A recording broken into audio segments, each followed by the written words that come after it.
If you're here, let me know if the mic is working now.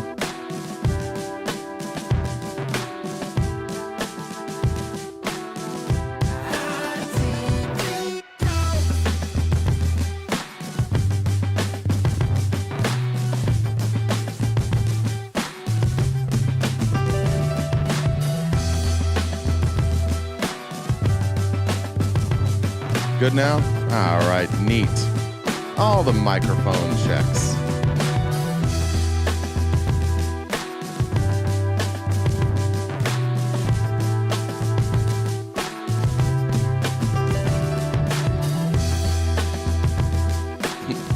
No hat guessing. It's too late on that.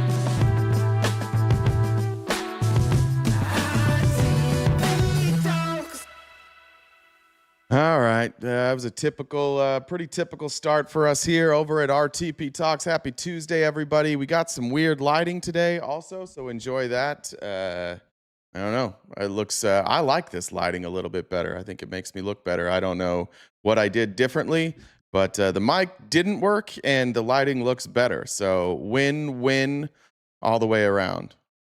No RTP Talks, but no one can hear him.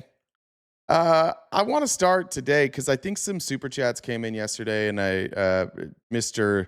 Chaco 409 will probably be back. I think that's somebody that's here normally in opposition, and a bunch of super chats came in. I ended abruptly yesterday, and so I didn't get to these. I just wanted to read them though. He had asked me about anchor babies. I don't remember the exact question. Maybe it's down here. I don't remember the exact question about anchor babies, but just want to read a super chat. Said that's not a value statement. Give actual reasons as to why we should allow the concept of anchor babies. Nothing to do with ethnicity, weird deflection. I don't think I said we had to do it. Anchor babies. I said that I'm fine getting rid of anchor babies, but not if it's just for certain ethnicities. Love how he ignored my anchor baby retort because you people equate fascist to violence. Hey, fascist, catch.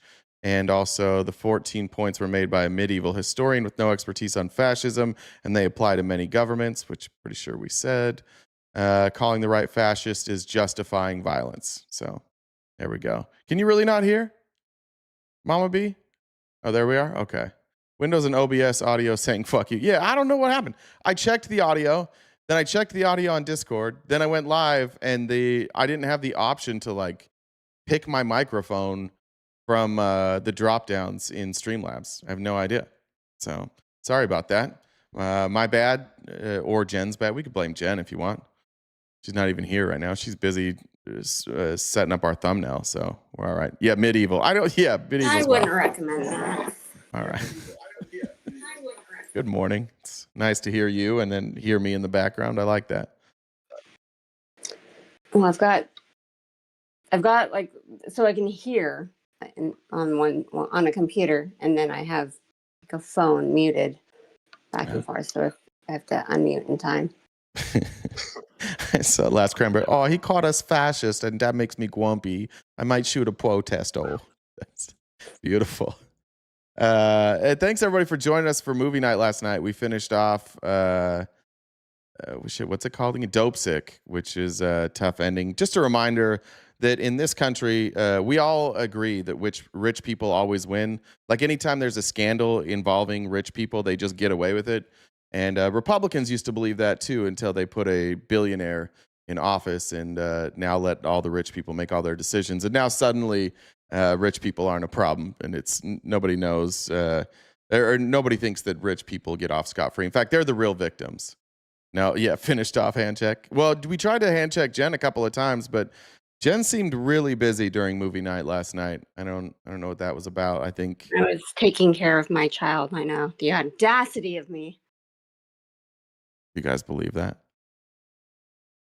I'm actually going to say what happened yesterday because I wasn't going to bring it up. People try and dox me all the time.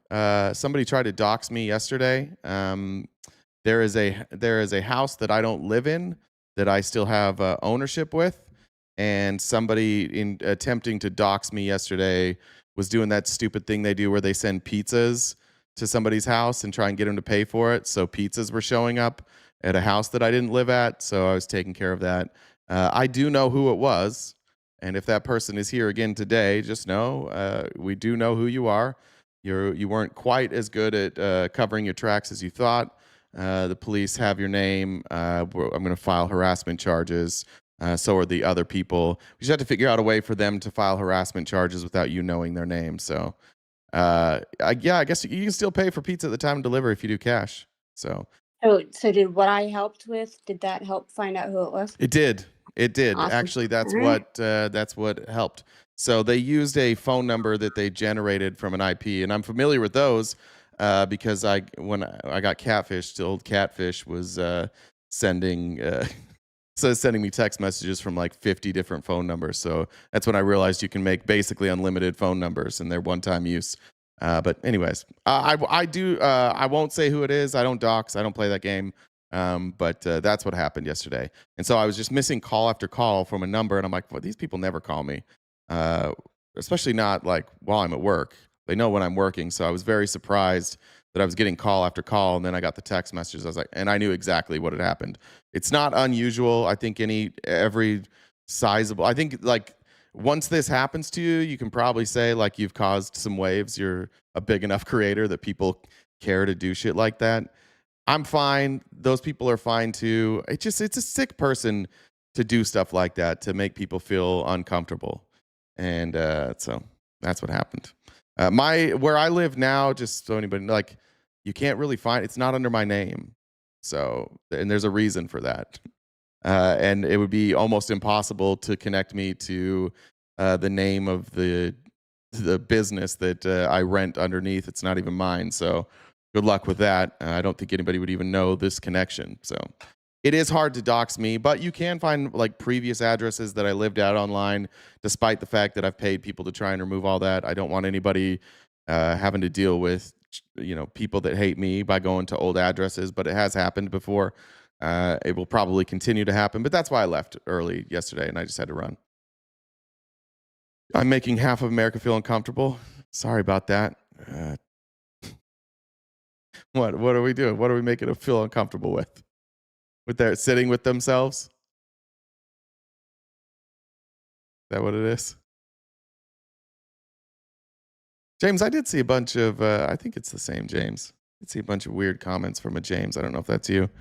Nick Shirley's looking for me. He won't find me. Nick Shirley's dumb as a box of rocks, and we'll get to that. The theme of today's show is Republicans are lying and the lies are obvious. They have run out. Like they've completely run out of shit to talk about. If you just go to Twitter, to TikTok, and go start following like right-wing accounts, all it's going to be is right-wingers telling you what left-wingers are actually thinking. So they're going to say, here's what the left is saying, here's what they actually believe. And that's the whole thing. That's the entire argument now is the left believes this, the left is this. And they just they're labeling, they're playing identity politics, they're guessing, all because what's happening on their side of the aisle doesn't make a whole lot of sense. And there's not much happening on our side of the aisle because one, the Democrat leadership is trash, and two, because there's no power there. So you want to prove me wrong? Give me a conservative commentator right now. We'll pull it up. No, James, we're not playing the same game. We're not even remotely playing the same game. At least I'm not. That's not how I handle things. I don't go make videos assuming what all right wingers are thinking. Give me a name of a right wing commentator, though. Cat turd. Who is the leadership on the Dem side? That's a good question, too. I guess Hakeem Jeffries and Chuck Schumer. I don't know. My friends, one of my friends was texting me yesterday. One of the ones that's like says he's going to vote Democrat for the first time ever. And he's like, I don't even know like who to vote for. Who's leading this party? I'm like, I have no idea. They have no idea either. Do you have one though? Do you want to give me a name of a cat? We can go cat turd. If I go to X and I go to cat turd, who mostly reposts, right? Am I still blocked by? I might be blocked by cat turd. Let me see.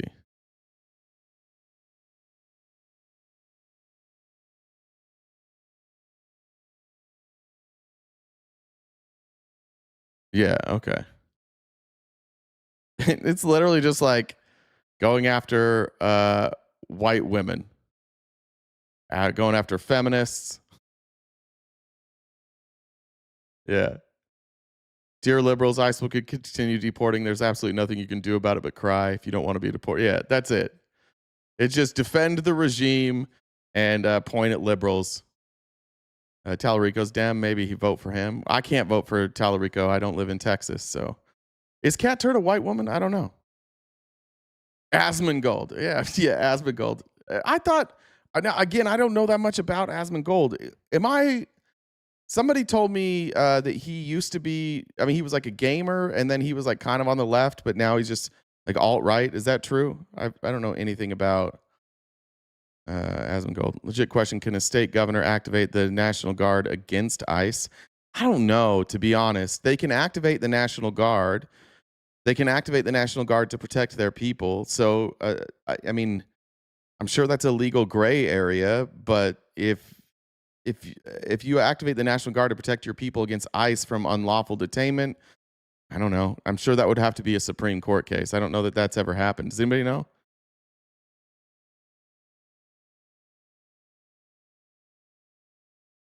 He's a World of Warcraft streamer. I agree with that. Not everyone I disagree with is an extremist. I agree with that. I think that that's absolutely the case. There's lots of Republicans that I disagree with that I wouldn't call extremists. However, I do think that in order to get popular on the right currently, you do have to be an extremist. I don't think you can really be like moderate at all on the right and have a big voice. That might be the same. I mean, I don't know if that would be the same on the left. You still have like the Young Turks are really big. I wouldn't say that they're extreme. I wouldn't say Sam Cedar's extreme. I'd say Hassan's probably a little extreme. I think Destiny has been extreme. Yeah, I don't know. I don't know that that's always the case. All right, I want to pull up some things. First of all, I want to start with this. Tom Homan. Because what we also are doing now in this Republican administration, because the Republican fans, that's what we'll call you, because you guys don't hold anybody accountable, nobody has to answer questions anymore. And they've realized that they don't have to answer questions, so they've just stopped answering questions. And in fact, the fact that you ask them a question is what pisses them off the most. Here's Tom Homan being asked about the $50,000 bribe that he took. Now, it's on video. The FBI has confirmed that they have it on video. The FBI took $50,000 of probably taxpayer money. Perhaps it was money that they got from a drug bust. I don't know. But the FBI has on video them giving Tom Homan $50,000. We know that part is confirmed. The DOJ, Pam Bondi's DOJ. I know, it's up. It's just the video hasn't started. Pam Bondi has said, oh, we did an investigation. There was no wrongdoing. Nobody has ever told us what happened to that $50,000, which we know exists. Now listen to Tom Homan dodge this question because he can. Because Republicans don't hold their people accountable. Because we're almost out of time. I do want to give you the opportunity to respond to some lingering questions about you. As you know, in an undercover operation in 2024, the FBI recorded you accepting a bag which was determined to contain $50,000 from agents posing as business executives who said you... Jen, super chats might not be showing up for me today, so I'll have to watch your chat for this. Indicated you could help win government contracts in the second Trump administration. I want to stress there was an investigation. It was closed last year. The Justice Department said it found, quote, no credible evidence of any criminal wrongdoing. I do want to give you an opportunity to respond, though, Mr. Homan. Where is that $50,000? Did you keep it or did you return it? I didn't take $50,000 from anybody, and that's a question for the FBI. Well, okay. Well, the FBI said you did. So now what do we do? I'm not going to give this story any more air. Bottom line, I did nothing illegal. I did nothing in the FBI and DOJ review this. No credible evidence I did anything because I didn't do anything illegal. But somebody explain to me a scenario where the FBI would give somebody $50,000 for a bribe. They keep the money and they didn't do anything illegal.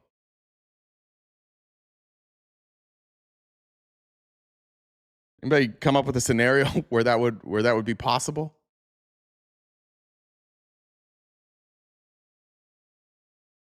Is there $50,000 in the bag? This guy will never get to the status of Charlie Kirk, Candace Owens, or Nick Shirley. Probably not. Like just statistically, I probably will never get the views they did. But We're going to talk to you about Nick Shirley today. He did not do the research. And did you I'm not giving return the it? story any more air. This is an attack on my integrity Yeah. and my professionalism. I'm Yeah. not addressing it. But That's Oh, okay. There's a credible accusation, and it hurts my feelings. I'm not going to address it. question with the FBI. Can you address, given that it's been recorded, did you keep the money? Did you return I the did money? not keep any. $50,000 is ridiculous.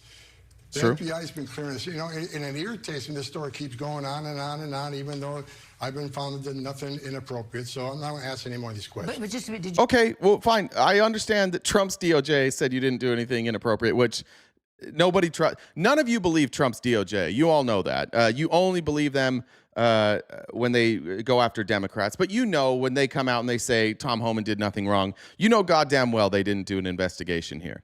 You know they didn't. It's the same people covering up the Epstein files. It's the same people who literally are in violation of the law right now covering up for the world's most renowned pedophile. You know that you don't trust them. You're just comfortable with that. Did you return the money? I didn't have any money to return.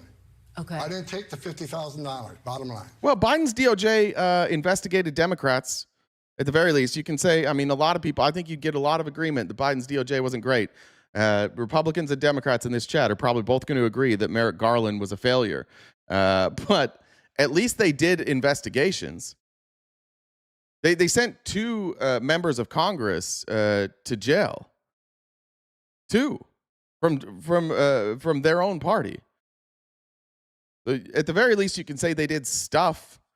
They allowed an investigation into Hunter Biden. They didn't stop that. They didn't stop any of these investigations. But they're just going to tell us, yeah, we investigated Homan. They did it in like 3 minutes, too. They're like, yeah, we did this already. No problem. I just don't get how you can get a $50,000 bribe from the FBI and you did not, and you never gave the money back and you did nothing wrong. Let me ask you, you're saying you did nothing unlawful. Would you be comfortable with the FBI releasing the recordings? So would investigating this fraud in Minnesota be an issue then? The Biden DOJ was investigating the fraud in Minnesota. They secured far more convictions than the Trump administration has. The Biden DOJ sent people to jail for this. In Minnesota, they were already doing this. Yes, they're far better. That's a decision of the FBI. But it might be a decision for the FBI, but would you be comfortable if they released Again, I'm not those getting ahead. recordings? I'm not getting ahead of the FBI in this investigation. But can you just It's over. You can't get ahead of them. The investigation's over. And this is the other problem that we have is Republicans don't understand when somebody that's speaking is dumb and lying. He's dumb and lying. The investigation's over. You can't get ahead of it. It's over. This is something that you say when you're like, oh, they're doing the investigation when it plays out. I'm not going to get ahead of them and make statements. It's over. They did the investigation. You can't be ahead of them. You're way behind them. On a personal level, would you be comfortable releasing the recordings? I am not going to get ahead of the FBI. That's their decision. Okay. All right. Mr. Homan, thank you very much for being here. Thank you. No, he doesn't want them releasing that footage of him taking a bribe. Now, it won't matter to any of you. Corruption is irrelevant to any of you. But it is transparent how stupid these lies are. I want to now move on to James Comer, who is being just as stupid. Here's James Comer announcing something that I think we all agree is a good thing. This thing that he's announcing here, I don't think anybody is going to have any pushback to what James Comer is announcing right here.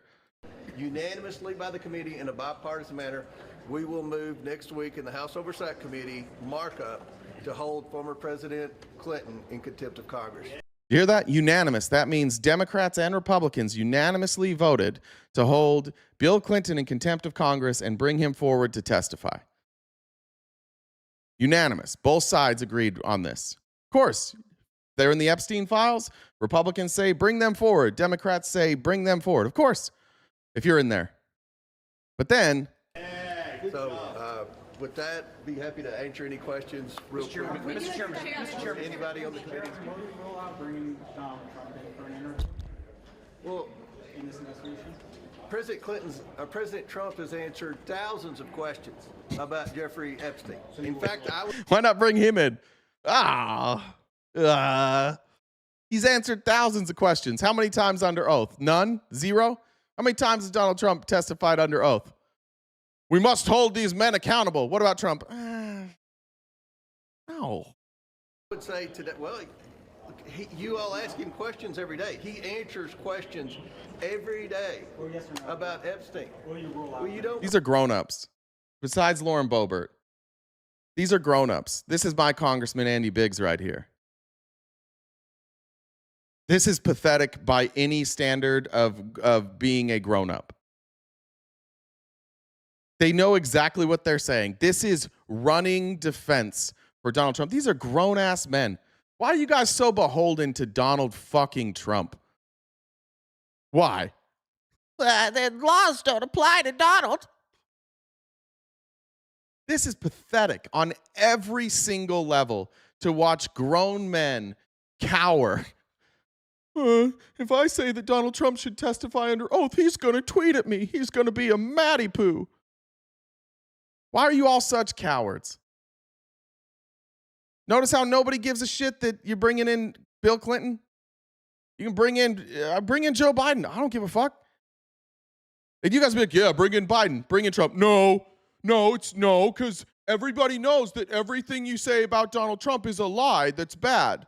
So we can't bring him in. I've been listening to those Sasha Riley, Juju, the Sasha Riley. That's the name of it's that like 6-part tapes. Is that the right one, Juju? I started listening to that this morning. Yeah, I don't know how confirmed that is. I'm on the second video. I will cover it if I can confirm any of it, but I do know what you're talking about. And for anybody who doesn't know, Google it. There's a playlist on YouTube. In fact, I don't remember the name of the channel. I can show you actually real fast. You guys can check this out. But there is a person making accusations that multiple members of the Trump administration were involved in them being trafficked, including Andy Biggs, which does actually make, I don't want to say that the accusation itself makes sense, but the transformation of Andy Biggs has been bizarre to watch. Andy Biggs is a Mormon, grew up the same way I did, went to Brigham Young University, same place at the same time as my parents. He was just kind of like a Tea Party Republican. And then Donald Trump came around and broke his brain. He also has a son who was a police officer and who shot somebody while off duty in a Walmart parking lot. And that story is largely buried. Like, you can't even find it. It's very clear that because his dad was a congressman that he got different treatment. So it makes sense to me. The YouTube channel that we're talking about for that other one is right here, Samantha Du Bois. This is where I'm listening to those audio files, so you can check that out. It's at the Book of Valkyrie Sam. There you go. All right. Back to these guys saying why we shouldn't be able to ask Donald Trump questions about being the person in the Epstein files the most. You can't bring in a current president of the United States, and you all know that. What? Why not? He can voluntarily come in. So, but President Trump has answered thousands of questions about Epstein. I bet today, at some point, some of you all will ask President Trump questions about Epstein. He answers those questions. To my knowledge, former President Clinton has never answered questions about Epstein. And we just had questions because, again, I think anyone would I've got questions about the people that are not released in the Epstein files.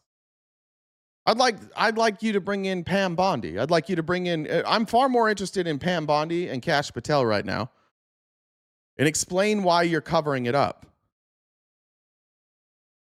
Fine, bringing in Clinton. No problem with that.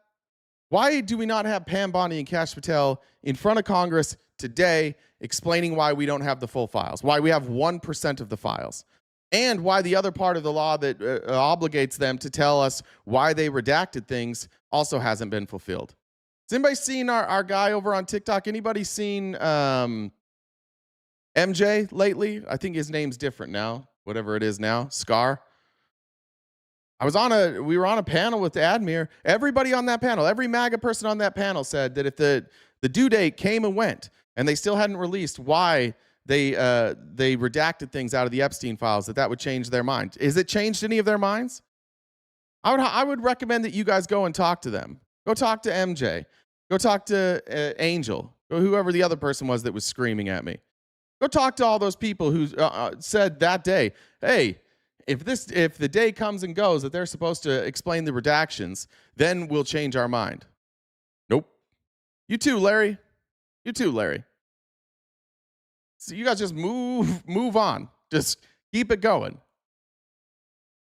It's become clear throughout today's episode that everybody on your side of the aisle is running cover for Donald Trump, just lying consistently in the dumbest ways. Would admit they spent a lot of time together while Bill Clinton was president and post-presidency. Andy Biggs, thank you for the recommendation. I'm going to take a pass on that. That's what we do. Jen, I don't know if Jen's getting them. If you guys have sent super chats today, I can't see them. I'm not sure why. Sometimes this happens. So I'll rely on Jen. But if I'm not getting to them quickly, that's why. Also, we have other ways. There haven't been any sent so far. Okay. Also, we have other ways to send comments, and platforms don't take 30% of that, so that's a better way anyways. And a reminder, we are crowd-funded, so thank you, Andy Biggs, for bringing that up. We are crowd-funded. That's what it takes for us, the donation goal to keep things going, pay our bills, pay some of Jen's bills, and eat and function. We're here every day, Monday through Friday, 8:30 to noon or 1 Pacific Standard Time. So it's a great deal of work, and we appreciate all your support so far. Another way you can support is through paid memberships on YouTube, TikTok, and Twitch. We also have merch, and I'll pull this up. I dropped new merch today. I want to show you guys this. We don't push merch that often. I'm not that creative. But as we roll into the midterms, there will be some cooler days, and I wanted to show you guys what we came up. Shout out Ash Me Anything for creating this design, but you may recognize the font here on this hoodie. And we've got that, and it's 20% off now for the next week. On the back, we've got Grumpy Bernie. And then we have another option where Grumpy Bernie is on the side of the shoulder there too. But just in case there's other people with hoodies or T-shirts or sweatshirts with this type of font saying just one word on the front, perhaps you might want one that makes more sense. So the link for that is in our bio. You can check that out wherever you're watching, or you can go into the Discord. I dropped the link in there. We have a lightweight fleece hoodie. We have a heavier hoodie, and we have it in T-shirts as well. So you can check that out over there. And mine's on the way. I'll have mine next week, so I'll let you know what it's like. Where's our calendar? I was talking to somebody reminded me about that yesterday. I need to get a photographer, and I need to schedule that as it gets a little warmer. This is about the perfect time. February, January, it's about the perfect time. That is still in the works. I got to be honest, I don't want to do the calendar at all. I'm only doing it for you, and it's 100% true that I've put it on the back burner for a long time, and I owe you all an apologies, but I'll get it done. I need a Patel women's medium. I don't know what that means. All right, moving on to more dummies. This is Joel Webon now. We've gone so far right, all you Christian nationalists that aren't Christian nationalists and you're not pastors. We've gone so far right that Christian nationalist pastor Joel Webon has brought on a Holocaust denier, Nick Fuentes, and together now the "Don't Call Us Nazis" Christian nationalists are starting to spout Nazi rhetoric. So I don't think he was a Christian. I don't think he was the last Christian prince. But at the same time, I just don't find it compelling that he's the worst guy ever. Mm-hmm. And I also think that just because I'm old enough at this point, like I know just from things that are said about me, I think, one, the atrocities that happened, I think that they were probably not as bad as we've been told. And two, the real atrocities, the things that happened that were valid or legitimate, some of them may be directly tied to Hitler, but then some of them were probably also instances where Hitler was like, you need to banish these people. And then someone, close to Hitler was like, banish, wink, wink, and then they go off and, it's entirely plausible. It's all a misunderstanding. He was just misunderstood.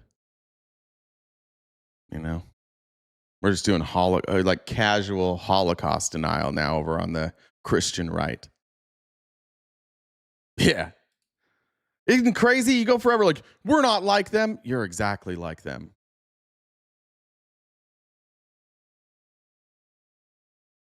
I think those combined, Joel Webon, Nick Fuentes, that's a lot of views.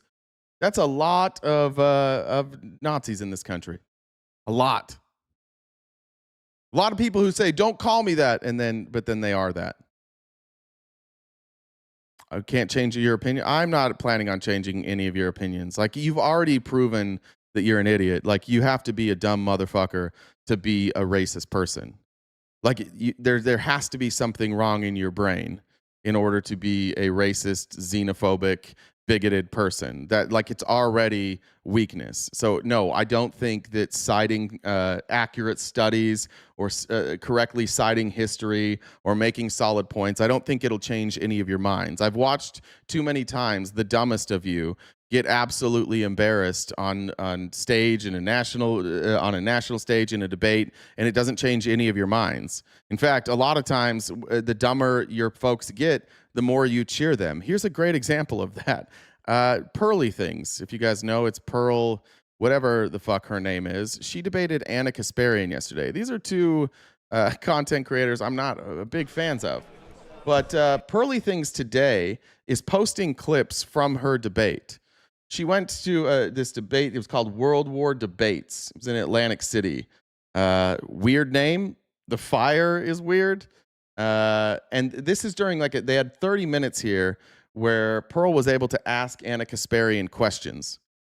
And then Anna Kasparian could ask questions back, push back, and Pearl falls the fuck apart. And today, she has not lost a single fan. Today, her fans are still out there going, yes. Why? Because what she tells young, angry men is it's not your fault, it's everybody else's fault. The reason these young, angry incel men like her and hate women and hate Jews and hate minorities is because they're soft. And they're coddled, and they're told that all the problems that they have are actually somebody else's fault.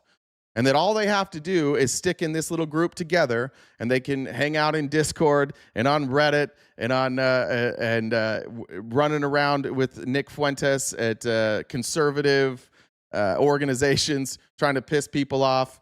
And as long as you got your group, you're right. But you are the softest, most intellectually dishonest group of people.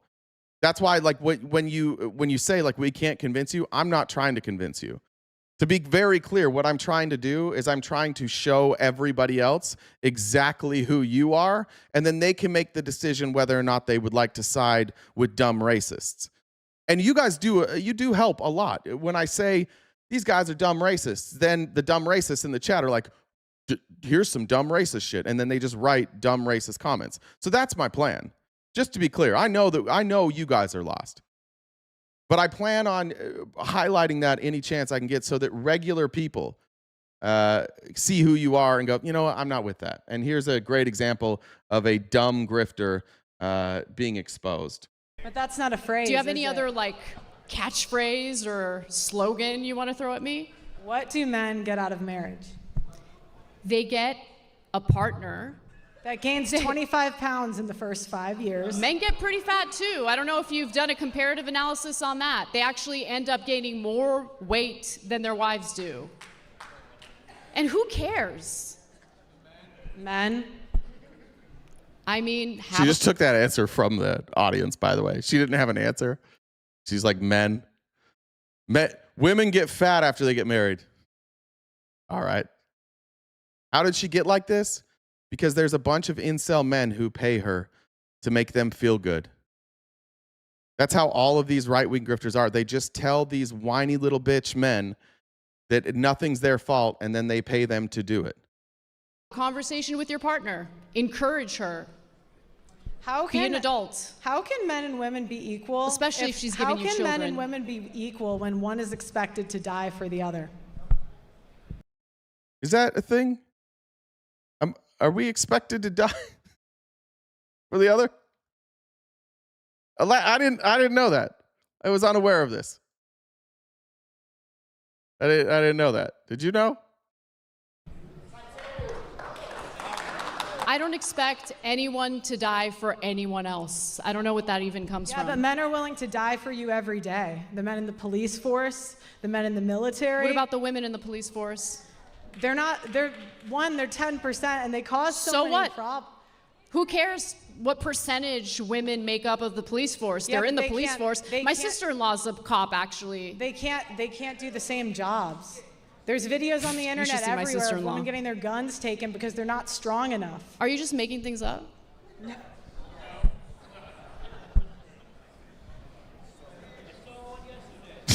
Pearl, what are you doing? Like, seriously. Next question. It's Pearl's turn. It's her turn. She's run out of shit to say. She went with women get fat and men are more likely to be police. Look at the host. The hosts are all concerned, by the way. Look at the host just stare at her as she blankly stares at the floor and Anna stares at her. She has no clue.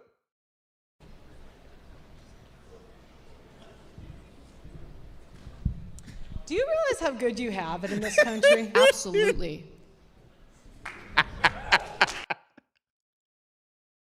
And she comes up with, do you realize how good you have it? Yes. Fuck. I needed her to say no to that. God damn it. I needed her to say no. Now she's like, what else can I come up with? Best country in the world. And you get to live the life you live at the expense of men. No, that's not true. That is true. Show me how. It's a good, fair question. Show me how. It's true. All right, cool. Show me how. Do you know how many men die every year? Just to... There are men that die every year to get you crab. How many women die every year? Get you crab?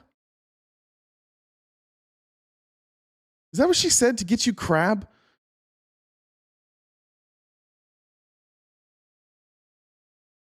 Did she say crab? It's hard to rewind this. It's such a long. Let's see. It's 6:30. Yes, she's talking about crab fishermen. Oh my god. She's used this in other debates. Yes, she's talking about crab fishermen in the Bering Strait. Yes, that's what she's talking about. Gotcha. Okay, thank you, Chad. During childbirth. Not many. All right, how many This women? country has the highest. How many? She said, how many people die just to give you crab? Like, how many crab fishermen die a year? Let's look this up. Let's look this up. How many crab fishermen died in 2023? I'm using 2023 because I have statistics for other stuff, so I want to compare.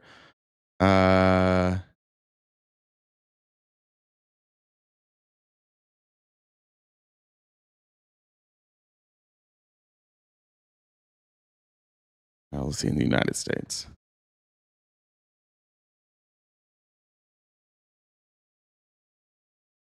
I don't even know if we have a number on that. Does anybody have a number?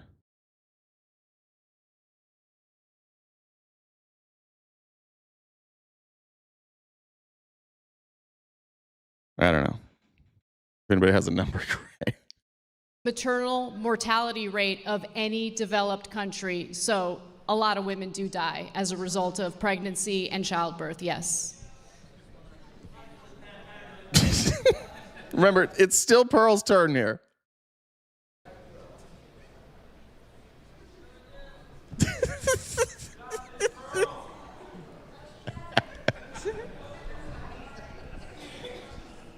This is painful, man.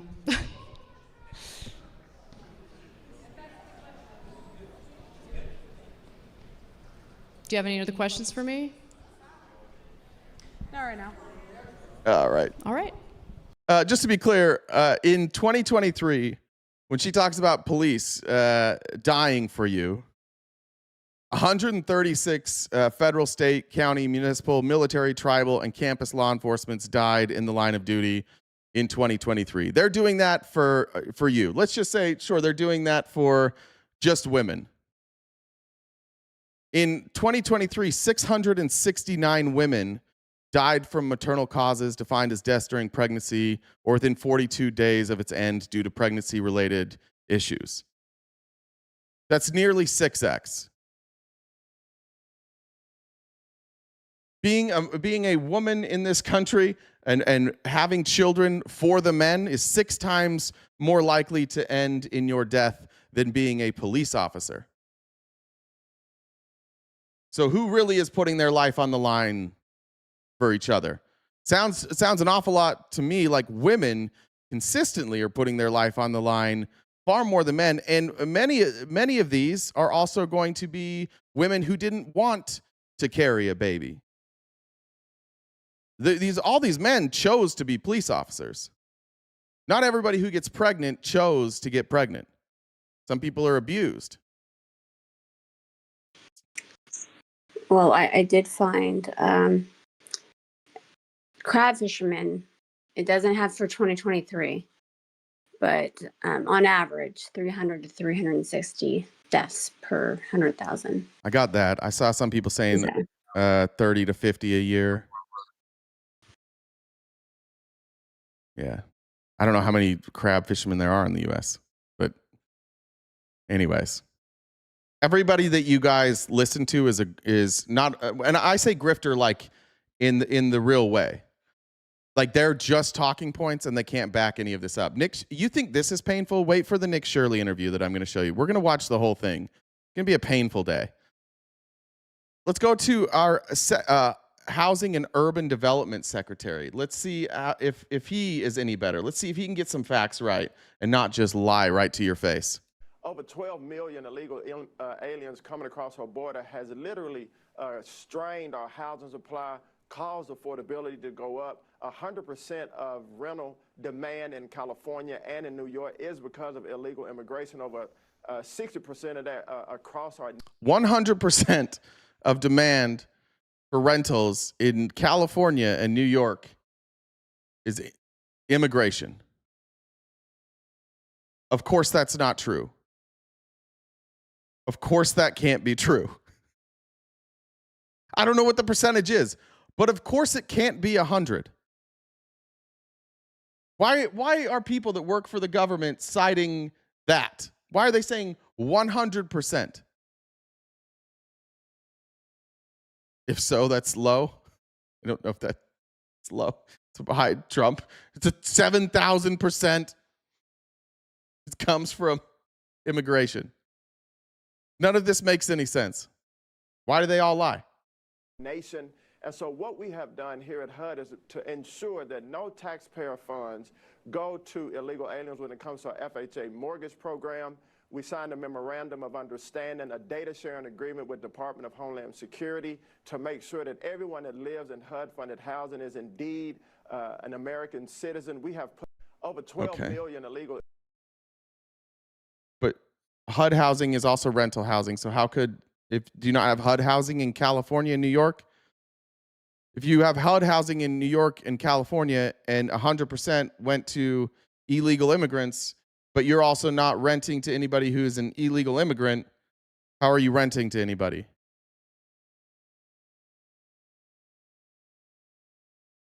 Right? It's because they know who they're talking to. They're talking to these dipshits in the chat, where they lie right to your face and you just don't care. Like, oh, that's all right. At least I'm not a liberal. Let's get Christy Nome here. Christy Nome on with Jake Tapper. I did finally watch this whole interview, and this was alarming. Watch Christy Nome just lie right to your face. MAGA won't care. The officer appeared to have fired 3 shots. The first one through the front windshield, and the second and third through the side window. What is the justification for the second and third, given that the officer was out of harm's way? You're watching the same videos that I am, correct? Yeah. Yeah, you're watching the same ones, so you see how quickly the situation unfolded, how the officer was in front of the vehicle when she sped off, how she ran into him, and how he had to take quick action based on his training to defend himself and his colleagues around him. Once he's out of That's harm's way. very clear and factual from the videos that you can see. It's nobody's interpretation. We don't get to change it because we can see it with our eyes. It's literally interpretation, but okay. and we can build on the evidence that we have on the ground. Yeah, the question we don't is because the why- politics doesn't fit somebody and what they're trying to do to continue to defraud people in their city and in their state, continue to take advantage of individuals and to allow criminals. I don't know what you're talking about. That's what Mayor Fry and that's what Mayor Governor Walz are doing every day by diverting the attention and trying to attack a law enforcement officer. Okay, the question was about shots 2 and 3. Are we anywhere close to an answer about shots 2 and 3 here? Or are we just on to words? Words are a problem, gunshots are fine. They're allowing the criminals to go by without examination. Are you saying without that the second and third shots, because you just said it happened very quickly, are you saying the second and anything third at all. I shots? said watch the videos. I'm and watch asking. how quickly this unfolded and know that law enforcement officers. I didn't say anything at all. That's one of the most honest things she's ever said. She doesn't want to answer about shot 2 and 3 right now. And you guys know, everybody here knows what she's doing. Everybody knows she's avoiding answering the question about shots 2 and 3. She doesn't want to be on the record about shots 2 and 3. There's just no way to justify shots 2 and 3. Every day in this country are in difficult situations where they have to make split-second decisions to protect themselves, the public, and their colleagues, and that they have to rely on their training. That's exactly what this officer did. And I know that the left and I know the crazy activists in this country that are trying to undermine our way of. Minute and 30 in, she still hasn't answered that question. And the Republicans here are eating it up. We love it when they don't answer questions. Oh, God, we wouldn't know what to do with transparency. If our politicians on our side of the aisle answered questions, we wouldn't know what to do. You're so used to them refusing to answer questions and dodging them that now you like celebrate how good they've gotten at dodging questions. You're like, yeah, hell yeah, Christy. Show those libs what's up. You're not going to answer their questions. Life will attack and try to destroy a law enforcement officer. I'm asking a question. It's just unacceptable, and we're not going to. Illusion. Don't you watch Deadliest Catch? They're heroes. Salient said prompt's supposed to be Pearl's area of expertise. Let that. I'm asking a question is, when he's out of harm's way, what is the reason for the second and third shot through the window when he is out? He's not in the line of sight of the car. This investigation will continue to unfold and more information will come forward. But until that comes, what I would appreciate is everybody sticking to the facts of the situation. Still won't answer it. Minute 50 in. And recognize that this law enforcement officer took action based on his training to protect himself and the public. I'm just waiting for.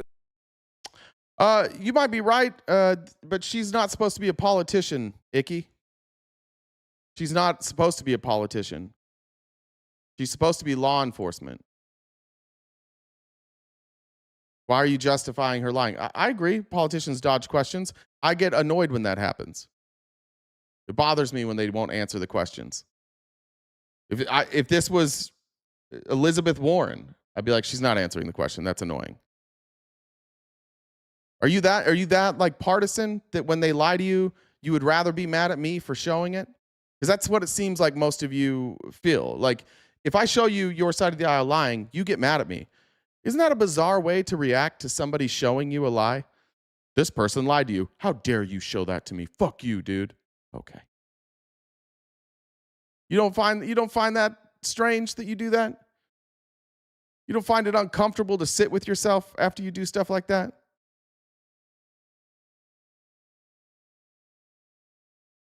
So shit, I brought up Elizabeth Warren. I forgot. Now we're going to do Pocahontas jokes. All right, let's see if or it's not Dan Bongino, Greg Bovino. Here's Greg Bovino lying. Remember that clip I showed you from Target the other day? We'll show it again. Here's Greg Bovino talking about him being harassed in Target, and then followed up by what he does at Target.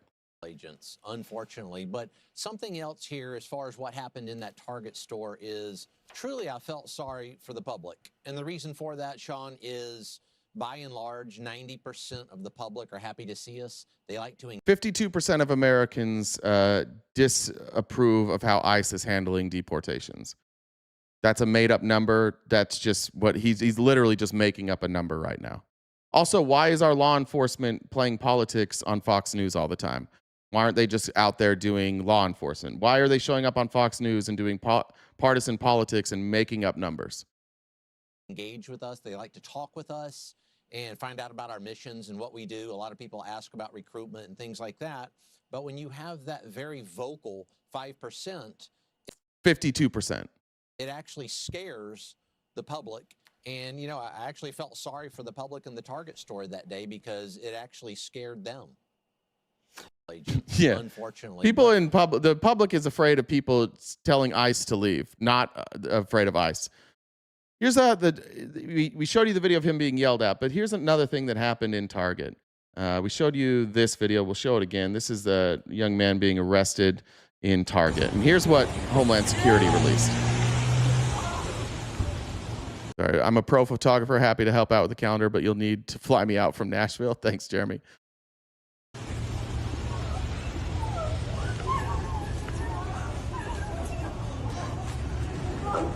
Hey, what you Hey! Fuck you! Hey, fuck you! You guys are all on video. No, take my phone. Hey, you got my phone. Where is the paperwork for that? Where's the... Now, this is a citizen. Somebody working at Target, I believe a minor, not confirmed. I haven't confirmed that. I've seen that. You can see it here. He says his name. I can't remember his name now. What's your name? Jonathan Aguilar Garcia. Jonathan Aguilar Garcia. And this is the video that Homeland Security put out. And they put it out with this and said, this individual was arrested for assaulting federal law enforcement officers under 18 USC 111, assaulting, resisting, or impeding federal officers. Okay, so charged with assault. Now, they dropped him off and they didn't charge him. So even this part's a lie. They never charged this person. They dropped him off 8 minutes later at Walmart. No charges. So this part was a lie. But now we also have the full video. And I'd like you guys to show me where this assault happened. 17-year-old Target worker is filming ICE here. Oh, shit, that's the main video. Let me go to this next one. You'll see him filming, talking shit, which he's allowed to do, freedom of speech and all. You tell me who assaulted who here. You doing all right? Huh? I'm not doing all right. What's that? I'm not doing all right. I'm not doing all right. Back up. Yo. See that? Look, they're recording. We're here. What y'all doing? Yo, back up. You good? What's that? You good? Oh, absolutely. Your face. Absolutely. Oh, back up. I'm walking here. Back up. Like that. Good show. Hey, that's not a nice guy. I don't give a fuck. Good. Fuck you and fuck all y'all. What you gonna do? Hey, you guys American citizens? Fuck you. Huh? None of your business. That's what. Fuck you. All right. See that? Now, they are American citizens. He's allowed by the Supreme Court to ask. They're allowed to tell him to fuck off. Everything's fine here. And now you're about to watch Greg Bovino violate somebody's rights and prove that we live in a police state now.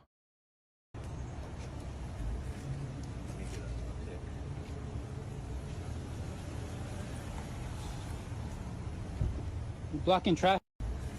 Good point. They are blocking traffic. Now we're double parked out here. This if you're a woman in Minnesota recording the police, this gets you shot. If you're ICE, it's fine. Blocking traffic. Look at that. Bunch of y'all right there. Fuck every single one of y'all. Look at that. Gonna get a pic. Hold on. Go ahead, take a pic right there. Now we're using facial recognition software on an American citizen where they are going to take a picture of an American citizen's face, which will then go back into a database and it'll tell you everything you need to know about this American citizen. That's what they're doing right here. This isn't, I'm taking a picture of you so I can send it to my friends. They're scanning his face. And then they're going to compare this against the data that they have illegally purchased from commercial data brokers. There we go. All right, let me get one of this guy here. Appreciate that. Fuck you. Now, clearly, still nobody has broken the law yet. I would argue that that's a violation of your rights. That'll go to the Supreme Court. Have we seen an assault yet? Fuck you. Come on, fuck you. Fuck you. That's fine. You can say fuck you. Why is he speeding up? Hey, don't touch him. Don't touch him. What are you doing? Come on. Yo. I work here, bro. Yeah, he works. Touch me. Fuck you. Look at that. Fuck you. Fuck you. Or what? Fuck you. Look at that. Look, they're grabbing him. Look, they're grabbing him. Yo, let him go. Let him go.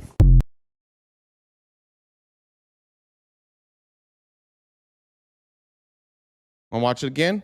Where's the assault that they see? I see one person doing an assault. This reminds me of the Renee Good video. People are using their right to protest. Police officer or ICE agent comes and assaults them. U.S. citizen is either beaten or shot. Look at that. That's assault right there. That's why they didn't charge him with assault. But once again, why is Kristi Noem and Homeland Security lying to you?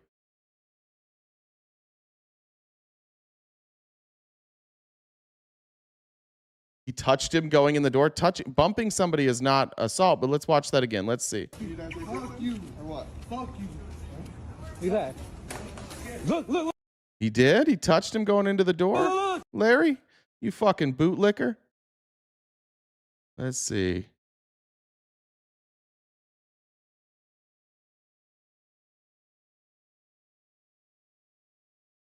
Got his hands in a defensive position. ICE agent reaches and grabs him. That's assault by ICE. And then they slam his head against these metal grates.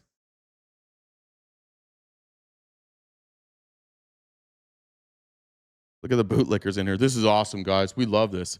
Yeah, he can run away. He can run away if he wants to. They're not detaining him. He's a U.S. citizen. He can run as far away as he wants to. Nobody ever told him he was detained. Nobody even asked him to stop. They have no right to detain a U.S. citizen.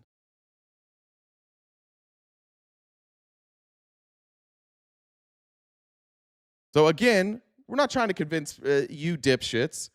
What we're trying to do is separate you from any Republican or somebody who's supporting ICE. We're separating the two of you. Nobody can look at this video and say that this person broke the law. Nobody could say that. Oh, he impeded ICE duties? God damn, how's those boots taste? He impeded them. How did he impede them? By filming?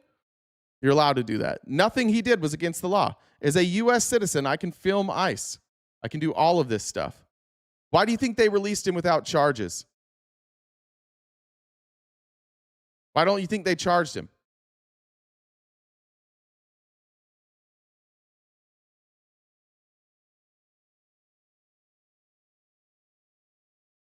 Nothing? Jeremy, oh, I got that one from Jeremy. Thank you. Vanessa said, listening to you while diamond painting, MAGA maintenance, man fixing my place, keeps huffing and puffing as you speak. Thank you for that. Makes me smile, forcing him to listen. Sorry, brother. Amber said, 2,412 women were murdered in 2023 by men. 679 died from pregnancy. Around 447 died while at work, majority by homicide. But keep telling us how men are there to protect you. Well, they are the police. Doesn't look like protection to me. But again, none of you seem to care when ICE or this government lies to you. In fact, it seems like you're uncomfortable if they are honest with you.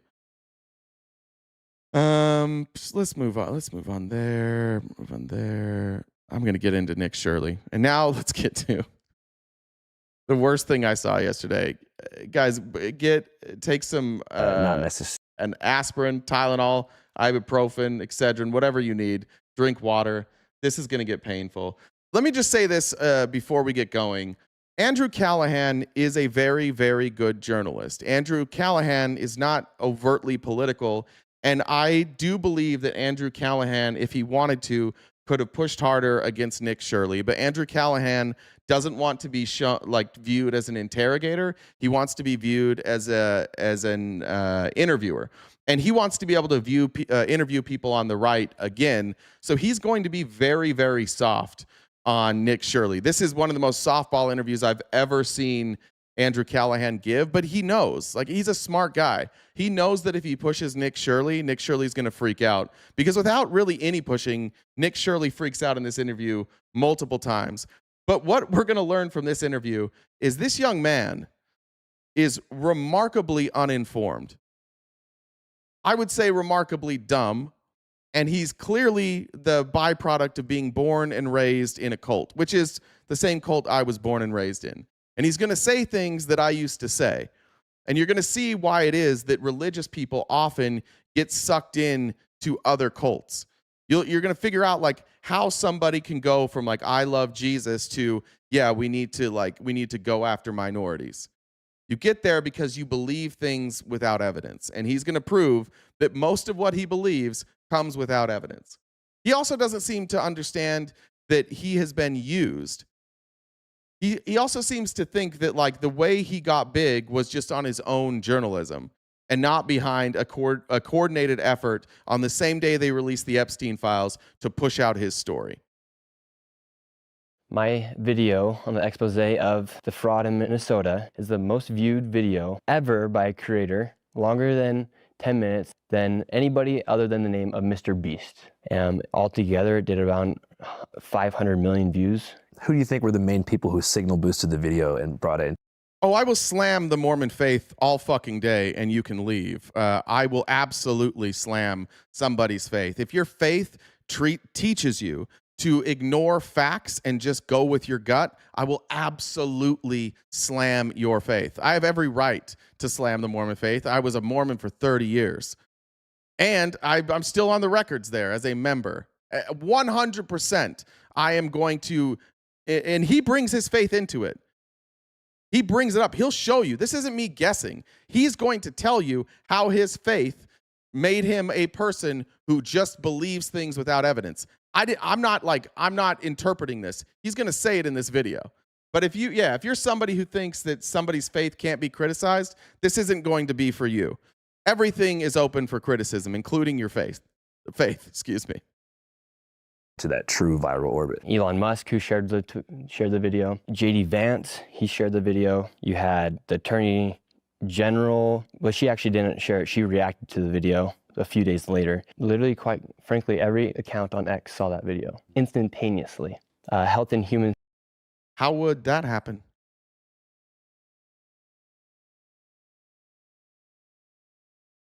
How would all of us be forced to see it? I saw it instantaneously. I have Elon muted. Why would it show me this video?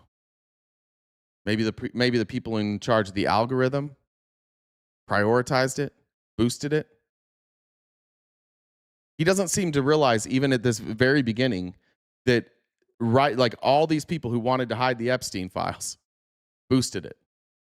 Services, they froze all funding to childcare inside of Minnesota, and then they're asking for businesses to prove that they are legit businesses before they give tax dollars to these businesses that are not really businesses. As far as that main center that you visited, Quality Learning, aka Quality Learning Center. Yeah. Was there ever any kids there in the first place? No. So that daycare center, it's been operating fraudulently. It's actually had over 90 violations over the past few years. And the day that I went there at 11 a.m. Their operating hours are from 2 to 10 p.m., they're not saying. And that's actually not legal. So you said you went there at 11 o'clock in the morning? Yes. And their operating hours are between 2 and 10 p.m.? Allegedly. But if that is true... Allegedly. It's just on their website. It's been on their website. It's on their door. It's when the children come there. It's 2 to 10. You notice he also didn't say why it's illegal to operate a daycare from 2 to 10? He just said that. I looked at, there's no law in Minnesota that says it's illegal to operate a daycare from 2 to 10. Would it have made sense that you didn't see any kids there? Yeah, it would have made sense if I didn't see children there. Either way, whether I was there when kids were supposed to be there or not, why are all the windows boarded up? Or why are all the windows blacked out? Why is there... So that you can't see inside. There's no phone number that leads to anywhere. These businesses are... It leads to their business. They were closed, so nobody answered it. Supposed to be operating to serve children. People should be able to check in their child there, and their children. You didn't have a child. Into these daycares. It's literally impossible. Did you see some of the footage released by CBS Minnesota affiliate station that showed kids entering and exiting the facility? Yeah, the one on the ABC. Mm-hmm. Yeah, so that one received over $1 million. It's licensed for 40 children. CBS, I believe, they go in there the day after I post my video. Obviously, they're going to have children there when they're getting all this heat. I take my kids here, 2 o'clock to 10. This is real story. I showed up when there was nobody there. I showed up outside of business hours and nobody was there. The fact that I showed up the next day inside business hours and there were kids there proves that the day before that they're doing it just to cover this up. That's crazy. This is what I'm saying. He's dumb. Like that doesn't make sense in anybody's mind. He's still holding to like his first experience with them when nobody's there. And he's decided already that, oh, they've got money and there's nobody here. Therefore, they're not a legitimate business. And there's never any kids here. The next day there's kids there. He's like, oh, they're just doing this in response to me.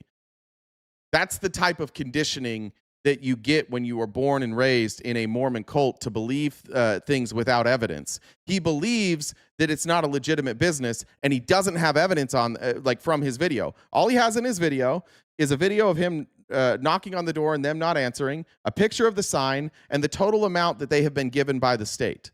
None of that proves fraud, right? So then the next day when there's kids there, he's now lost everything. So now what he has, the evidence that he has is there is a place of business where there seems to be people going in and out, and they've been given like $1 million+ from the state.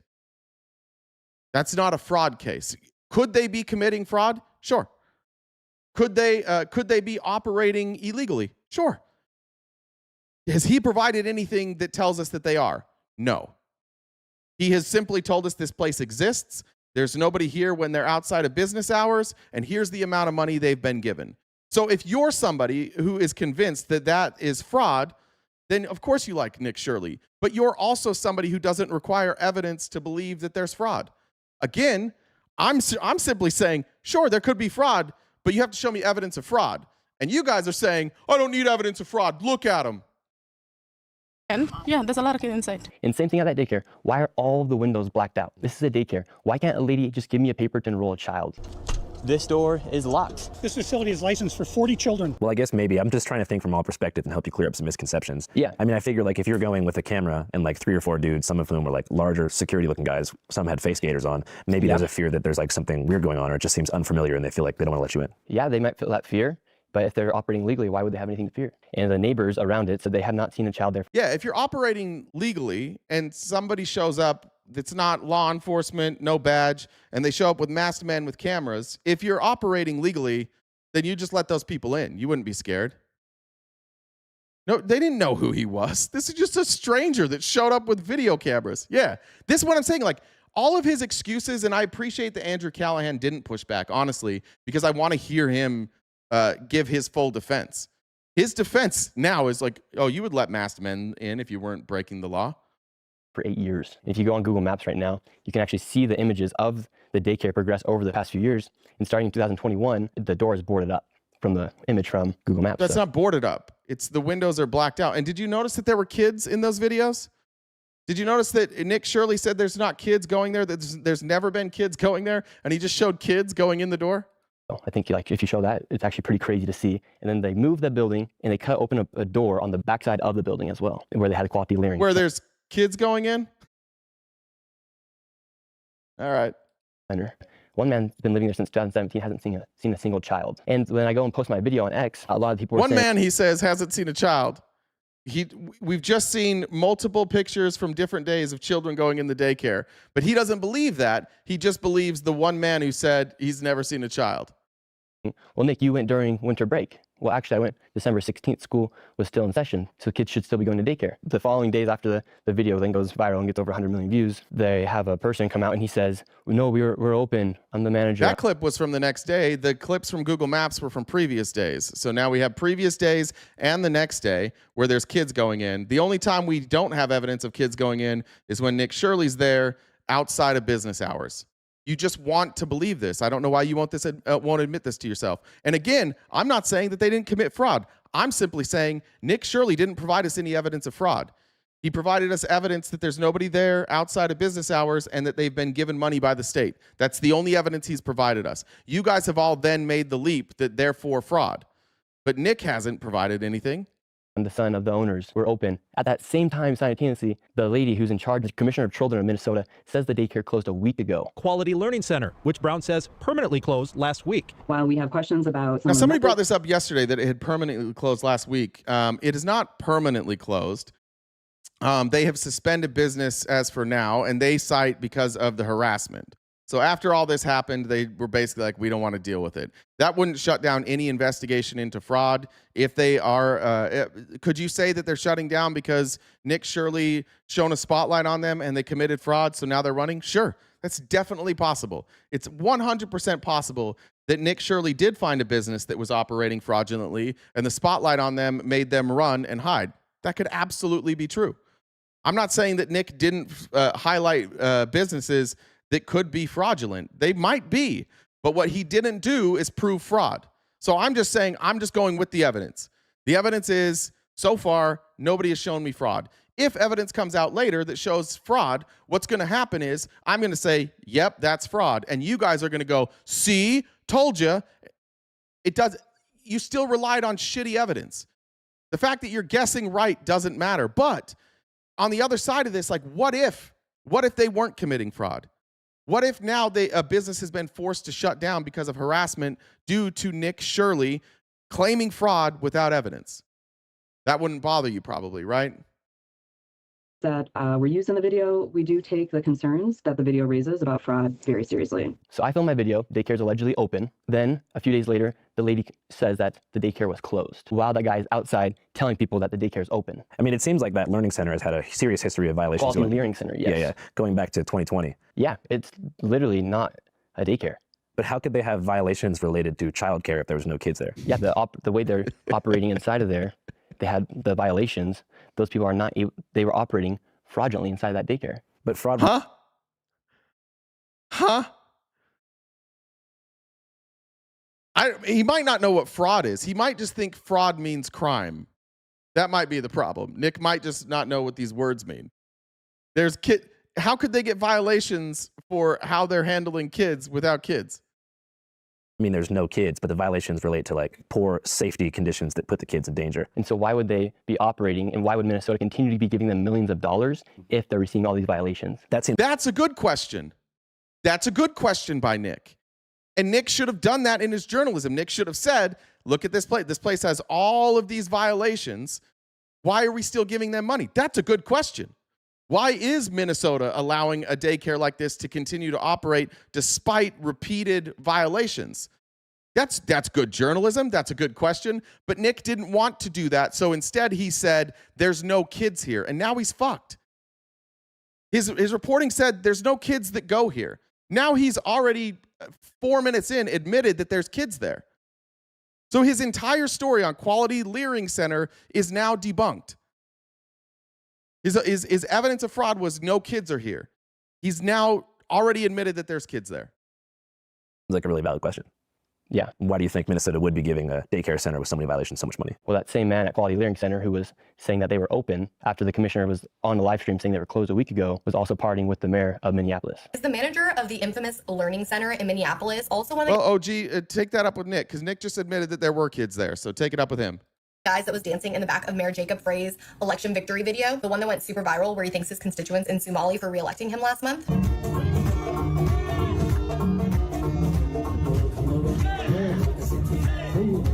So you feel like there's kind of like some nonprofit industrial complex type of deal happening? For sure. And the agenda is just for people to leech off the government and get free stuff? 81% of... We actually know that happened.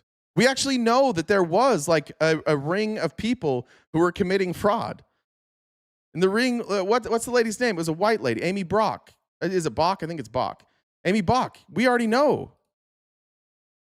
So like, again, there's lots of fraud happening in Minnesota.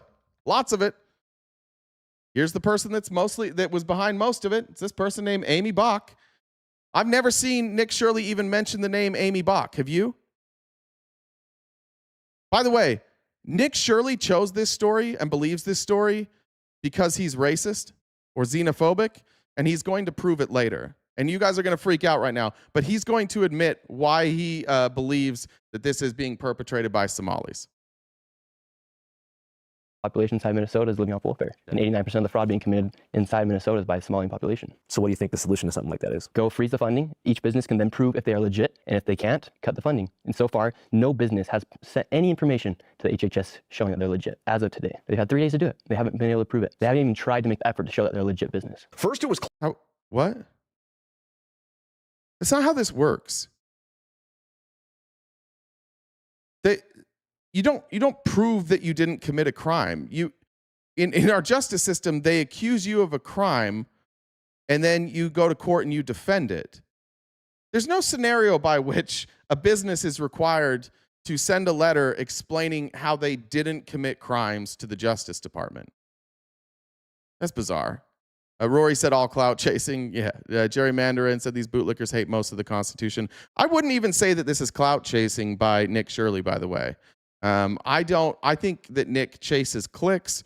We all, to some extent, do, and I don't really have a problem with that. I think that more people are going to assume I'm clout chasing by covering this story. But what Nick is doing is he's doing propaganda, and he's heavily funded to do this, and they're taking care of him. All this stuff, this entire story was handed to him by Republican operatives. He's also going to admit in this interview that he didn't do any of the research. It was handed to him by Republicans. Closed, then it was open, and now we've confirmed it's closed again. That's all after the owners recently rejected allegations of stealing taxpayer money. Do you trust America and the government specifically to handle our taxpayer funds correctly and properly if they have access to more of them? No, I don't think any of us should. I mean, just last year alone, over $120 billion were misplaced. So you have a general distrust in the government? No, I don't have a distrust necessarily in the government, but do I think we should trust the government 100%? No. It's kind of like having faith. Like, do you want to have faith in that God's real? Yes. When we die, will we for certain know exactly where we're going? You kind of walk with faith in a way where you hope that the people that you elect are going to work for your best interest. Do you know for certainty that the best thing is happening inside the country? Every single time you pay taxes, it's going to go to the place that needs it? No. But on that case, do I feel certain that I know where I'm going to go when I die because of my faith? Yes. But does that mean that it's going to actually happen? Who knows until we pass the other side. So, and then where were those people earlier that said I was criticizing his faith because I said he's going to justify believing shit without evidence in the same way that he justifies his faith? He literally just told you. Andrew asked, do you trust the government? Do I all the way trust them? No, but it's just like faith. I just believe. I just believe that they're going to do the right thing. And, we'll see at the end if they do the right thing. It's pretty dumb. That's what happens when you are raised this way. When you're raised in as a Mormon in Utah, in this culture where I was raised, by the way, spoke to 2 of his neighbors, 2 people that know his family intimately. This is how you are raised. You are raised to trust your gut over evidence every single time. If there's evidence and you don't like that evidence, you pray about it and you trust the feeling that you get from God. Another thing is, we as Americans, how should we feel comfortable knowing that there are daycares receiving millions of dollars while some families are paying upwards of $70,000 a year for their children to be going to daycare? By the way, his church, the Mormon church, just got caught for fraud. They were taking tithing money, which is money that you have to give 10% of your money to the church. And then the church was hiding that money from their members, and they were buying land and stocks worth like over $1 trillion. And they got caught avoiding taxes. They had to pay a fine. They had to admit their guilt. And their message to their people, to their own members, were, well, we didn't tell you about it because if we told you about it, you guys would stop paying your tithing. And no Mormons cared. They're like, yeah, that's fine. You can lie right to our face. We don't really care. That matters. If you are brought up in a faithful way, if you are brought up to trust your feelings and trust your answers from God, just know that you are conditioned to believe things without evidence. That's not an attack on your faith. That's you needing to understand that your faith, however you're brought up, you are conditioned. And if the way that you're brought up conditions you to not trust your eyes, but to only trust your gut, then you're a lot easier to deceive. That's what happened here. At the Amy Bach case? The white lady? Yeah. Yeah. Amy Bach acknowledged the government has proven fraud among meal sites and vendors that she sponsored under Feeding Our Future, but that it was others, not her. I'm going to pause it now when you tell me to stay on topic. It's my topic. Part of the topic today is Nick Shirley is in a cult. Nick Shirley presents his journalism the same way cults do, and there's a reason for that, and we're making the connection. So that is the topic today. If you look at the probe that began in 2023, as far as like COVID era, scamming and different types of fraud, there's been over like 60 convictions and millions seized from the fraudsters who took the money away. Yeah. But you feel like the state hasn't done enough. Well, Tim Walz has said they've been stopping to fight fraud since 2019, 2026, and they're still having millions of dollars being stolen, billions of dollars. Breaking political news. Yeah. Every state in the country has people committing fraud from Social Security, from Medicare, from Medicaid, food stamps. Every state has fraud. That's a dumb thing to say. Yeah, you're always going to have fraud. You never stop looking at fraud. Never. Out of Minnesota, Governor Tim Walz, who of course was the Democratic nominee for vice president in 2024, has ended his re-election bid for governor. This comes as pressure has been growing around this widening welfare fraud scandal. We've got conspiracy theorist right-wing YouTubers breaking into our daycares, demanding access to our children. So Listen, I don't know if you guys just don't listen or not. Nobody here thinks that fraud is okay. This is a weird thing that you guys are all doing. Two things can be true at once. You can have fraud in Minnesota, and Nick Shirley can be a liar. Both of those things can be true. In fact, all of the businesses Nick Shirley exposed could be fraudulent businesses, and it could still be true that Nick Shirley didn't present evidence of fraud, because he didn't. He just said, these people get money, there's no kids here right now. Both of those things can be true. I don't know why you guys are so obsessed with Nick Shirley. The reason I'm even talking about this is because we have to start understanding what good journalism is. We have to somehow come back as a country where we demand evidence, and evidence is how we make our decisions, not feelings. And you guys are having a lot of big feelings today. You're very upset that I'm picking apart Nick Shirley's story, and Nick Shirley's agreeing with me. Not one thing I've said so far, Nick Shirley hasn't definitively said or proven that what I'm saying is true. Decided to step out of this race, and I'll let others worry about the election while I focus on the work that's in front of me for the next year. I have quite literally saved America millions of dollars. That's why you saw the mainstream media attack me instantaneously after I exposed $100 million in fraud. Why would they not go investigate the fraud? Why would they investigate the person who investigated the fraud? You're not being investigated, bud. Nobody's opened an investigation into you. David said, want to talk about fraud? AZ school choice is crazy. You know who did get fraud charges? His mom. She's like a known fraudster, which is ironic that it's Nick Shirley and his mom out here exposing fraud. $100 million figure come from specifically? Yeah, so you had all the daycares. With the daycares alone, you had millions of dollars in fraud. And then inside of the home healthcare businesses, they were warehouse-style and industrialized buildings where you had 14 of the same healthcare companies all working within the building, and they could not even give you a rate. We know how expensive healthcare is, and they're giving these companies millions of dollars. And the man David, who's in my But that's not even surprising, right? Like, if these are healthcare companies, you have open enrollment. You don't walk in and they give you a rate. These are all brokers. These weren't insurance companies. These are brokers, and they it depends on when you visit them. Are you during enrollment dates? But yeah, you do all this stuff online. It makes perfect sense that all those healthcare companies would be in that building. There's nothing that would raise alarm bells there. Why wouldn't they? This is a place where I used to operate a business, and we had offices in Arizona, in 2 spots in Utah. And one of the spots that we were in was small, so we rented a space very similar to that. It was just one office. If somebody came to that and they saw the revenue that they were doing, they'd be like, the revenue doesn't make sense here. He's the one who has the statistics and has the numbers on how much these businesses were operating. It is far worse than anybody can imagine. You heard it's 7 to 10 billion and maybe more, and now the numbers have been revised. By the way, this is the guy who actually did all the research, not Nick. This guy and the Minnesota Republican Party, which Nick's going to point out later, came to Nick and begged him to do the story. But Nick didn't actually do any of this research. Nick does a weekly video. He hasn't been working on this story forever. He trusted this guy and the Minnesota GOP. They did all the work. And put out there publicly that they think it's more like 8 billion. How did you come into contact with David? He just messaged me on Instagram, and he said, Nick, I have the information about the fraud taking place here inside Minnesota. I've been looking into it for years. I have somebody from inside the Capitol who's given me the numbers of CCAP funding. I've been trying for years to expose this fraud. Nobody will listen to me. Please give me a call. Has he shown you that data? Yeah, that's what's inside the video. When you see the video and the screenshots of the CCAP funding, that's all straight from the Capitol of Minnesota. So who is David's source? David's source, he has somebody inside the Capitol. And you don't know and who that's public information as well. Who is it? Who is the person's name? Yeah. The lady's name, I did not work with her. However, He's about to not tell you. I just want to be clear. He obviously knows who this is. It's somebody inside the Capitol, meaning that it's somebody who works for the government that's giving this money. I know who it is. You guys know who it is too if you watch the hearings. information that was provided, I can't tell you her name right now, but I could find on X because but she's also inside the government there inside Minnesota. But you like fact check all that and you looked it all up. Yeah, David, all those numbers are straight from the Capitol. So a couple days ago, Minnesota State Representative. Notice you fact check that.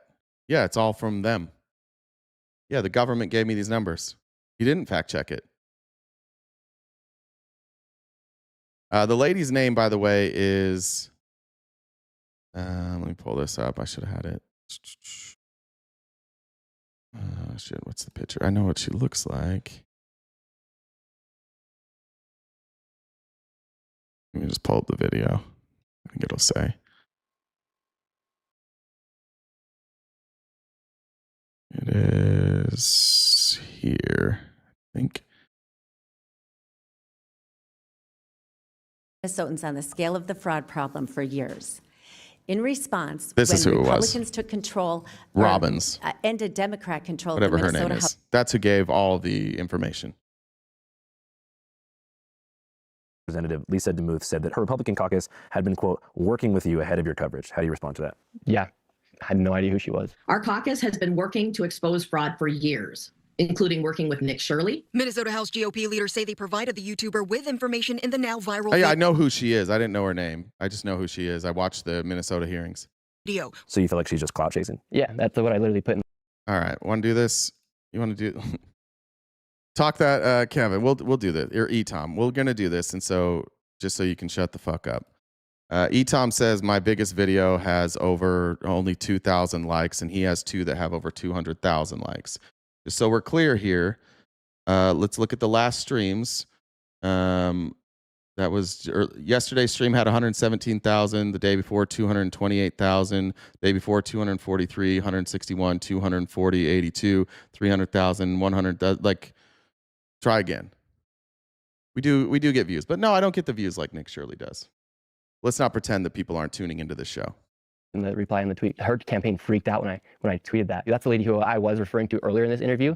So her staff was the people that David had received the information from because David reached out, and she works inside the government, so she did actually a good job by doing what she's supposed to do by serving the people and giving that information. Yeah, it says that Harry Niska, a Republican representative who's a staffer for her, was the one who gave the intel to David. Yeah, that probably sounds about right. But good on her for actually caring about fraud. Fraud's been taking place for years. And it's really affected the city on that big of a level to the point where people like David are feeling it. Yeah, because what they knew is Minnesota is not Minnesota anymore. As far as immigration goes? Immigration goes, fraud. They just released a new thing where they're giving people 20-week leaves for work leaves, and they've also raised property taxes. Oh, no.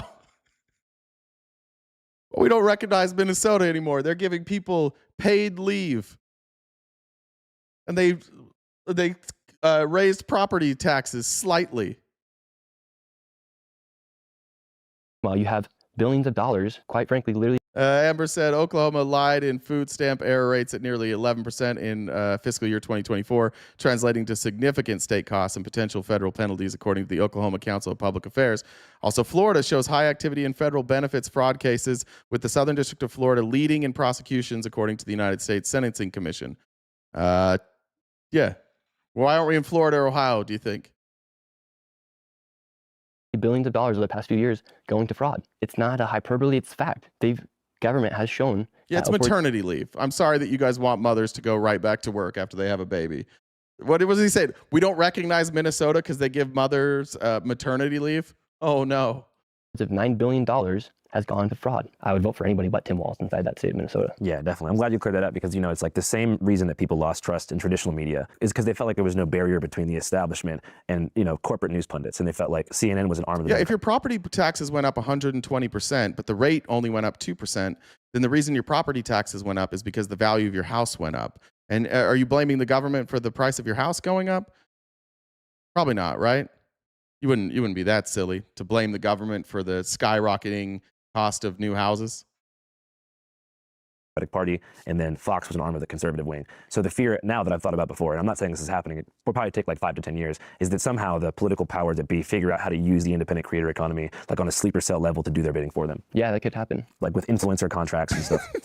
That's a sneak. He's literally telling Nick, like, hey, dude, you're saying that like we should trust independent news journalists, but now we're finding out that these people are being paid. So what's to stop people from paying somebody like you? Spoiler, he's being paid.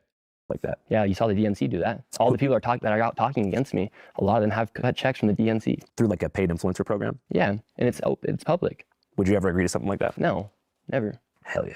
Like, why? I don't need it. I make enough money doing my videos off YouTube, and the people that support me, like, why would I ever? All right. True, they do pay influencers. Here is a story from today out of the New York Times. Then we'll get back to the video here, or excuse me, Wall Street Journal. ICE is spending $8 million on deals with pro-ICE influencers to push its propaganda online. That's according to internal documents received by the Washington Post. $8 million they've set aside.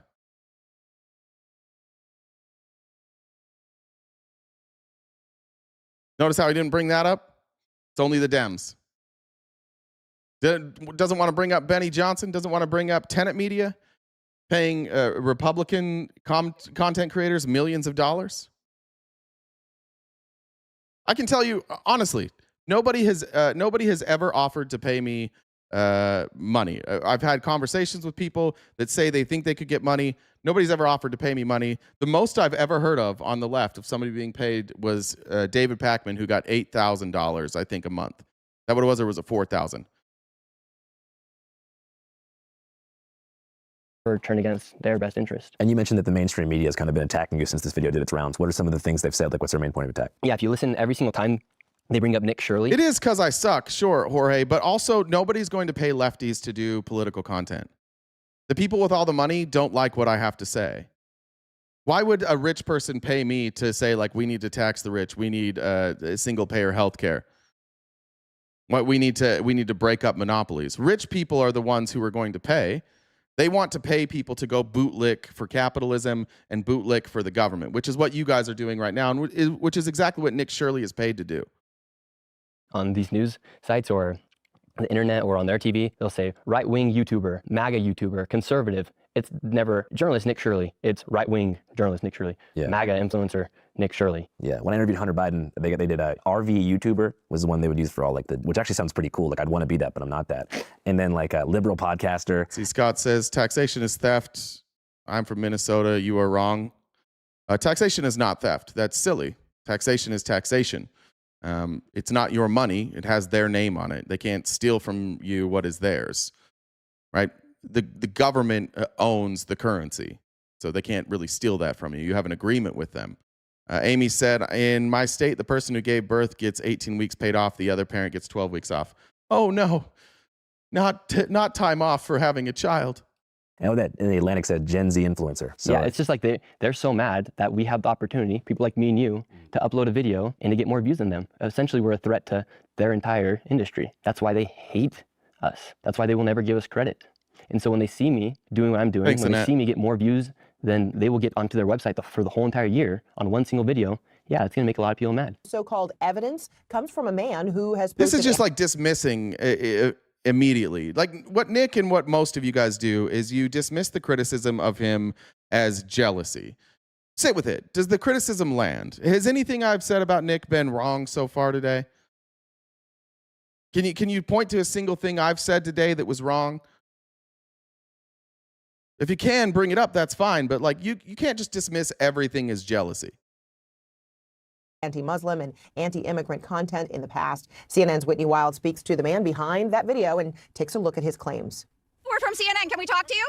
This is MAGA YouTuber Nick Shirley. Yeah, so going back to the first time we met, so what do you remember about that first interaction? I had just started making YouTube videos again, and I was all by myself. You were going to Amfest, so was I. I was going to interview people about what's happening here inside the country, and I thought I had no idea exactly what I was walking into. I just knew there was going to be a lot of people to interview about what was happening inside the country. I thought it was like called America Fest, so I had no idea what Turning Point was. I had no idea who Charlie Kirk was at that time. It was funny because I'd watched you before on All Gas No Brakes, and you're always in that beige suit, just moving around and doing your videos, and so I was like stoked to see you. It was great meeting you the first time. I remember That's I first what's saw up. you, and you were setting up a tripod, and I was like, yo, what should I do? And you told me Who you were like, investigated him?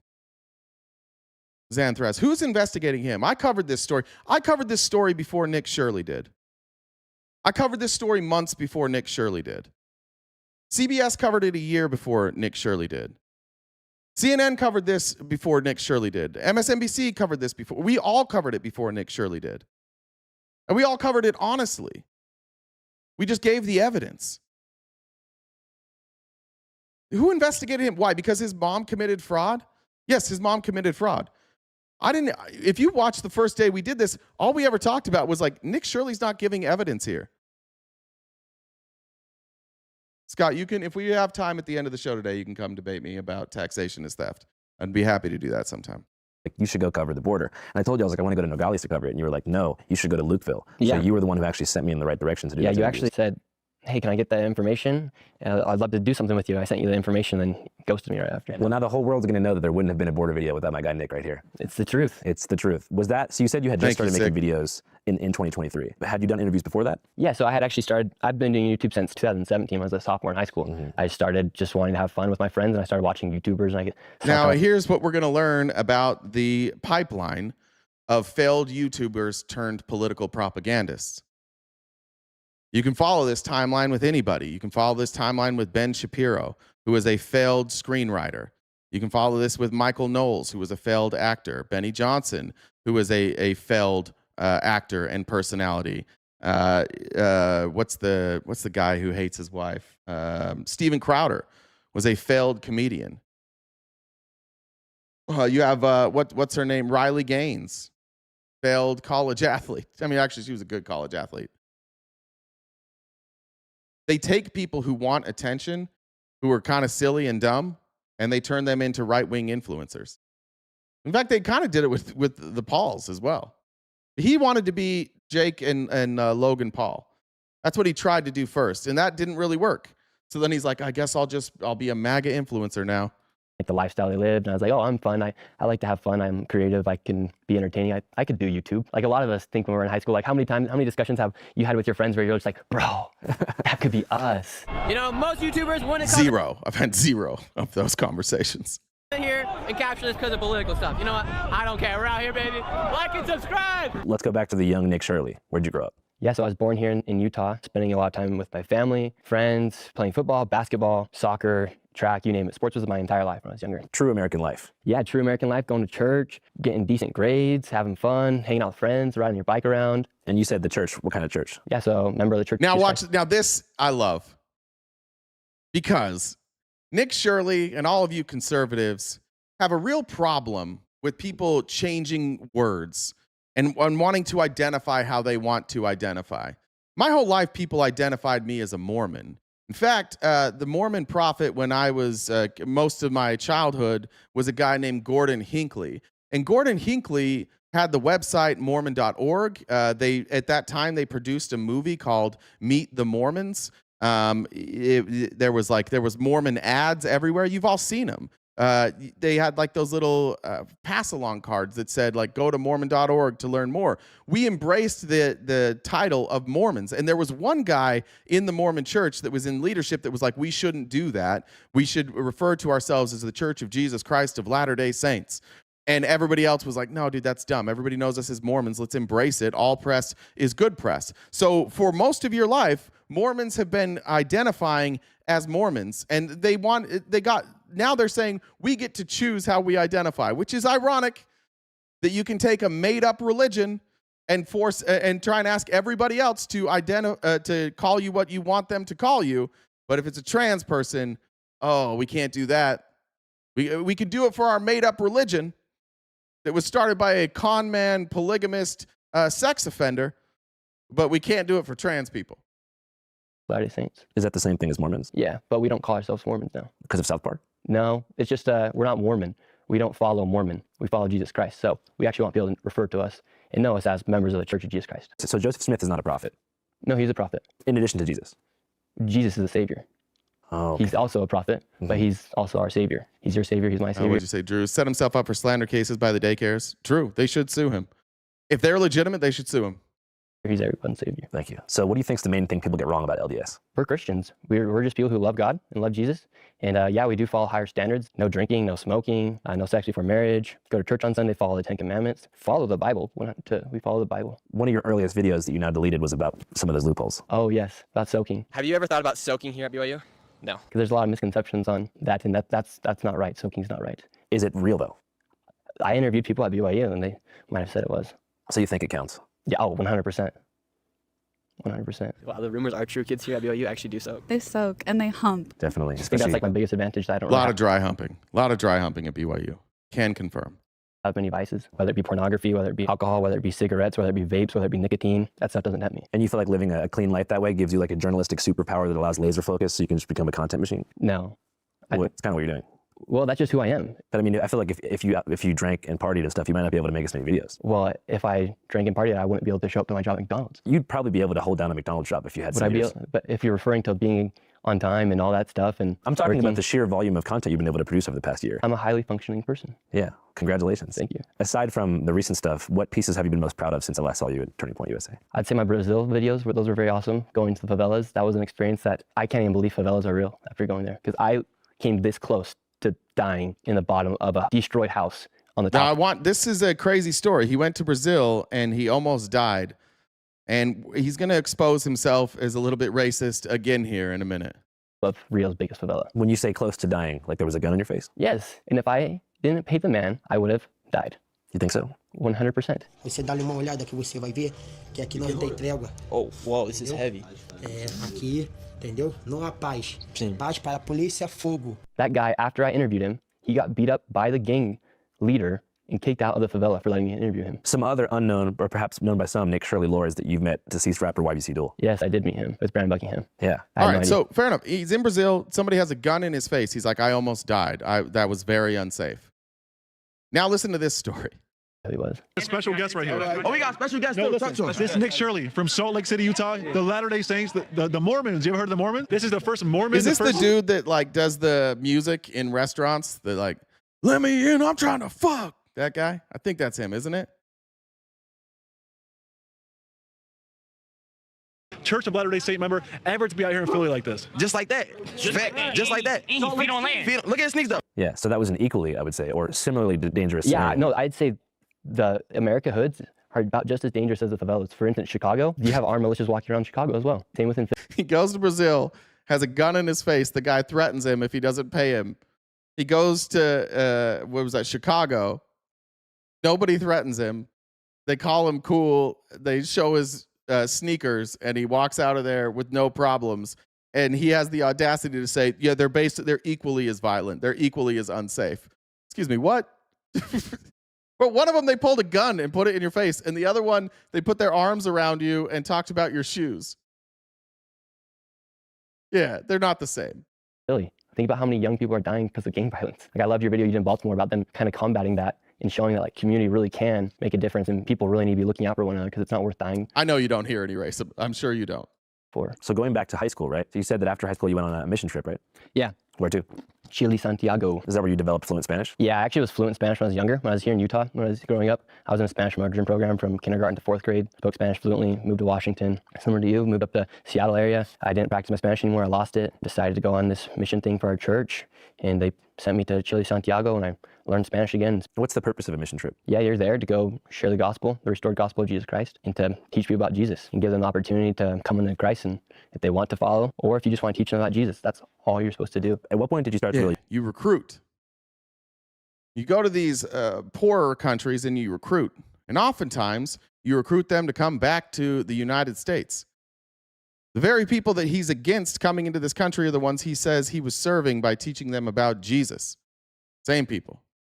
take political interviewing seriously, and why did you dive into that realm? Well, I think when I started seeing people get trafficked into the United States from the border and started seeing mass corruption within inside the government, I just couldn't believe that. I met somebody at the border. She gives me her WhatsApp, and the next day she texts me and she's in New York City. I was like, how is this happening? How are people just being trafficked around the country? How are little kids just coming over here? How's there a 15-year-old girl, or I think she was 17-year-old girl from Dominican Republic, all by herself? How are people doing this, and how's the government enabling this to happen? I remember going to the border for the first time, and I saw migrants coming over the border. I'm like, oh my gosh, what's going on? Like, shouldn't they be running away? Wasn't Governor Abbott the one transporting people from the Texas border to New York City? Yes. So you feel like there was mismanagement of the border on an executive Biden level and a state level? Yeah.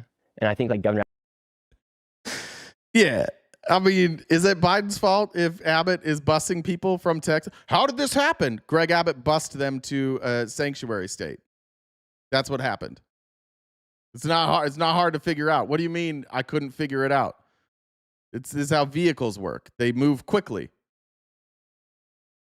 That was his way of saying F you to the sanctuary cities, and for the Democrats for just accepting and letting this happen, saying, okay, well, we're. By the way, another reason I think that Nick Shirley says racist things without thinking he's racist is that Nick Shirley believes that if you have dark skin, it's because your people are cursed, and your people were cursed for not listening to a prophet named Lehi, who none of you have ever heard of. But because they chose not to listen to Lehi, they have dark skin. So perhaps maybe the reason that Nick looks at these people as less than is he's been taught since he was a kid to believe that people with dark skin are cursed from God because they didn't listen to a prophet named Lehi. That might be why. Perhaps the church that he's a member of, who didn't allow black people to hold positions of leadership in the church until 1978, is a racist institution. Perhaps the state that he lives in, which was founded by his religion, has a university named after the second prophet, Brigham Young, who said, I don't want black people in my state at all, even if they're slaves. I don't even want black people here as slaves. That's how much I don't like black people. Perhaps that's why he looks at these people differently, because he was raised in a racist cult, a racist Christian cult, the same one I was raised in. Try and explain to me how you can hold the belief that people with dark skin have dark skin because God viewed them as less than, but also not be racist. Good luck with that. Deal with it. You guys go ahead and deal with it, and we'll give them bus ticket to get out of our state or city. So you feel like migrants kind of became political pawns for the two parties in America? Yeah, well, we all know, obviously it was because they wanted to vote. Fill the swing states, fill the big cities. We would have seen what was going to happen, but thankfully Trump won. How do you think Trump's doing so far this term? I think Trump's delivering, especially on crises like the border. I think when you say, here's another point. When you say, it's got to be a race thing, it can't possibly be a fraud thing. Walter, explain to me why in all of his reporting about fraud, he never mentioned the white lady who was responsible for most of it. How come he went to a black neighborhood? Why did he go to a Somali neighborhood? And in all of his reporting, how come he's never brought up Rick Scott, who did over $1 billion in Medicare fraud? How come in all his reporting he hasn't brought up the 2 people that Donald Trump has pardoned this year for Medicare fraud? Why do you think he didn't bring that up? How come you think he only talks about Somalis?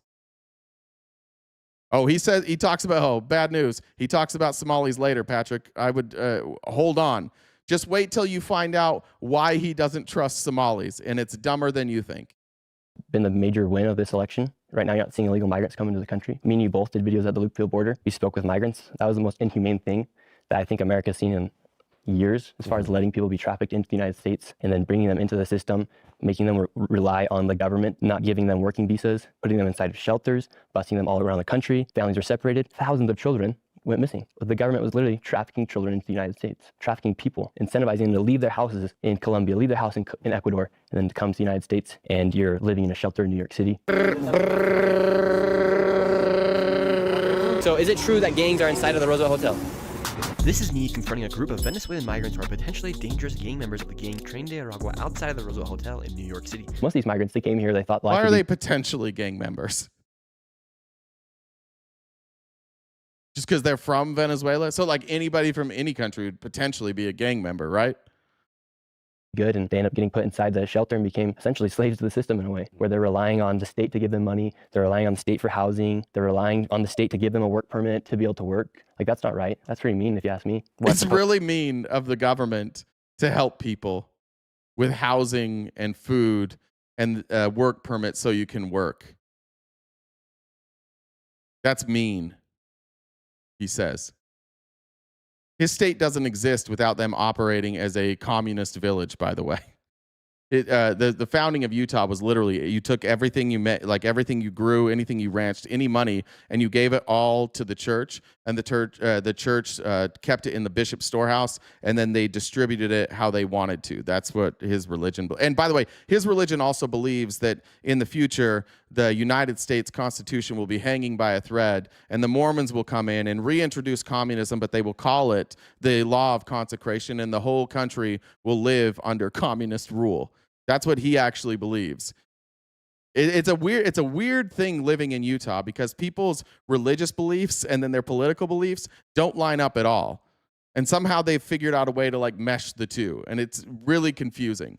But their end goal is communism, where the church rules the United States and nothing that you have goes anywhere but to the state, and then they're going to distribute that. So it's a weird thing for him to believe that and then openly criticize it.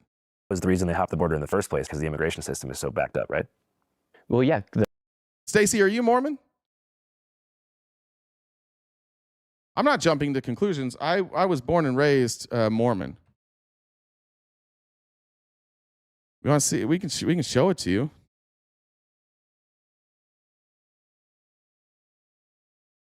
You tell me what the law of consecration is here, Stacey.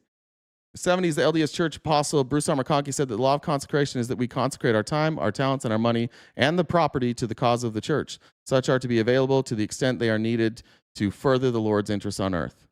Rather than fully living the united order to keep the law of consecration, members are asked to tithe their income to support the church, pay a generous monthly fast offering to care for the poor, and to donate their time and talents in assisting in the operation of the church.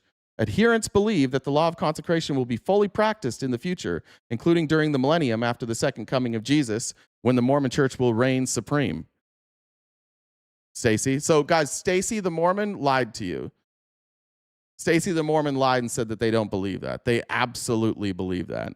However, a lot of Mormons don't even know that they believe that, because a lot of Mormons are like Nick Shirley. They're just like surface level Mormons. They do it for the community, and they don't really understand the doctrine that's being told to them. There's major issues with immigration here inside the United States, but you just can't walk into the country and think that you're going to be treated just like a law-abiding, tax-paying citizen. Mm-hmm. Who was filming most of your stuff back then? Me, myself. Excuse me, you don't think the United Order was practiced in Utah?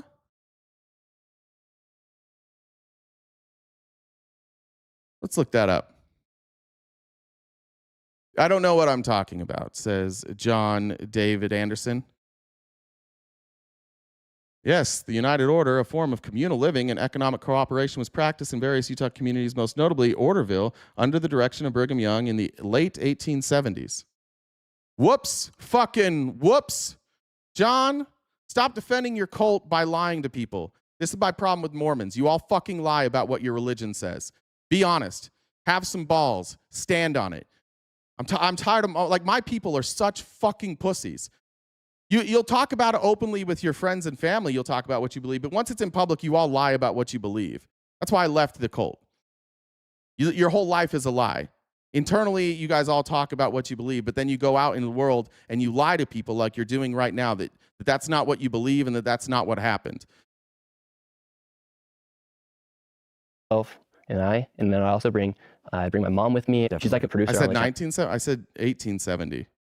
1978 is when Frederick, when I mentioned 1978, that's when black people were allowed to get the priesthood. The United Order changed, I think, in 1896, when Utah became a state, and then they had to live under the laws of the United States. See how upset they get when you point out that they're all liars? Don't lie about your religion. That's one of the 10 commandments Nick Shirley told you. Thou shalt not lie. Don't lie, please. Okay. So they're coming right now because it is an opportunity for them to come and they... Thank you, John. A couple of wards practiced it. The whole church, not a couple of wards, stop that. A couple of areas practiced it. The whole church hasn't practiced it since Jackson County, Missouri. John David Anderson, do you want to tell us about Jackson County, Missouri? I'll tell you guys about Jackson County, Missouri. Nick Shirley, John David Anderson, and the rest of the Mormons here believe that when Jesus returns, he will return to Jackson County, Missouri, and that Jackson County, Missouri will be the center of the United States, and that the Mormons, who again, when the Constitution is hanging by the thread, will come in and save everybody, and we will return back to the United Order. Jesus will come back, and then we will live under Mormon communist rule, and the capital of everything will be Jackson County, Missouri. That's where, by the way, if any of you are wondering, not far from there is where the Mormons believe the Garden of Eden was, in a place that they call Adam on Diamond. You can look that up too. It's weird. It is a weird cult, and they all lie about it. Nick lies about it. The people in this chat lie about it. It's one of the most dishonest cults I've ever seen in my life. Mitt Romney, when he ran for president, lied about it. I knew that he lied about it when he ran for president, and I didn't care because I was still in the cult at that time. And what we do in the cult is we justify lies. We just pretend that they're not lies. But Romney lied about it because Romney said he didn't make blood oaths and that he didn't threaten to slit his own throat and cut his stomach if he told the secrets of what happened in the Mormon temple. He lied about that on TV, and Mormons didn't give a shit. They never care about Mormons lying. Mormons are allowed to lie, but God forbid anybody else ever say something untrue. In fact, Mormons will be upset with me for pointing out their lies far more than they will care about the people who are lying. Are taking that opportunity, and they're coming here. And Nick and I wanted to show, because all of America, we just and Nick also took those oaths. Nick also has done things in the Mormon temple, secret handshakes, and he's taken blood, not literal blood oaths, but they've basically said like that if I tell what happened in the temple that I should be unalived. Oh, I've been through the temple. Clearly I have, Coach Patrick. Clearly I have. You can check my records in the Mormon church. I went on a Mormon mission to Spokane, Washington from 2005 to 2007. In order to go on a mission for Spokane, Washington, you have to go through the temple. And now that you guys are questioning that, let me tell you what else happens at the temple. You go in there and you used to get completely naked under a robe. Now you get to leave on your Mormon underwear. But what used to happen is you got completely naked under a robe, and an old man would dab a little bit of olive oil on you, and he would touch you. He would touch you in special places, including your groin, to help consecrate you, to help make sure that you were worthy to go into the temple. It was a ritual where an old man would use olive oil and dab your naked body. And that's what Nick Shirley did. Nick Shirley probably went through the temple after they stopped doing that. But when I went through the temple in 2004, they were doing that. And watch this on our TV and get angry with it. And we wanted to show like what is truly happening. We have been there. Did she have any kind of career in content creation prior to you guys working together? She actually went to school for journalism and to be a broadcast here. Did she have a hand in your decision to really like start taking things more seriously as far as political coverage? No, actually, she actually didn't really believe in like anything I thought politically. But as you know, during like 2020, for instance, on my channel, I couldn't put Trump's name in a title or a thumbnail without the video being demonetized. Mm-hmm. And so there was no incentive to actually. Listen, is that why you're so sour? What? So you grew up in a cult where they touched you with, like an old man creepily touched you, and you vowed to die if you told the secret handshakes in the Mormon temple, and they lied to you your whole life about the guy who started the church being a pedophile, then the next prophet being also a pedophile, and both of them practicing both polygamy and polyandry, where they would where like the prophet would take somebody that had a wife and he's like, I like that wife, so they just send the husband overseas for 5 years, and then behind that husband's back he would just marry the wife and be like, oh well, God said that he'll kill you if you don't marry me. Literally, Joseph Smith said God will come down with a flaming sword and kill you if you don't marry me. Yeah, I'm a little jaded by that, sorry. It's crazy that you're not. It's more crazy that you guys are still in the church knowing that all of this stuff that I just said is true. You keep telling me I don't know what I'm talking about. Then when I point it out, you go, oh, what, you pussy? Can't handle a few blood oaths? Can't handle an old man creepily touching you? Can't handle being associated with pedophiles? What's wrong with you, you coward? Yeah. I don't like your cult. It abuses people. I don't like that you guys covered up all these sexual abuse of the Boy Scouts. I don't like that the Mormon church consistently covers up sexual abuse. I don't like any of that stuff. I guess you guys don't ever talk about it. This dude's salty. That's why he's bringing up that we cover up for sexual abuse. I guess. Yeah, I'm a little salty about it. I'm a little frustrated with the Mormon church. I'm a little frustrated with the way that I was brought up. To create political content that time, especially if you're a smaller creator, because you couldn't get the video to be seen by anybody. And so you couldn't really make those videos. And then when I did get back from that mission, this is nothing. This never happened. You never got your YouTube channel silenced if you had a thumbnail of Trump. He just made that up. Like Ben Shapiro had Trump thumbnails forever. Steven Crowder did too. They weren't removed for Trump thumbnails. Shapiro never got removed. This is just an unequivocal lie. And this is just like more, oh, we're such victims over here. Us conservatives are such victims, but Elon Musk, the Lord and Savior Elon, saved us. I could then make videos on politics, and the censorship kind of got lifted because of Elon Musk buying X. People hate on Elon Musk, but they don't understand like what he actually did by buying X. Yeah. Because of him, you're actually able to post stuff on YouTube and not have to worry about being censored or worry about. Yeah, nobody was demonetized for having Trump. By the way, it's always like the way that YouTube ads work is they bid, and it's like live bidding. So they're gonna say like, what do you cover? If you cover politics, you don't get ad revenue on YouTube the same way that like Mr. Beast does. Like I'm gonna get, I guess I could pull it up, but it's like, I don't know, it's like $13. It's crazy. Like this, a live that does 100,000 views, we might get like 20 or 30 bucks from it.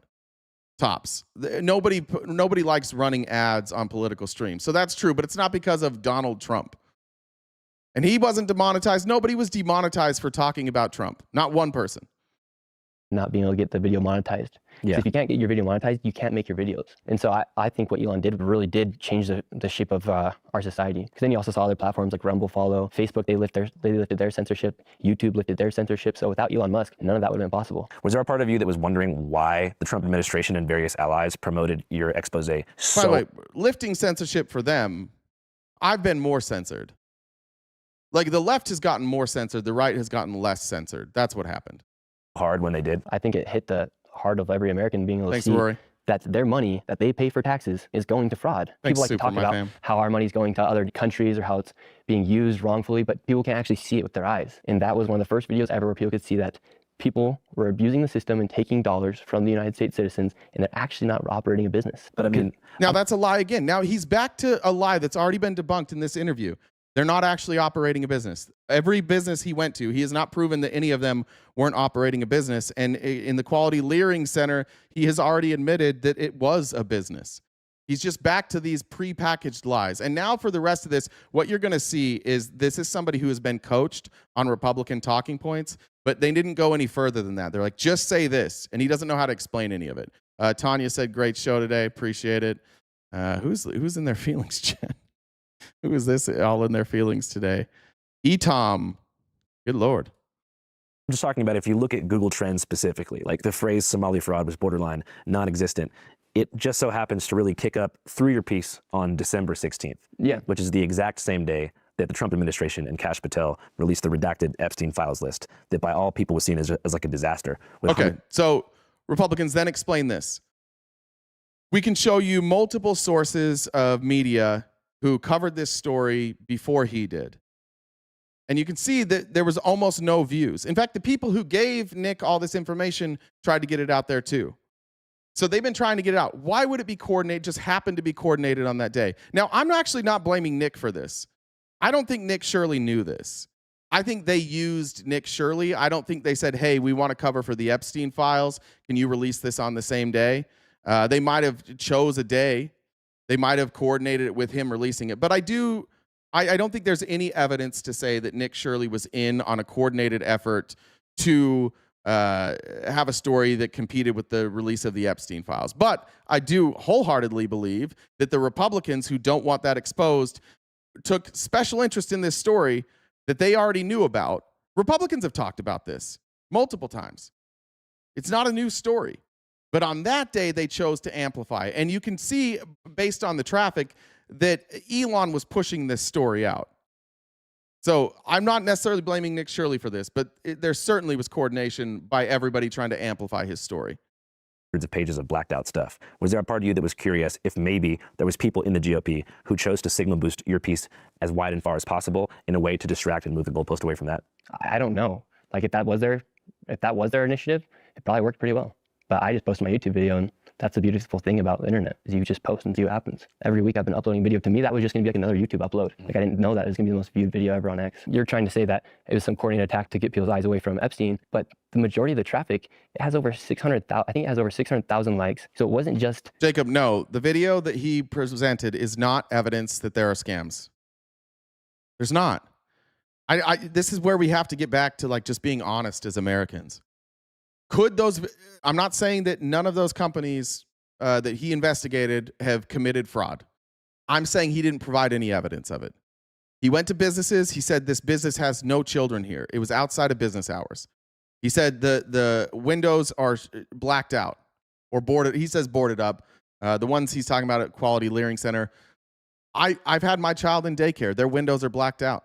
You cannot look through there. And the door is locked. You have to press a button just like he did. You scan your face. They let you in. Everything in my child's school right now, it's the same way. I can't look into her room. There's no way to do that. And in order for me to get in school, it's a locked door. I have to click a buzzer. Then I have to go in and I have to do a facial scan. And once I've done the facial scan, they print out like an ID badge that I have to wear. Then I can go see my daughter. So what he did is he said, here's how much money these companies have gotten. There's nobody here. If you're being honest, that's the only thing he did. He just said, here's how much money that they've made or how they've received, and here's nobody at this school or this daycare. And then we find out that the daycare he went to, of course, there shouldn't have been anybody there because it was closed. So I'm just asking, like, what evidence outside of that did he provide? I'll stop it for a second. You guys tell me, outside of him showing that there weren't kids there and the amount of money they got, what other evidence did he provide? Yeah, tell me. I'm listening to you guys now. What other evidence? Just tell me what it is. Most of you are going to say, oh, dude, you watch the video. Just tell me. This should be easy for you. You guys should right now be able to cite what happened. And I'm reading your comments. Nick Shirley exposed billions worth of fraud. Okay, you're just saying the same thing. What did he show? Outside of they got this money and there aren't kids here. What did he show?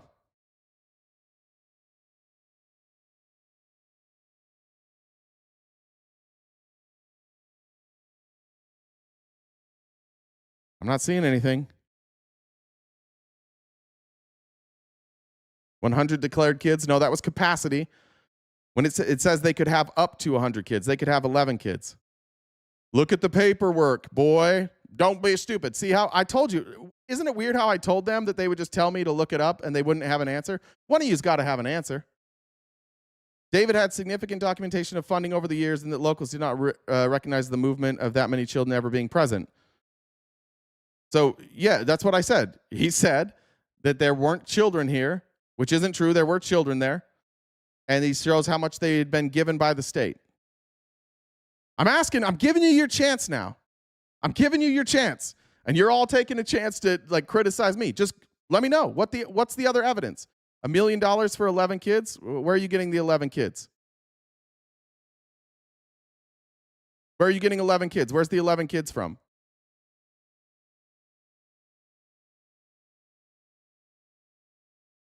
Why don't the blacked out windows bother me? Because that's what happened when my kid was at daycare. So people can't look in. I don't want strangers looking at my kid through the windows.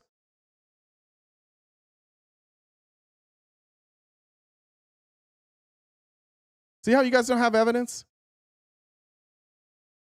Just a lot of insults to me. Again, there is fraud, and we can show you evidence of fraud. I can go into multiple court cases and show you evidence of fraud in Minnesota, none of which is what Nick Shirley showed you. I reported it before Nick did. And I reported on the actual fraud, the actual court cases, and we talked about the evidence. I was there before he was. Anybody receiving money for services and not providing those services is fraud. But Kirk, he didn't show evidence that they weren't providing those services. He showed a daycare that was closed outside of business hours. I'm going to have to start the video again, but I just want to point out once again, we gave you 5 minutes to present any other evidence that Nick showed you, and you can't come up with anything. All you can come up with is the left hates America. Fuck this guy. This guy loves criminals. I covered it before he did. I was never in Minneapolis, and I covered it better than him. That's the crazy thing. Going around doing what he did didn't prove anything. I covered it far more in depth than he did. You don't have to go to Minnesota to report on this. We have the internet. You know that, right? You can just find the court documents on the internet. All right. Nothing from any of you. Perfect.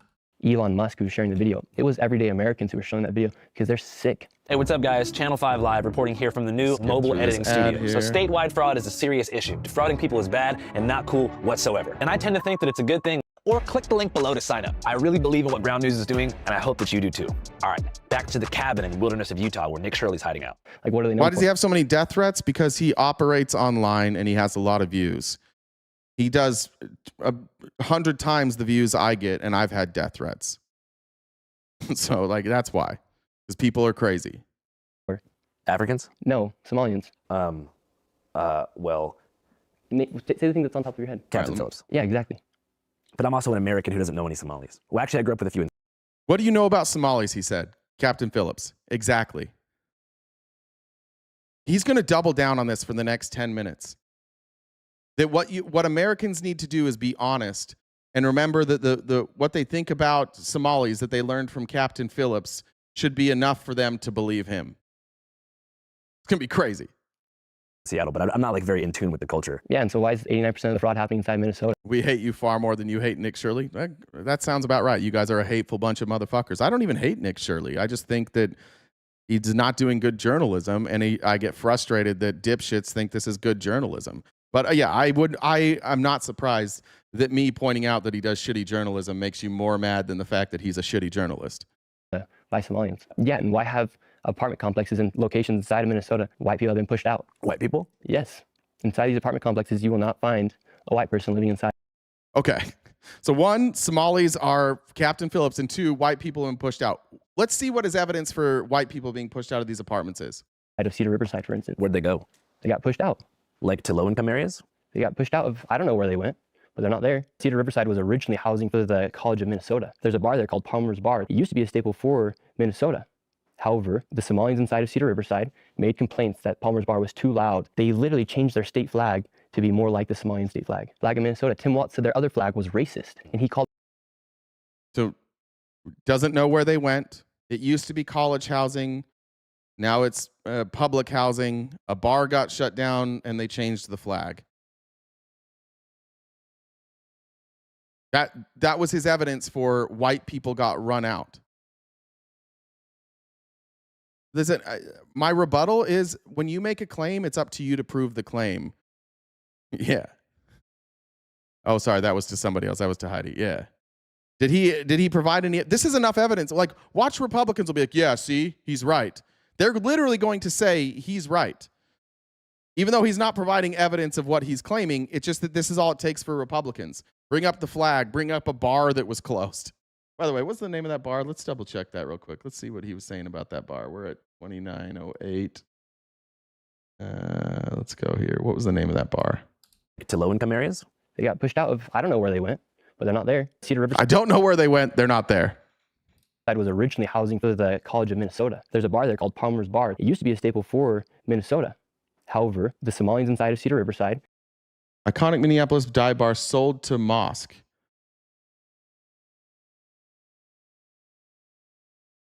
Wait, they sold it?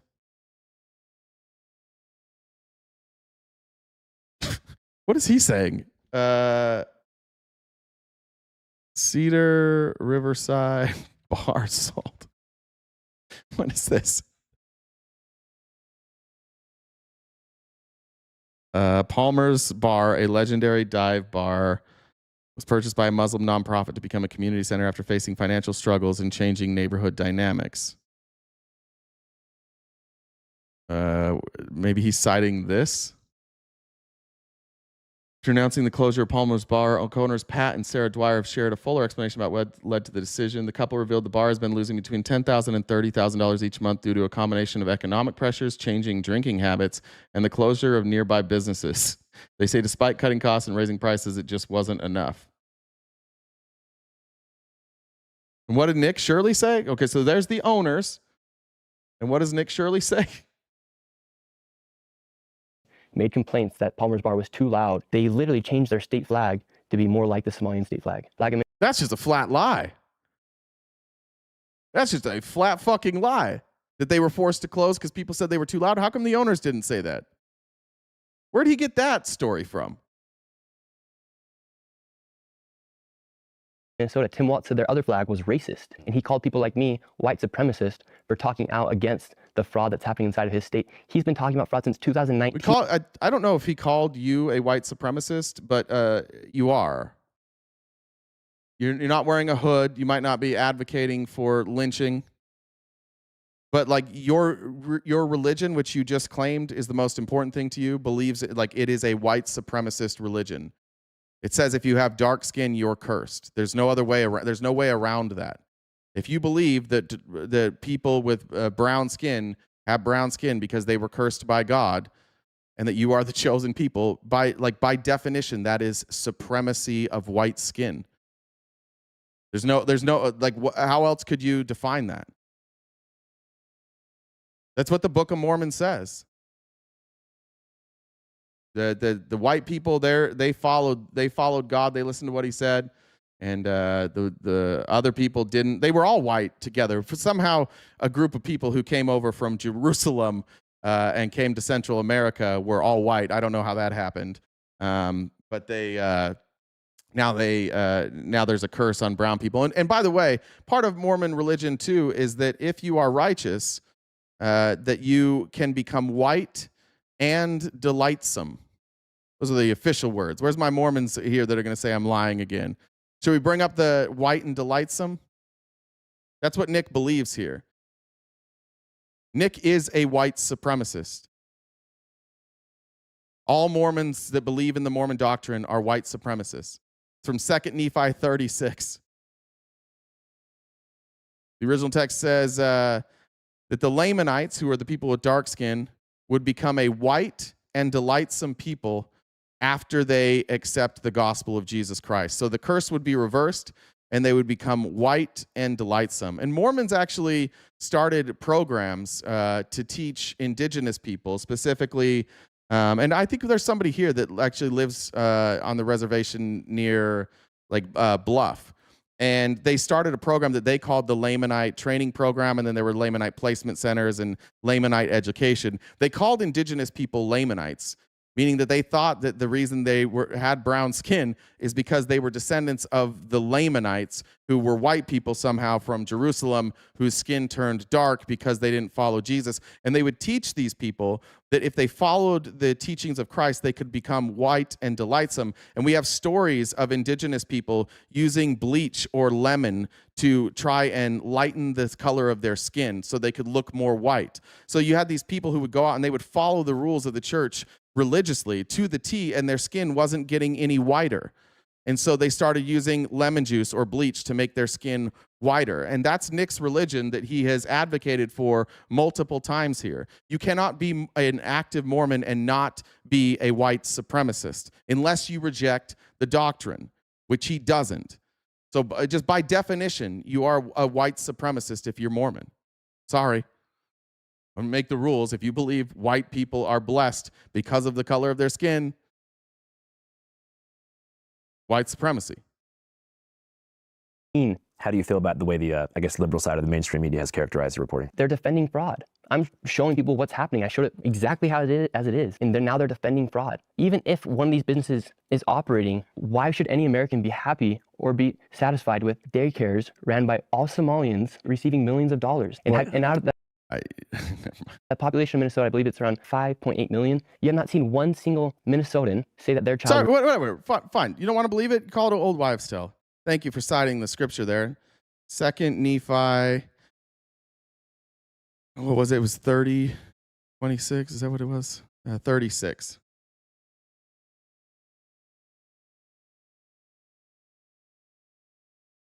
Oh, you see here, we're on the Church of Jesus Christ of Latter-day Saints, or the churchofjesuschrist.org.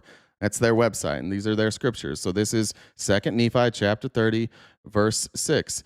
And then shall they rejoice, for they shall know that it is a blessing unto them from the hand of God, and their scales of darkness shall begin to fall from their eyes, and many generations shall not pass away among them, save they shall be a pure and delightsome people. What, have they changed this? Did they change the wording?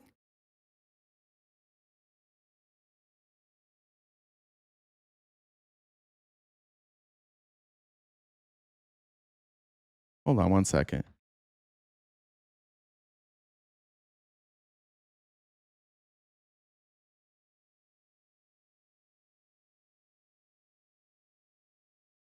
Oh, yeah, it was in the 1840. The original was white and delightsome. There we go. And then they changed it in 1840. That's right. So the original document says white and delightsome. Then in 1830, the Book of Mormon said white and delightsome. In 1840, they changed it to pure and delightsome. Then in 1841, 1870, Jen, I'm getting feedback. 1841, 1879, and 1920, white and delightsome reappeared in the Book of Mormon due to reliance on earlier editions and not the 1841. Then the 1981 edition restored it back to pure and delightsome. That's why. So there are, depending on which edition of the Book of Mormon you have white and delightsome and pure and delightsome. Yeah. What's up, Jen? We've got ghost stories, gaming, waiting for you to chat with you. He's I'm assuming, Jenna, they got about 10 minutes in order to chat with you. About what? What do they want to talk about? Here, I'll drop some of their conversations they dropped in the chat.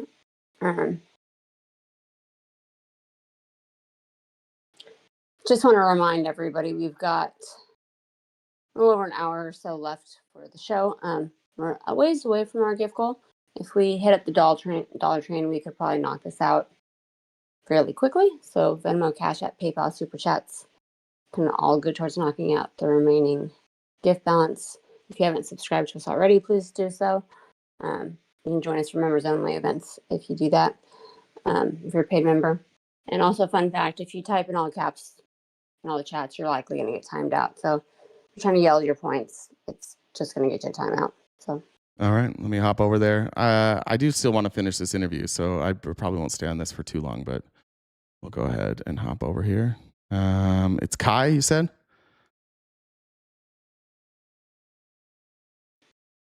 Hey, Kai. Hey, what's going on? RTP. Sorry, I'm not a usual viewer, so RTP fine. Yeah, you can call me that. That works. Cool. I've only been watching for like 20-ish minutes today, so unfortunately I'm not super familiar with your work. Very Sure. sorry about that. No, that's all right. No, I appreciate you bringing some attention to a lot of the situation going on in Minnesota. I do think that the position that you're taking is a little standoffish. I do think that you're being a little loose with the purview of what may be going on with the fraud. I do appreciate that you also take under the consideration that, do I think there's fraud going on? Of course there's fraud, because any system's going to have fraud going through it. But I do want to kind of just bring to the attention that working in the industry of finance and banking, and you see a lot of these things coming through, having been in it since about 2013 myself for banking total in the state of Minnesota, I can say that these things come up and you do what you can. You go by what, regulation requires you by federal law, and you put in, SARs, which are suspicious activity reports. Mm-hmm. Some banks call them different things, but Just to be clear, did Nick reference any SARS reports? No. Okay. But what I'm saying is, just as a point of like what's backing up on the other end of this, because it's not just specifically what Nick's doing with daycare, because daycare, I will say, is minuscule, right? It is still like millions of dollars going into this welfare program. Sure, but before we leave Nick, I want to make sure, because you work in banking, right? Yeah. Okay. Do you have fraud investigators that you work with? So we don't actually have a division, because we're a really small bank. But like what we do is, Okay, let's just say I came to you and like I'm talking. Yeah. I want to prove that a loan that you guys gave out was fraudulently produced, right? That they lied about the loan, what they were going to do with the loan, right? So that's fraud, right? Specifically for lending on that front. So let's just say that it's a bakery, right? And I don't think that they're running a bakery. They're running pet spa, but it would be fraud to say that they were getting a loan for a bakery when they ran a pet spa, right? It's not necessarily like, it'd be more like a miscategorization or even like just falsifying record. It's not necessarily like a fraudulent thing. It would be more like, Wouldn't the application be fraud? the fees going in and like what's required to build a loan for that. Like if you're doing real estate to buy the location, well, obviously then you're going to need, you know. Right, but it's fraud to lie on those documents of the purpose of your loan. That's fraud, right? Well, right, because like for specific funding, you do need specific. Okay, so let's just say in this case that I came to you and I was like, look, I've done my investigation. I've got evidence of fraud for you, and you're like, great. And the evidence that I provide for you is the total amount of money that they got for their loan, and then I show you a video of their business when it's closed, and that's all the evidence that I've given you. Is that evidence of fraud?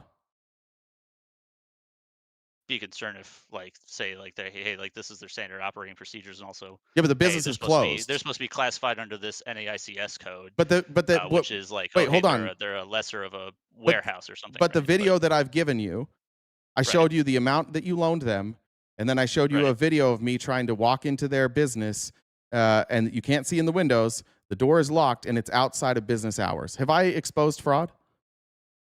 Are you talking specifically about like the Leering Center one? Oh, I'm talking, no, this is a hypothetical. If I came to you about a loan that you guys had granted, and I said, this is fraud, and all I gave you was how much, the total amount that you gave them for the loan, and then I had a video of me trying to go into their business outside of operating hours. Have I given you any evidence of fraud? Strictly with the context of that situation, you've given me nothing. So what's the difference between what I am giving you and what Nick Shirley gave when it came to Quality Leering Center? Right. So contextually, what kind of comes in with more than just those two things is that, I mean, decades of reporting of infractions against these places. But those infractions would show that they weren't fraudulent. That would be counter evidence. If you have evidence that they are being that they have been warned and they've been given strikes against their business because of the way that they were handling kids, that would show that they're bad at running a business, but that wouldn't show that the business itself is fraud, which Nick said there's no kids there and nobody's ever seen kids there. Remember, Nick's first day of reporting was kids don't go here. This guy has lived here for 17 years. There's no kids here. So again, what I want to bring to your attention, I'm just wondering, I don't want to move. Hold on. I'm not going to move past this. Did Nick provide any evidence of fraud for the social Quality Leering Center? I think that he drew attention to it. I understand that. It's not my question. It's not my question. Please, I'm going to need you to answer my question, though, and then we can move on. Did he provide any evidence of fraud? Sensationally, no. Okay, so that's so. Do you understand now? Wait, hold on. So all of these people in the chat right now who are upset with me, that's what I've said all along. That Nick didn't provide, and so my frustration with Nick and the way that the right-wing ecosystem seems to work is that you're people. Bad with the framing. Well, I'm mad that people are willing to believe things about a marginalized community, and their first time hearing about it is Nick Shirley, who didn't give them any evidence of fraud. Right. So he's bringing suspicious activities like to light, saying like, hey, look, there's something. What suspicious activity did he bring to light? With the Quality Learning Center. Okay, so for Quality Learning Center, stated business hours before his video, 6 a.m. to 10 p.m. Suddenly changed to 2 p.m. to 10 p.m. That's a. Do you have any? Wait, hold on. Saying like, wait, hey, there's no people coming. Has he provided evidence that that's true? It's on internet records. You'd have to pull like archive.com and you'd have to look at the Google posted hours. No, there's different hours on Saturday and Sunday. He's citing the Saturday and Sunday hours, and he's applying them as a whole. You can go look. You can go look at the archives. It's been 2 to 10. All right. So has he provided? That again, I'm going to ask: has he provided any evidence of fraud for the Quality Learning Center? Are you willing to accept any evidence from post investigation? No, activity? I'm not. I'm talking because again, the conclusion. Because you have to accept that there are prior pieces. I believe that David himself was investigating. Wait, I believe, and that there was notations about this. Hold place. on. Like, hey, there might hold on a second. No. We're staying here. Yeah, it's my show. It's my show, and we're staying here. And we're going to move. And we're going to move to that. You're kind of pressing on this. I am, and I'm going to continue. And I'm going to continue to press on it because what I'm asking and what I'm the only thing I'm critical about with Nick Shirley is that the video throw the baby out with the bathwater. No, I'm not. No, I'm not. No, and you're doing this cope thing. My only criticism of Nick Shirley and the people who think his reporting is good is that he didn't report or give any evidence of fraud. I did. CBS did. You mentioned before that there have been multiple people who have shown evidence of fraud, including the Biden and Trump DOJ, including state investigators, including Tim Walz's own investigators.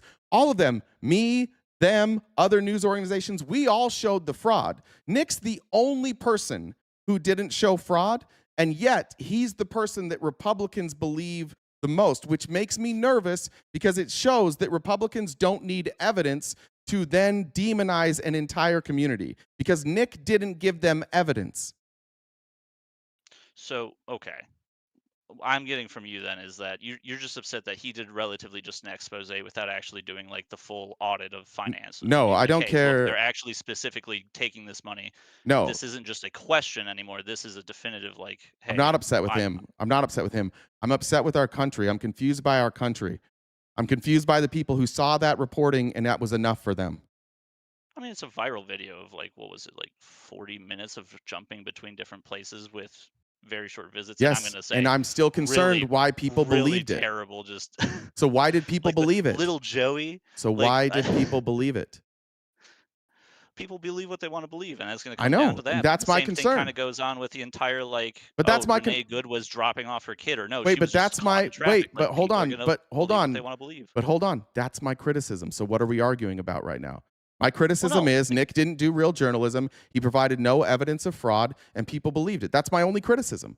So if we agree on that, then I we're came good. into it with the misunderstanding that you were questioning whether or not like there was fraud in No. total, like Tons of fraud. because you were coming like again. I said I was like watching for 25 minutes, so I may enough. have lost a lot of framing. And you were asking for evidence of where the fraud is, and I was giving contextual pieces beyond what Nick Shirley was. I didn't know that it was strictly on just what Nick Shirley was presenting. I do think that he brought up essentially, hey, ask the questions to these places. Are they legitimate? Hey, this one daycare center had even prior closed a couple of years prior, reopened the next day under a new name, under a family member's, what we call registered agent, again, under the Secretary of State in Minnesota. But it's like, okay, well, you have a lot of suspicious activity. We should definitely investigate and look into these things. That's where I was coming from, Right. on a completely like investigative stance of he presented a question, he presented curiosity, and I should definitely look into that. And yeah, no, I don't believe that people should watch and be like whole hog. Yeah, no, absolutely, hang those people. No. Do you I think it's a fair that criticism for me to say that he provided no evidence of fraud? Is that fair for me to say? to say no evidence is fraud, I think is a little too absolute. Okay, I what's think the that- evidence of fraud that he showed? I think that the pieces that he showed could be used in an actual investigation as not complete evidence, but more so leads to evidence. So no, he of did. So then tracking again, so suspicious wait, activity. so then no, Right. he didn't show any evidence of fraud, right? Would you not consider the act of stalking someone to be somewhat important to maybe a later murder charge that came across of this person that had been stalking them, maybe a person of interest in a murder? It's kind of like what I would take from that is like saying, oh, the stalking is unimportant to the murder. It's like, no, I mean, it kind of is. But it's not. But is stalking evidence of murder? No, but it may be No. used to Great. investigate a person of interest. Great. So again, Right. what I'm saying is Nick Shirley. no, like, wait, hold on. you're No, listen, compartmentalizing it brother. way too Listen. much, though. You don't seem to understand my criticism here. You want to broaden this out. My criticism of Nick is very pointed. My criticism is, one, he lied a lot, and two, he didn't provide evidence of fraud. That's my bigger concern here is that it seems this type of sensationalist, like shitty reporting has become the most popular form of how people are getting their news. So you have millions of people who just believe what Nick Shirley said. And the second part of my criticism here is that he is only doing it as seemingly at marginalized communities, because there was no discussion of Amy Bach, who was the ringleader and a white lady. He didn't even bring that up in his reporting. There's no conversation about the pardons that Donald Trump has issued as president for people who have committed Medicare fraud. There's no mention of Rick Scott. He's not comparing the amount of fraud in California or Florida or Texas. He's only talking about blue states. My concern here is that I believe that Nick Shirley is a white supremacist supremacist based on the fact that we were born and raised in the same religion, and it's a white supremacist religion, and that even if whether he's meaning to do it or not, he has turned a bunch of people against a community of people whereby even the most even by the most careful calculation, or even the most friendly calculation to him, a tiny minority of the people in the Somali community are committing fraud, less than 1%. And he is applying that as a whole to the Somali community. So he did shitty reporting in a way to then demonize a already marginalized community. That's my criticism of Nick. Is any of that unfair? I think some of it is unfair. Which I parts? think that you do carry a little bit of bias. Which part is carry unfair? A little bit of bias against the Mormon thing because you are kind of digging into it a bit too much to just denigrate. Excuse me. Were you raised Mormon? No, I was raised Lutheran. Okay, well I was. Right. So if And I'm I citing the accept that, doctrine, right. if I'm citing the doctrine that I was Right, no, taught, but I'm that he saying was you may taught, hold on to bias because of that. You being brother, raised like that. if you think that dark skin means that you are cursed by God, by definition, you are a white supremacist. You believe that being white is supreme. There's no way around that. I mean, from the perspective of if you want to get into the religious practice, right? Not everybody that goes to church really believes in God. Okay, Some but people are doing it for the which clout. you may have missed, but he has brought up his religion multiple times in this interview. I haven't actually brought up his religion before. This is the first time I'm really diving in because he keeps going back to his religion, and he took his belief here and compared it to his faith. He's like, I don't trust the government, but it's the same as faith. I have faith that the people I voted for are going to do the right thing, just like I have faith that I'm going to go to heaven. So I'm looking at a guy who's like, oh shit, he just believes what he feels, which is what he was conditioned to do. That's how they literally teach you, doubt your doubts, not your faith. Right. That's what we're taught as Mormons. If somebody presents you evidence that something about your church is wrong, ignore it. It is anti-Mormon propaganda. Don't even engage with it. That's how he's raised. All right. I don't know it, man. So I'm going to take your word for it. I do think that the only criticism I can give to you is I think you need to just slow down on it. And I think you need to actually examine if you are just holding that bias. I'm not saying it's not blinding you entirely. I do think that you're going a little hard on it, at least from the piece that I was watching today. Why do you think I'm going hard on it? Because I think you're just putting way too much behind it. And besides, you're saying oh, he didn't question any Why do you think I'm putting people. too much behind he it? held people in the legislative administration. Why do you think I'm putting He's too much holding behind it? Governor Walz, is it? Huh? Why do you think I'm putting too much behind it? Has he gone after any white community that's doing fraud? The most charged piece of what you've been saying today is when you start talking about this, and I get it from a perspective of hey, but am I wrong? So no, but I'm saying you. So what's the problem here? I can't talk about things that I'm right about because people might be sensitive. Again, hold on. I'm saying that you can cool down and take a more logical look at it versus getting your emotions. What's not logical about what I'm saying? You don't think it's logical? It's not logical to say that a religion that this person has been born and raised in, a person who spent 2 years of his life preaching this religion. You're telling me that the 26 years or 25 years of his life where he's been indoctrinated into a religion that believes that white people are better, that's me going too hard on it? I'm putting too much into that? All right, my guy. I'm trying to give you just a criticism that it's where you get emotional. And I'm pushing back on you. And I'm pushing back on you. Explain it to me. Explain to me why that's unfair. What do you mean it's unfair? I'm just saying it's criticism. Yeah, but you're saying I'm going too hard on it. What does that mean? Yeah, I think you're getting too emotionally charged on it. Why? Just as a point of hey, you're getting angry when you're talking about it. And I think that you should I not be? I shouldn't be upset about racism. I should just be calm about that. No, dude. I'm just saying about the religion itself. You went on to a couple of different tangents about it, and I get how they cover up for sexual abuse, like that. I mean, you mean anybody? Like anybody? Do you cover up for sexual abuse? No, I mean the Catholic Church. I'm critical of them too. Critical of them too. Yeah, religion is a doctrine, and people are going to follow blindly and cover up for each other's crimes. Right. So what's different about what you're saying than what I'm saying? I'm not trying to get angry about it. It doesn't make you mad when churches cover up sex abuse? It makes me mad. Sorry. I've got a daughter. It bothers me. But I'd rather it be faced in a court of public law than I would be like, oh, I'm just going to raise my pitchfork and scream. Oh, you're not going to say anything publicly about it. You want to wait till it goes to court. Well, I say things publicly. Oh, no, God, no. I do say it publicly. Okay. But I'm not going to start raising my voice and start accusing people of believing whole hog that, like, oh, just because a priest within your doctrine did this, that, oh, hey, you as a follower trying to follow a teachings of like a metaphorical book is trying to teach you. Like, oh, hey, yeah, no, all of you are complicit into that rape. Well, I think it matters because if we're talking about, yeah, if we're talking about fraud, Nick Shirley lives in Utah. There's massive fraud taking place in Utah by his own church. There's a sexual abuse cover-up going on by his church, and he wants to drive to Minnesota and demonize an entire community for taking welfare funds. I think that's a fair criticism to be like, dude, stay in your own state. But why won't he criticize his religion? Why won't he criticize his state? Fair criticism to it. Maybe you should take a self-reflective look at it. But I am. Sorry, I did tell Jen I only had a limited amount of time. I did go like wicked over. You're good. I have like 5 minutes left to eat my lunch. I appreciate it, man. Thanks for letting me come on and actually talk to you. I really do appreciate that. But yeah, sorry. Sorry to the viewers. No, you're good. You may think I'm running away from this, but no, Jen said that. You're good. I understand. Yeah. But have a good one, man. All right, bro. We'll see you. Up there. All right, back to Nick Shirley.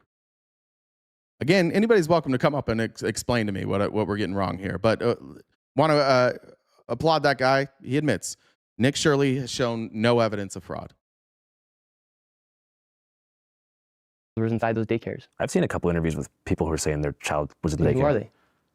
Somalis. Yes. Why isn't any other white people, black people, Mexicans, Asians, why aren't they saying, oh, these aren't fraudulent daycares? Wasn't it a predominantly Somali area? Why are all the daycares inside of Minneapolis? There's white people, there's Mexicans, there's Asians, there's everybody inside Minnesota.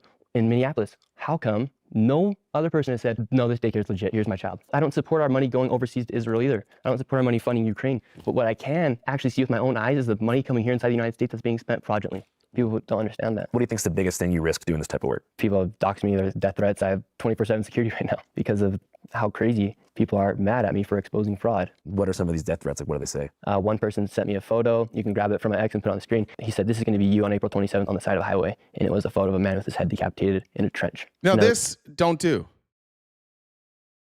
Don't do this. If you're in our Discord, you know, I'm not on board with this type of behavior. If anybody that's watches this show regularly is threatening people, we get rid of those people. We get death threats. None of this should happen. So to be clear, I think Nick Shirley didn't do a very good job. He didn't provide evidence of fraud. I do think that he is a white supremacist, and even if he doesn't realize it himself, that's why he's doing this reporting. But that still doesn't mean that people should threaten his life. The person openly said, TikTok, Nick Shirley's time's coming. Why are Democrats calling me a white supremacist for talking against fraud? I have 24/7 security with me right now because people think me exposing fraud is bad. And was that he had security before this story came out, though, too. So I don't know what that security, I don't know when that started, but he was walking around with security the whole time. Thing that has kind of like deepened your perception of the left as being like super crazy and messed up. Yeah, I just think everything they say they're the party of peace, party of acceptance. Meanwhile, they call people like me fascists and Nazis. Yeah, they call me a fascist. Meanwhile, they won't. You are a fascist. Let me speak. One lady, and you're speaking everywhere. What do you mean you won't let me speak? This is the like crybaby bitch shit of like mediocre white dudes who think that they're victims. You have the biggest platform in the world, the white supremacist, Elon Musk, who is 100% a white supremacist, who is literally tweeting out stuff saying now like whites need to unite together or the minorities will turn us into slaves. Nick is saying that they won't let me speak. Who? Where has his speech been silenced? He's people criticizing him. He's like, they won't let me speak. No, you don't get to speak unchallenged. Came up to me. She took her shirt off, started jumping all over me, and she said, say Black Lives Matter. Say Black Lives Matter. I said, all lives matter. She said, get out of here, white boy. Like, what they're saying does not make sense. Black Lives Matter. My life matters too. No, it doesn't. Well, I think it was probably, it hits a little different now than it did back in the middle of 2020. But even then, all lives matter. Yeah. That should not be a hot take. Yeah, but the conversation was specifically about like police brutality in black communities.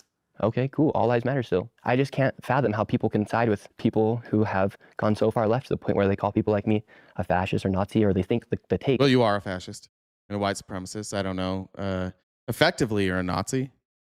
You know, like Germany was filled with people who didn't identify as Nazis, who didn't wear the garb, didn't join the party.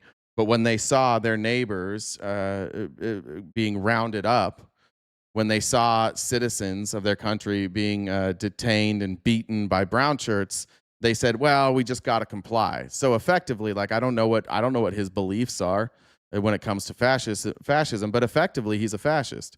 If you stand around and watch fascists be fascists, then I don't see a difference. If you want us to add that caveat, you're just a spectator of fascism, then I guess we could fix that. Nick Shirley is a fascist spectator, I guess we could say. But effectively, it's the same thing.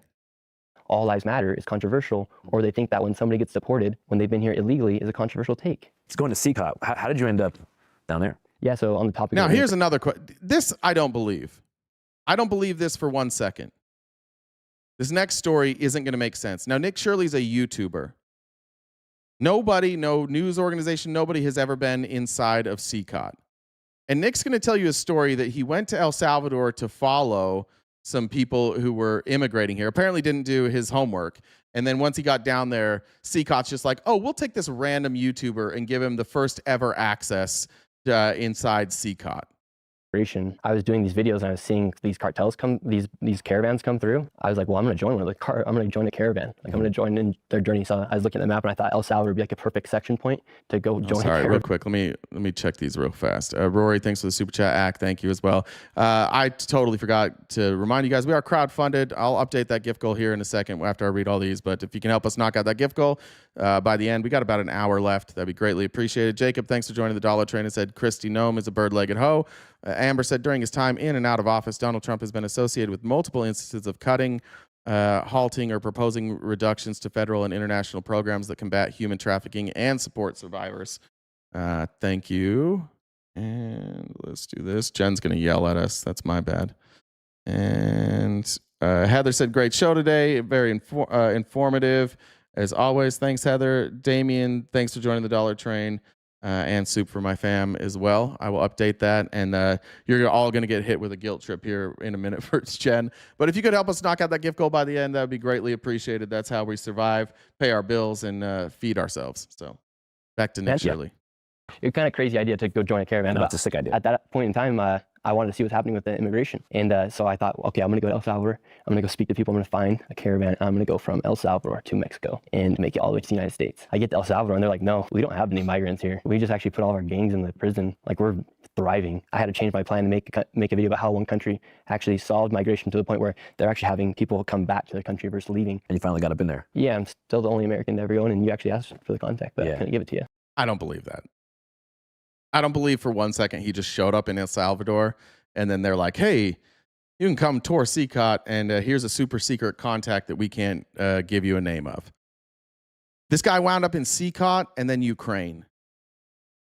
Just a random YouTuber is getting all this access. I don't believe that for 1 second. Yeah, you know what I was thinking about, man, is like on that note, how do you think I could like build more credibility on like the more conservative side of the aisle as far as interviews go?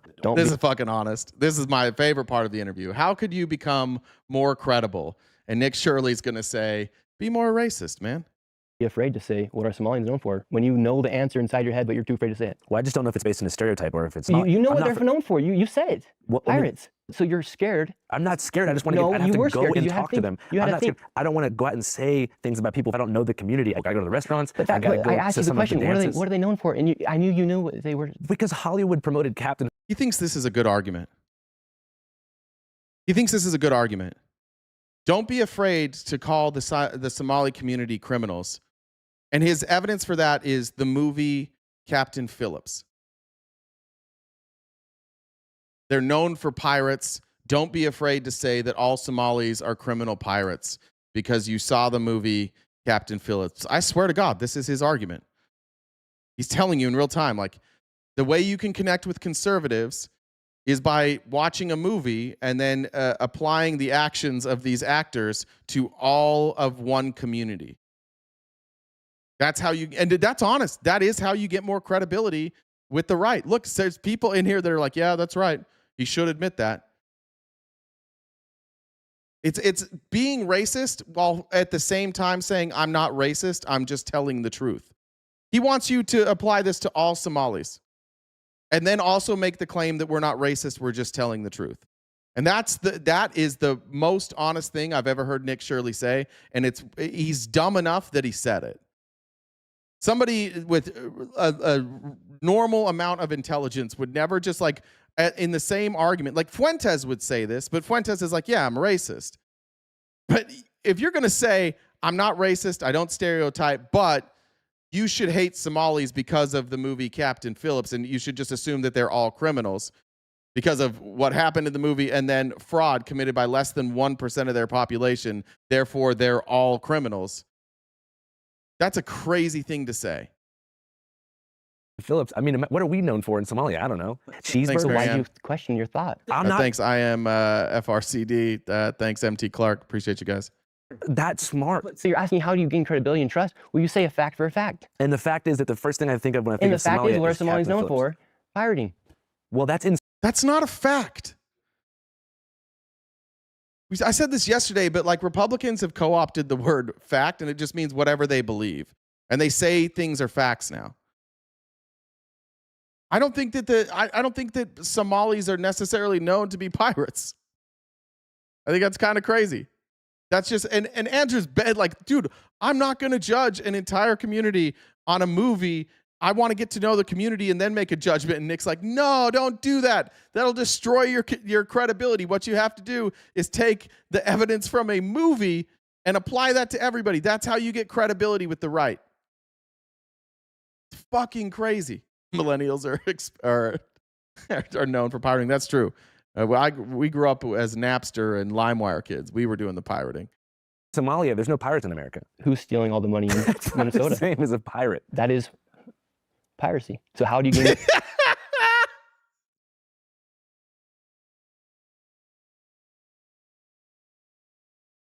That is piracy.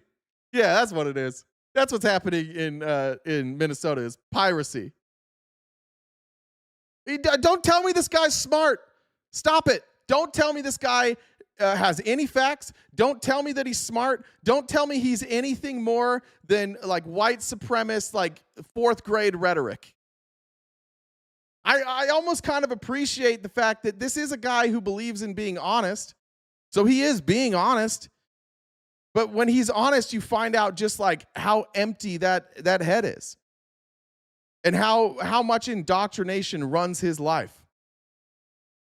That was a crazy thing he just said right there, that fraud is piracy.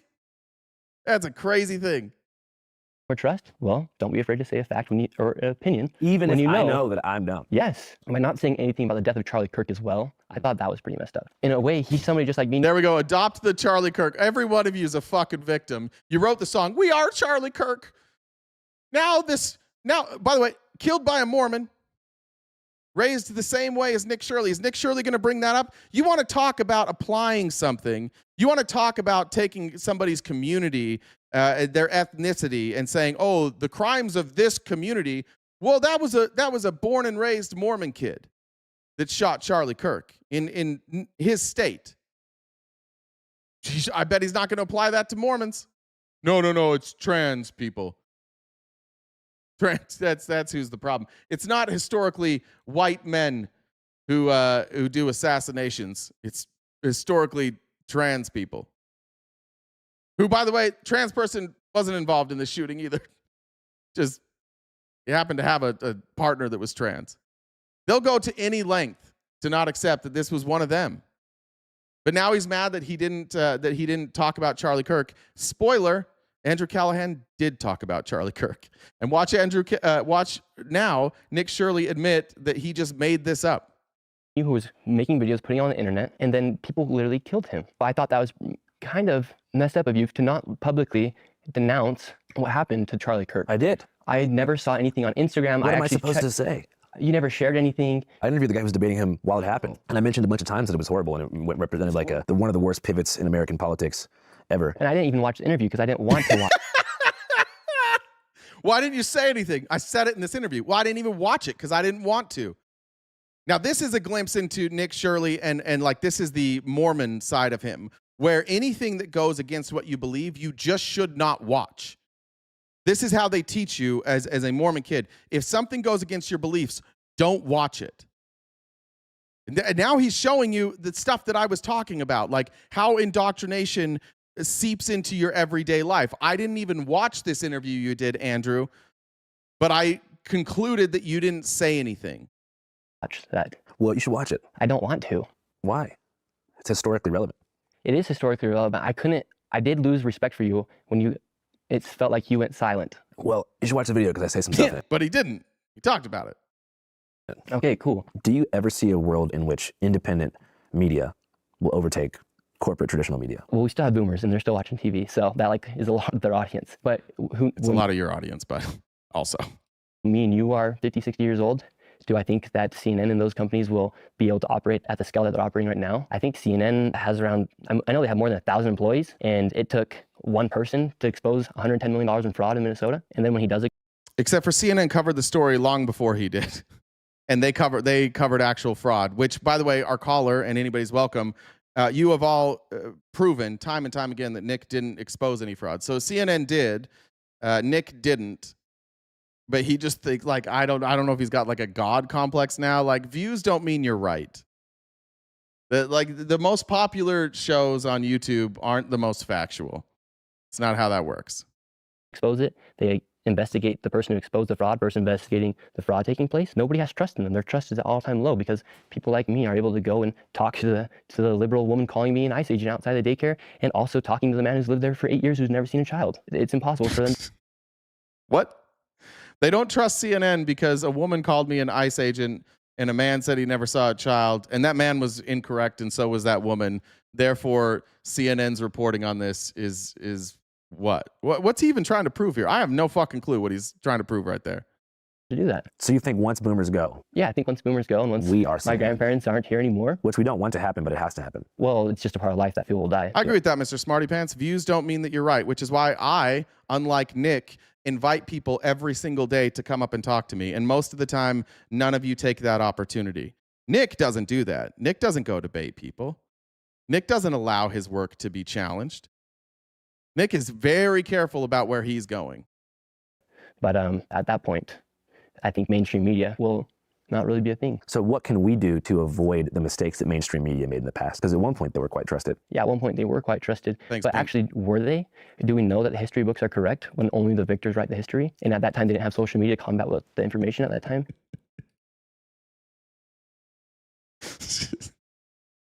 They were trusted. Well, do we really know that? Because whoever wins writes the history books. Yeah, you have polling, bud. It's not in the history books. He's one of the dumbest people I've ever seen interviewed. Honestly, this guy is 100% feelings. He clearly hasn't done research on any of this stuff. Clearly has no idea how media works in general. The history books tell us that they were trusted, but are they really? No, the history books don't tell us that they were trusted. I'm just talking about like Walter Cronkite, like when there was like two stations and like, you know, there wasn't such a divisive news media corporate competition taking place to where people were competing for views by using pundits and having a 24-hour news cycle. Like when the written word also meant more as well. There was more faith. Well, I can't speak on that because I wasn't living that generation where you had to get on You could even go back. I mean, honestly, the 24-hour news cycle. Check the history books, Nick. Talk to older people like in their 30s and 40s. Post 9/11 was pretty much the first time where cable networks had to keep their airways on all the time. So they started filling slots with not correspondents and not field pieces, but just pundits. So what they would do is they would get two people who fundamentally disagree and just have them yell at each other for like 2 hours to drive up engagement and keep people watching. So news kind of became like soap opera. Everything kind of became about engagement, like almost like reality TV. And then gradually trust faded because it became so partisan. Yeah, I think it's also a sign of the times that we're seeing distrust and we're seeing the world get a little bit crazier as well. So, I mean, what do you think we need to avoid? Do you know what that means? What does the sign of the times mean? For everybody who says like his worldview isn't shaped by his white supremacist religion. What is sign of the times? What does that mean? Anybody know? He's talking about end times. Yeah. Thank you. He's saying that now he's trying to say that any of this pushback to him See, and this is how it works. Like, he thinks he's done something wonderful. And I do believe that Nick thinks he has uncovered something. I really do. He just doesn't know what the fuck he's doing. And so when he's getting pushback, he views that criticism of him as a sign that he's right. Why? Because he was raised in a religion that teaches you that if people are fighting against your religion, if people are speaking against your religion, that's actually a sign that the devil knows you're right. And the devil doesn't work on people who are in the wrong. He's already got them. The devil's already got them. So he's going to go after the righteous. So now he's taking all this criticism against him and he's saying, oh, this is again proof from God that I'm right. He's telling you, he's giving you, this entire interview is just religious imagery. We cannot separate Nick Shirley from his religion. His religion is what drives him. His gut is what drives him. His feelings are what drive him. And so when he goes out and does something that he thinks is great and it gets criticism, he thinks that that's a sign that I did a great thing. What do we need to avoid? I think we need to call things out for facts. And you shouldn't be afraid to say when I ask you, what are Somalis known for? You're afraid of your viewers watching this video calling you a racist or Islamophobe. No. Again, not a fact. And Andrew Callahan did say what most people think Somalis are known for. But that's not a fact that they are that. That's not evidence that they commit crime. To clarify, you knew that word, Andrew. You knew you were saying pirate. You knew in your mind. Well, you knew pirate. If you are religious and you ignore facts for your religion, yes, I will mock you. If you ignore data for your religion, then yes, I'm going to mock you. Deal with it. And some of you must have just been, must just be joining, because I had one of your folks come up here. Nick is a white supremacist. I'm not saying that casually. I'm saying that because he believes that white people are inherently better and blessed by God. That's his religion. If you're not a Mormon, stop sticking up for Nick. If you are, if you're sticking up for Nick, then I guess you're saying that the Mormon church is the one true church founded under God and directed by God, and all of your churches are fake. In fact, they call them the great and abominable churches. You guys are very worldly. You pay your clergy. The Mormons don't pay their clergy. That's how you know that the Mormons are the real true church, because God wouldn't pay a minister. But Nick believes that white people are inherently better because people with brown skin were cursed by God. So stop being offended on behalf of Nick's religion. If you're not Mormon, then don't be offended. Nick is a white supremacist. To think in a stereotypical mind, what do I think comes? What's the first stereotype? You're asking me what's the first stereotype that comes to mind when I think about Somalia. I said, what are they known for? They are known by Americans who don't know Somalis. And what are they known across the West for? Well, the West is very much indoctrinated by Hollywood. I'm just saying, I want to wait to answer that before I actually have engaged with the community on a level to where I can actually say, like, they're known for this type of thing. Mr. Smarty Pants, we were all taught that. The sources that I was citing were from General Conference. We're required to watch General Conference as Mormons. Nick went on a mission, meaning that Nick followed all of the rules. And when you go on a mission, you have to accept the doctrine. It's part of your interview. You have to accept that all things that prophets say are doctrine, and that the prophet who speaks at the time is giving doctrine. You have to say that the Book of Mormon is the word of God. You have to swear that you mean all this stuff. When you go through the temple and you do the secret handshakes and you threaten to harm against yourself if you give out any of the secrets, you admit to all of this stuff. So I understand you guys desperately, because you think Nick's on your side politically, and he is. Doesn't change the fact that he comes from a white supremacist religion, that he himself is a white supremacist, and he's shown it time and time again now. He's literally saying, I watched a movie called Captain Phillips, therefore Somalis are pirates, and they're doing piracy in Minnesota. Well, when they're committing 89% of the fraud in Minnesota. But that wasn't the question. You asked me, hey, what are Somalis known for? And of course, I'm thinking of the movie because it's a Tom Hanks Hollywood blockbuster. Yeah, but it's a fact that they're committing some sort of piracy in Minnesota. 89% of the fraud is committed by Somalis. And that's a fact. When we talk about building trust in the future of media, we need to be able to say things for what they are. If Tim Walz goes on TV... That's not what they are, though. Again, like, he's saying that in order to build trust, we have to use racist stereotypes. That's the only way you can get trust on the right. He's being honest. That is how you gain trust on the right. You make white people feel like they're picked on. You be JD Vance and be like, you don't have to apologize for being white anymore, which nobody's ever had to do. This is just like white apologetics, white supremacy. He's telling, don't get mad at me. He's saying it. The way that this other journalist could get more credibility is if he takes a stereotype of Somalis and cites it as fact.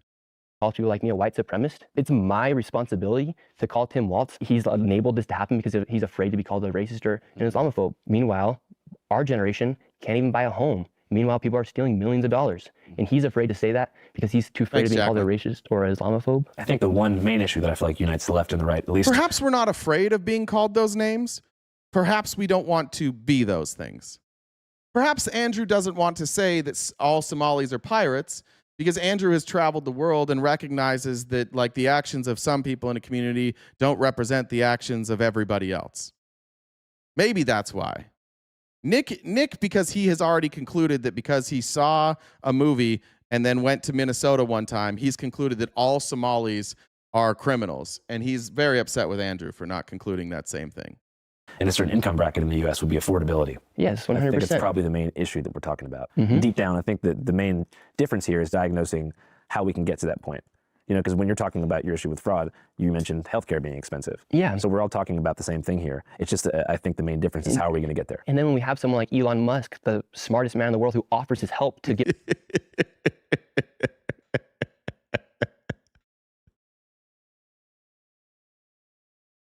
The smartest man in the world, Elon Musk. He is the smartest man in the world. Don't get mad at me.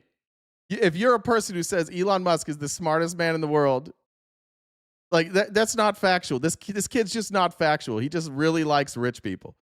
I hope I'm a rich white guy someday. He told you who his heroes are. His heroes are Elon Musk and the Paul brothers. All right. And Elon, yeah, good point. Elon legitimately is a white supremacist, is legitimately a Nazi.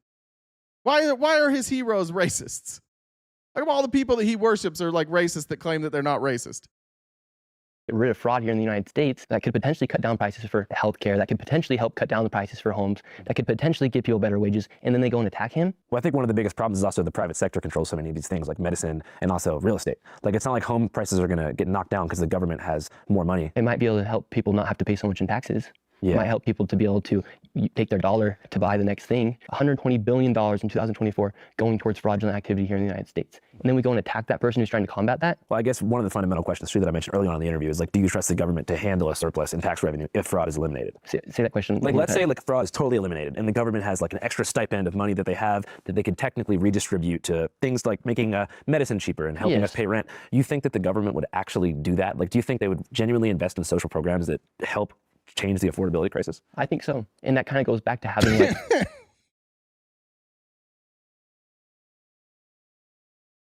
I shouldn't have cut it right there. Listen to it. Listen to why he says he trusts the government now. Faith that we hope our politicians are going to do better and work for us and us not be working for them. Trump's the only president of our lifetime who's actually not even collecting a salary. Other than what people will say, he's feeding his ego. Well, he's actually not even taking a salary. He's lost money. He's been attacked. He's gained so much money. Now we're just doing like straight up Republican Fox News talking points. Not like, yeah, he didn't take a salary. I don't even know if he's taking a salary this time, but like he didn't lose money. He's made a fortune. He's made billions of dollars this time around. He's been nearly shot and killed twice. He's had, I think, was it 2 or 3? By 2 people who voted for him. People, I think that what we're finding out is that these people are feeling betrayed by Donald Trump. Assassination attempts. I want to say 3. The guy in Pennsylvania, the guy at his golf course, and then there's another one. And people want to keep demonizing I think the third Trump. one is referencing Iran threatening him. I think is probably what he's saying is the third one. Like he's some sort of devil. He's not even taking a salary. He wants to put tariffs on other countries with the goal of hoping that we can have more money. And actually with that tariff income, he's even given military a bonus for Christmas. Yeah. And did he do that with tariff money? Uh-oh. Now we're finding out how little research Nick does. He's just citing propaganda that's untrue. Of course, Trump didn't take tariff money and give it to the troops. He repurposed money they were already going to get, and then he just called it something else and took credit for it. Yeah. Nick doesn't do research. This should be clear now. After all of this, Nick doesn't do research. People are saying tariffs are bad. Why should we be paying more money than Indonesia for sending stuff into our country? It's a good... Huh? Why should we be paying more money for Indonesia sending things into our country. That's what a tariff is. We pay more money from stuff coming into Indonesia if there's a tariff. He doesn't even know what a tariff is. We pay that. He's like, Trump did tariffs. I love tariffs because it wouldn't be fair if we had to pay extra for goods coming from Indonesia. Yeah, that's what a tariff is. Question. So, but it's also like if Trump's cutting all these different social programs and stuff, who's to say that if he had more money, he would reinvest in the people? He's not. For instance, when people say he's cutting out funding for food stamps, he's telling people, all right, you're on it for this amount of time, but you need to be showing that you're trying to get off it. Trump is actually... That's also... No. Nope. He cut the funding. He cut the funding. It's like, what is he giving the president's giving a fucking pep talk? Does Nick not know that he cut the funding? Incentivizing people to go make a better life for themselves. He's even giving children, he's showing kids how to invest money at a younger age through the stock accounts he's created for them. He's teaching them how to invest money. No, he's taking money and dumping it in his friends' companies. He's taking taxpayer money and dumping it into risky bets on AI, and he's calling it a deal for the kids. This was just a way for them to justify taking taxpayer money to bail out these massive AI companies. He's teaching them to invest. Really? How's he teaching them? They don't get a say. He just took money and he invests it wherever he wants. He's teaching them. Dell, the owner of Dell, he gave each child like I think $250 so they can see how to invest their money. Right now you're seeing more people who actually have the power to make a change in America than ever before get involved in the politics, and not because they want to, but because they've been forced to. But then you see people come after them for it. I don't know what you're going to title this video. Nick Shirley interview. Okay, sick. Yeah, but I just think there's so many issues in the United States right now, and we can actually go out and combat them. We can combat the immigration crisis. We can say that illegal migrants should not be here. The word is illegal. If you're going to come after me Okay, but you were in Minnesota talking about Somali people who are here legally. So now what? Exposing fraud. Something is morally wrong with your brain, where you've gotten to the point where you think fraud is good. Your church has committed billions of dollars in fraud. Not a single call out from Nick Shirley for his church or his state. It's probably more like yeah, I'm with you, Cindy Lou. He's just young and not well informed, but they give him a platform, and now he's got all this confidence. And look, he can't even go back now and correct it. He can't go back and correct this because he's now made money as a person who never admits that they're wrong, and now he's got to double down on this.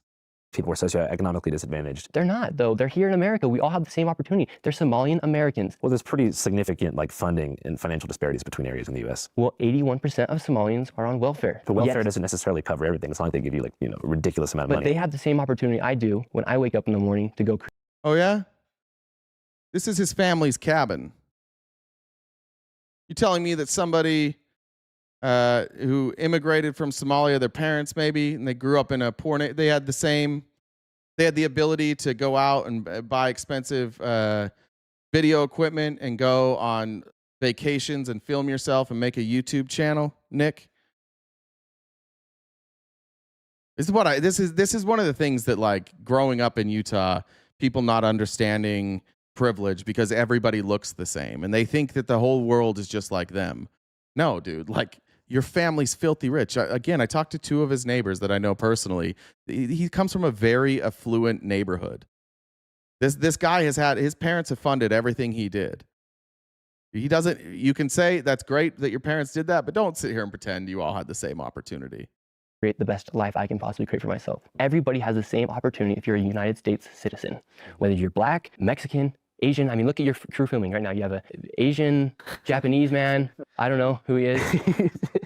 You have a Mexican with a face tat. Look at that Mexican and all the opportunity he's got.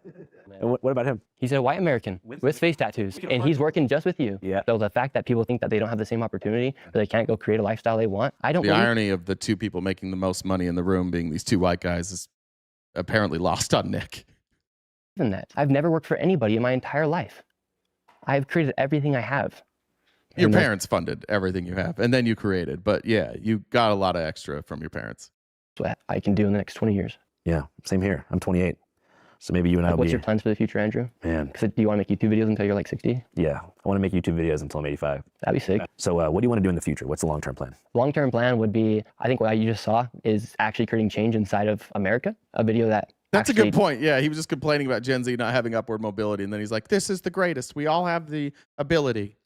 Created change. And so I like to continue making the world a better place, whether it be through cutting off fraud or speaking out against corruption or helping the old lady next to me. And are you ever worried the Matrix will come for you if you continue to accrue power and influence? Well, they are. Like when you say the Matrix, like I think that's like the mainstream media or people, but like who do you think the Matrix is? I think it's the C-suites of the corporations that own the major news channels. Yeah, I mean, they can try, but that's why I think it's so important that we have platforms like X. Say the mainstream media hates you. If you don't think I've shown you evidence that Nick is wrong, that's crazy. Nick made a claim that he proved fraud. I brought up somebody and I asked you guys, what's the evidence of fraud? The evidence that Nick gave us of fraud is that these companies didn't have people there during outside of business hours and that they had received money from the government.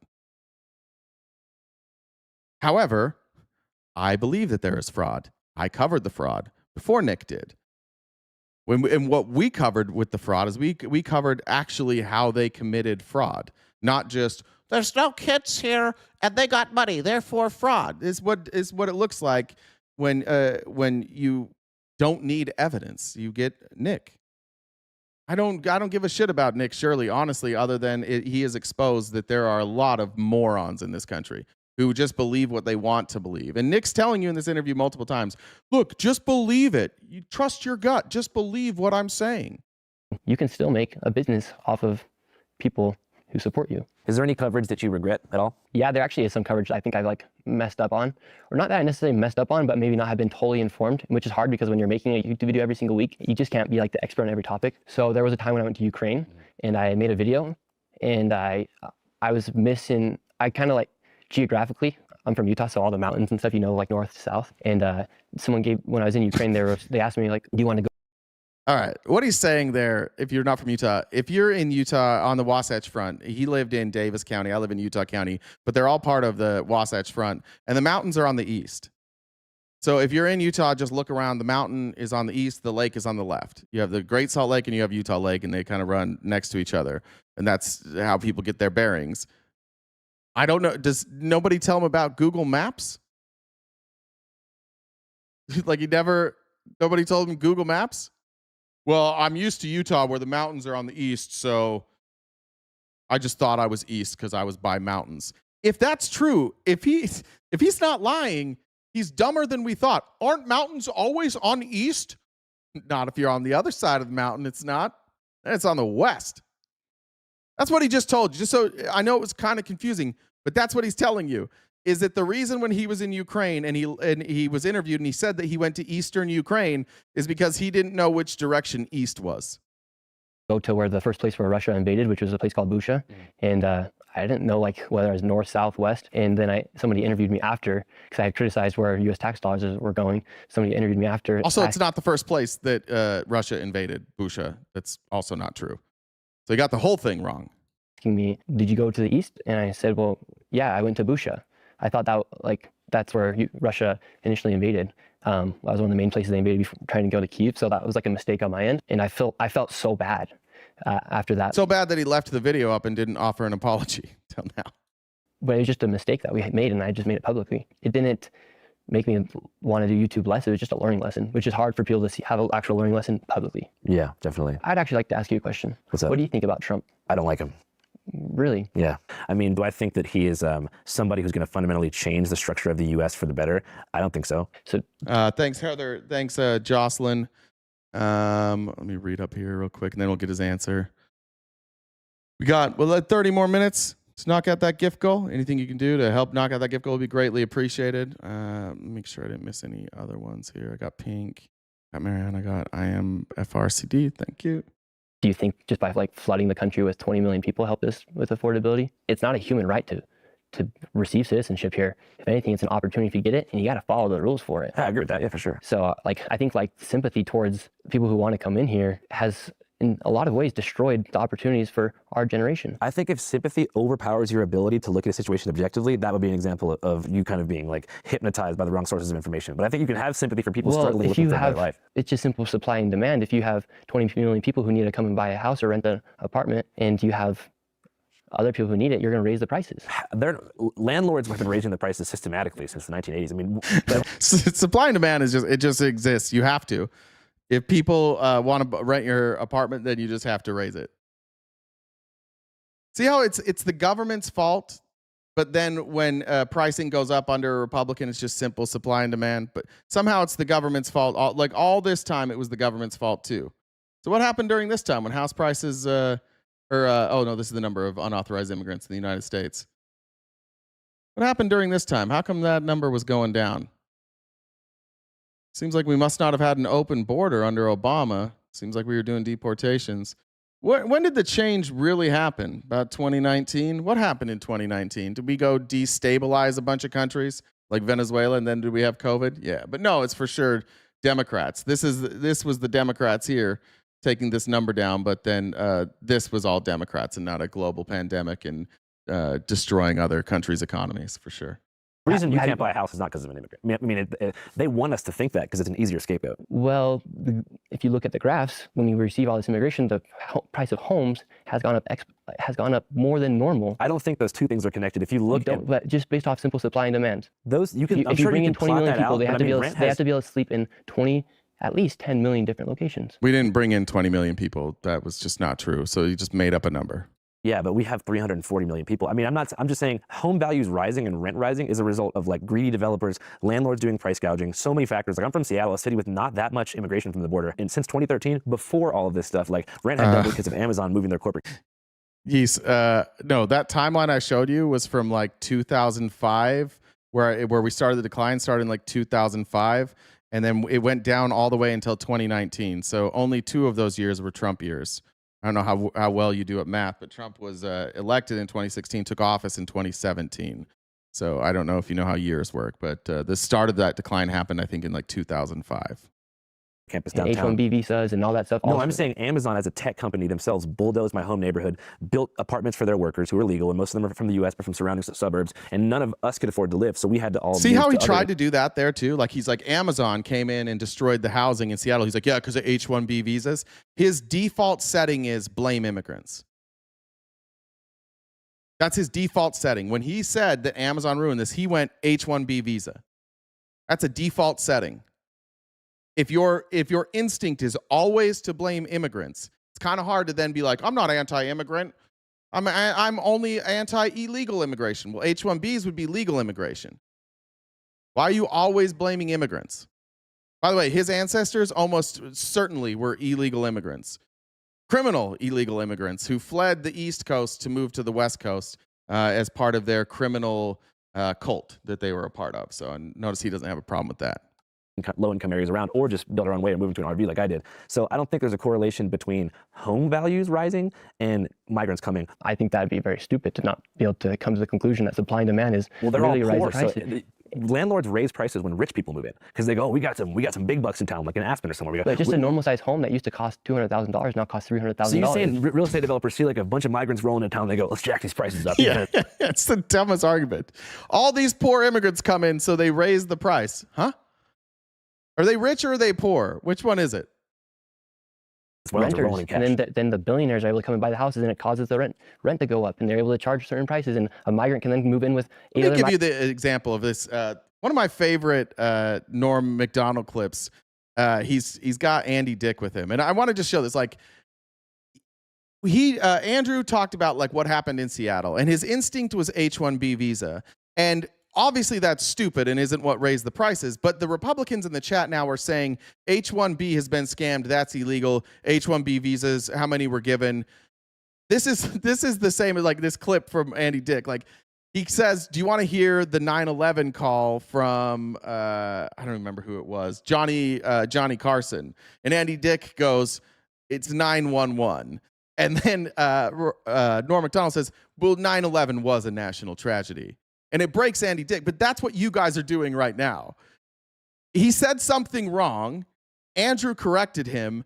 And then you guys, because you're so desperate to be on Nick's side, you stopped paying attention to the conversation. You're like, well, H-1B visas are bad. They have been abused before. Right. But what was his first thought? His first thought was the reason these costs went up was H-1B visas. Does he have an argument to back that up? Did he even argue that at all? No. You're doing the same thing. You're just too easily distracted. You have the same knee-jerk problem that he does. Every problem in America you want to blame on immigrants. Anything but blaming conservative, capitalist Americans. It's just always immigrants. Migrants, and they can afford rent versus the one person who has a family with 2 children can't go and get that house because rent is going up because the richest people in the country don't care about people like you and I, and they're interested in making as much. Who's the guy in the red hat? His name's Andrew Callahan. He runs Channel 5 News. That's his channel. He's awesome. He's done a lot of really cool stuff. We've shown him before. Profit as they can and keeping us as poor as possible for as long as they possibly can until regular people can figure out how to get control and get a foothold in the government. I think that they want us to blame migrants because it's easier for them because they don't threaten their power either. So if they can keep us bickering about whether or not this migrant group got here the right way, then nothing will ever change and we're just going to be. Bingo. This is why I like Andrew Callahan. None of you are affected by Somali immigrants. Almost nobody here, like statistically, has even been affected by the fraud that happened in Minnesota. And yet, it became the biggest story. It was a bigger story. A handful of people committing fraud in Minnesota somehow was a bigger story than our president covering up the release of the Epstein files, which he's currently still doing. You still don't know why he's in the Epstein files. You still don't know why Bill Clinton's in the Epstein files. You don't know why all of these famous people are in the Epstein files. Why? Because Donald Trump and this administration have decided to hide it from you. And you have all been convinced that this is more important. And it's just because you want to be convinced. You really don't want to talk about the Epstein files. And you know that. You know that you don't want to talk about them. Because if we talk about the Epstein files, we have to talk about the fact that they're actively covering this up. You don't care about this shit. You know you don't. You don't care about fraud. Otherwise, you would also be upset that Trump is pardoning fraudsters. You just want to blame all of your problems on immigrants. Crimes that are committed by Americans, no problem for you. Unless they're Somali Americans, in which case then it's a problem. But you're not racist, not xenophobic, has nothing to do with that. If they're American citizens and they commit fraud and they happen to be Somali, then it's because they're Somali. But if white men commit Medicare fraud, it's not because they're white. It's racist if I say that. But it's not racist if you say that the Somalis are doing it. It couldn't possibly be that. Right? Be here forever. I would beg to differ, but I do think there is corruption within the billionaire class here inside the United States. Just on a matter-of-fact basis, that the issue of supply and demand instantly comes into place when you bring in 20 million. Bro, does he know what fucking supply and demand is? What? There's fraud by billionaires, just supply and demand. Huh? What the fuck does that mean? What's he talking about? Did somebody teach him the phrase supply and demand? And forget to tell him what it meant? Anytime anybody talks about money, just say supply and demand. Got it. People. If anything, wouldn't they lower the rent? No, because then they have more competition and they can raise the prices. I just don't think that immigrants are increasing the density of New York City. When you bring in 10 million people, there needs to be 10 million locations. Not 10 million. There needs probably 2 million. Still, that's a lot of infrastructure to be up. Increased competition is going to... I'm very confused by what he's saying. It's going to bring the prices down? But then he's saying that the fraud is making the prices go up? This is nonsensical. That's a lot of building to take place. You're going to be able to raise. It's just a supply and demand issue. Yeah, I just think we fundamentally disagree on that, knowing how just greedy developers are in general. You know, if people aren't able to afford it, then they have to get Section 8, and then they get stuck in that system where if you make more than $40,000, you're going to lose your Section 8. And then if you go and do better, like the lower class is trapped here inside the United States. Okay, so prices are going up because people refuse to make more money? People want to stay below 40,000, so prices are going up? Somebody help. Somebody explain what the fuck he's saying right now. Please. What in the world are we talking about here, Nick? Well, the middle class has been erased by corporatization. Yeah, and so there's the small business sector has been gutted since Reagan. Yeah, there's a huge issue with affordability in housing, and I think we'd be in a better place if we didn't just let in 10 million people through our borders. Well, I guess we'll have to see. I hope that you're right, because that's what Trump is doing. You know, if the border's closed and in 15 years everybody my age is just living happily in a three-bedroom family home. Prices will continue to go up because they go up over time, but at the rate that they were going up was unacceptable, and it screwed over me and your generation. Like, how are people supposed to be able to buy homes? We can't. Exactly. But you think closing the border will make it so we can buy a home? Well, the effects are already in place. The inflation already went up, the houses and the prices have gone up, and the wasteful spending has increased as well. And who's profiting? Somebody said, Google how many Somalis have been charged in Minnesota. 85. How many Somali residents? Let's do some math. Somebody do the math. There's 100,000. What's the percentage? 85 out of 100,000. What's the number there? I mean, it's way less than 1%, but I'll pull up the calculator. 85 divided, 85 divided by 100,000. 0.00008. So Nick wants you, by the way, Nick wants you to think that all Somalis are criminals when 0.00008 out of 100,000 people commit fraud. How's it not racism then?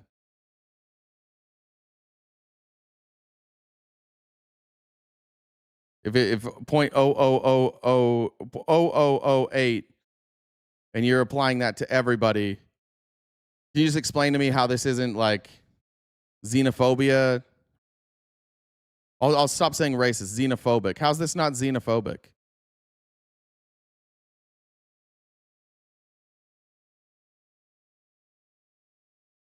No?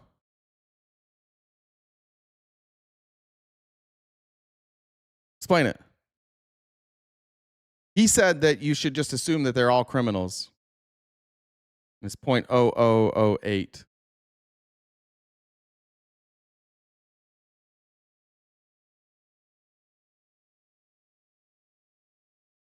Anybody?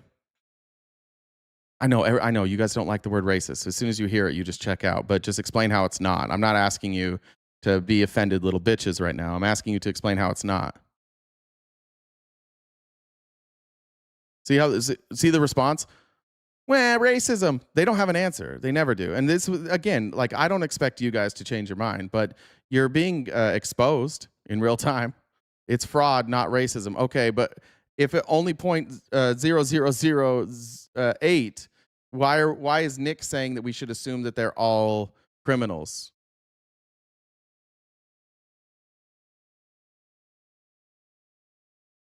Yeah, Kevin. I know, Kevin, you don't believe in racism. Racism can only be applied to people who say mean things about white people because you're a frail little bitch. We've watched you for months, Kevin. You're one of the most frail people I've ever come across. Anything? Culture? Oh, the culture. But if the culture meant that they were all thieves, then why wouldn't they all be thieves? 85 out of 100,000 people, and you're saying that these people are all thieves. Well, then how come it's only 85? Are you guys generalizing 85 people out of 100,000? See how the only deflection from the chat today. Racism. Just answer it. I'm not a single one. Just attacks on me. Because they're here illegally. Anything done illegally makes you criminal. Hey, bad news, dog. Almost all of them are here legally. Somalis are here with legal status. That's why they can work and own businesses, because they're here legally. So try again. Uh-oh. My excuse just went away.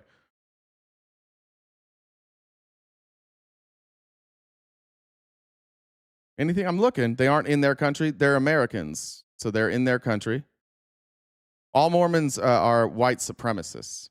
Because their ideology is white supremacy. That's why I assume that all Mormons are white supremacists. Unless you are disavow that part of the teaching, which is fine. Nick doesn't do that. Buddy, nothing? You're just still going to keep saying that they're here illegally? They're not here illegally. They're here legally. Oh, no, you guys don't know how Somali people got here. All right, there we go. We're not racist. We just can't explain why we think all Somalis are criminals. We're not xenophobic. We just can't explain it. The billionaires and the politicians. Well, I think they have a vested interest in making sure and that the NGOs. changes. I don't think so. I think there's bad billionaires, and I think there's good billionaires in this world. And I think a lot of billionaires are trying to make a lot of change here in this world. And I think they create a lot of opportunity. You talk about Amazon. Well, Amazon also employs hundreds of thousands of people here inside the United States. Who do you think are the three most benevolent? Lick those boots, baby. Lick those capitalist boots. Don't worry about the mistreatment of Amazon employees. Don't worry about that. Just lick the boots. Well, at least they have a job. Billionaires. What do you mean by the word benevolent? Just well-intentioned, positive billionaires who you think are creating, net positive societal progress. Trump, our president. I think he's a good one. I think Elon Musk. I think what he's doing is creating innovation. He provides lots of jobs to people. He has created nothing. Elon Musk has not created anything. He's never invented anything. He has one patent. Do you know what his one patent is for? It's for the shape of the plug-in for the Tesla charger. That's it. That's the only thing he's invented. And then the third one, I'd have to think about that. Like, I think David Sachs, he's looking for innovation inside of AI and crypto. Yeah, I think that's for sure. David Sachs. Yeah, he's not creating a competitive currency against our own currency. He's not trying to suck the money. He's not trying to suck money into his companies using government contracts. These are all just great billionaires. Lick those boots, buddy. To be happening. I think that all the guys on the All In podcast, I had a conversation with them on their podcast. I think they're looking out for the best of America. And I think. Yeah. And what did they say? What did Shamath say? We played that podcast too. What did Shamath say? Shamath said, we hoard too much money. We have to spread this money out. That's what Shamath said. I don't like any of them, but that's what he said. He's like, yeah, this system is fucked. We have to change the system. We have too much of the money. A lot of the people I think a lot of the billionaires are actually trying to make a difference in this world with their money they have, because you don't need $1 billion, and they know that they are able to use their resources. Well, then why to create change? Why do they? Bud, we live in America. People can't buy and sell you. What do you mean Elon can buy and sell my dumbass? No, he can't. We don't. I know that you probably want to be able to buy and sell humans, but we can't. Are you just saying he has more money than me? That's true. He has more money than me. That's true. This kid probably has more money than me too. They get, taxed almost nothing, while the basically bottom 99% have to give solid 20-30% of our income to the state. Yeah, it's unfair for us. And but that's also how businesses are set up. So if you're running a business, Elon Musk, they had to actually add on an extra number inside the IRS so he could pay taxes. Yeah. So people are mad at him for making money. Yeah. I mean, I fundamentally... No, we're mad that he doesn't pay his share of taxes, percentage-wise. He pays a much lower percentage than the rest of us. That's what people are upset about, while we're ripping money from poor communities and giving him more tax breaks. Like, they don't need more welfare. I think it is one of the most pathetic things that people like Nick Shirley exist to run interference for rich people who want more government welfare, while they demonize poor people who get welfare. Nobody gets more welfare than Elon Musk. Yes, Elon. Yeah, this is how dumb I think like conservatives have made everything. Why does Elon Musk pay more than everybody in this room? Because he has more money. It's a percentage, right? So the more money you have, the more you pay in taxes. That's how this works. That's how taxes work. If you don't pay taxes, you probably don't have much money. So if Elon Musk is paying more taxes than everybody in this room, which is probably 1,000 times over, then perhaps we shouldn't have a system where Elon Musk has that much more money than everybody else, based solely on the backs of other people's labor. Again, Elon didn't invent anything. He invested. But now, like, that's what we've decided in this country, is that if you wind up with money and you use that money to invest, you are more valuable. Despite the fact that you will do less work than everybody else, you should get the lion's share of that money. I hope that everything you're saying is true, just so you know. Yeah, I hope so too. Yeah, like it's like, I mean, like I hope we all have the best interest in society and for our people, because the affordability is insane and people can't buy houses. And if we're talking about creating change, we need to let innovation prosper inside the United States. Yeah. And you're not seeing it.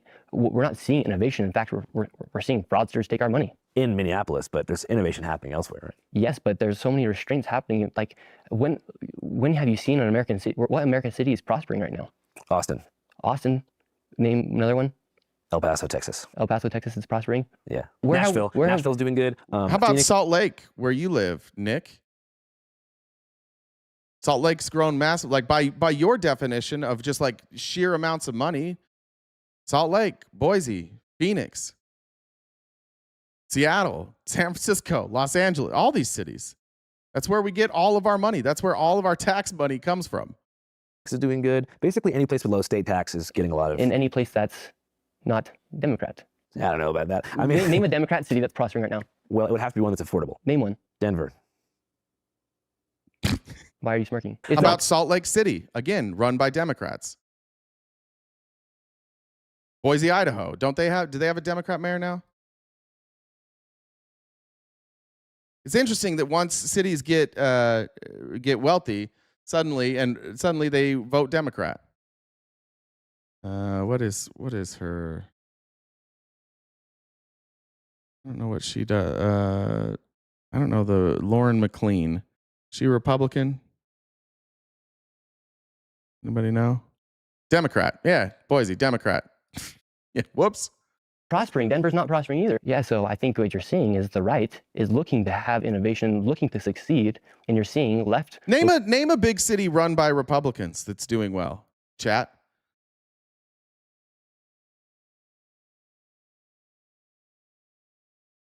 Why doesn't Nick know this stuff? Give me a red city that's doing well.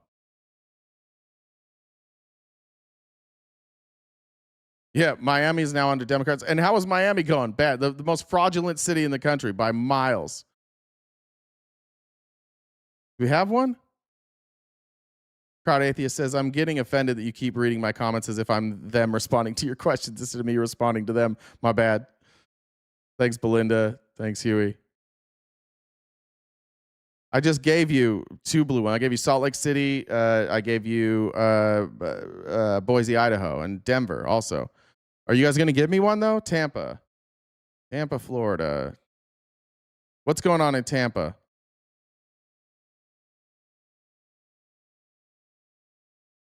I have a sneaking suspicion that Jane Castor, the first openly LGBTQ mayor, is not a Republican.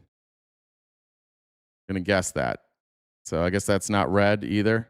Las Vegas mayor is what? Shelley Berkeley. Where'd she come from? Does anybody know what her party is?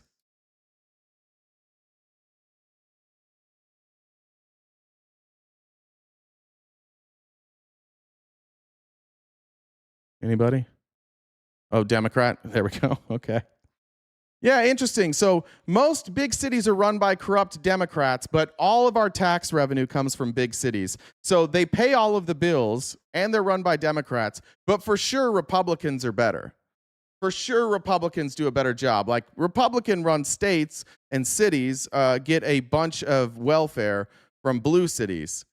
The thing is red cities don't tax you, and you think that low taxes means it's run well. But then blue cities have to pay all your bills. Dallas has a Republican mayor. Okay. Where a blue city mayor flipped on us. He switched before or after being elected. Vegas is definitely not doing well. That's true.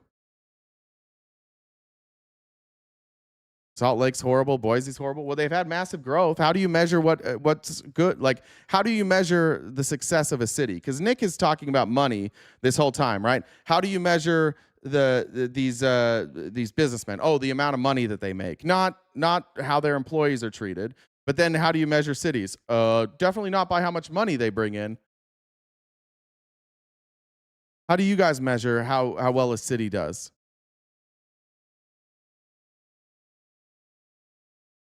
Yes, I can hear myself. I'm asking you questions, and you're asking if I can hear myself.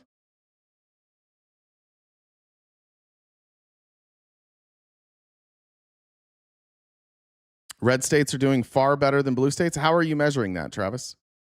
Let's measure it out. Give me something that we can measure that would tell me that red states are doing better than blue states. How do you measure that?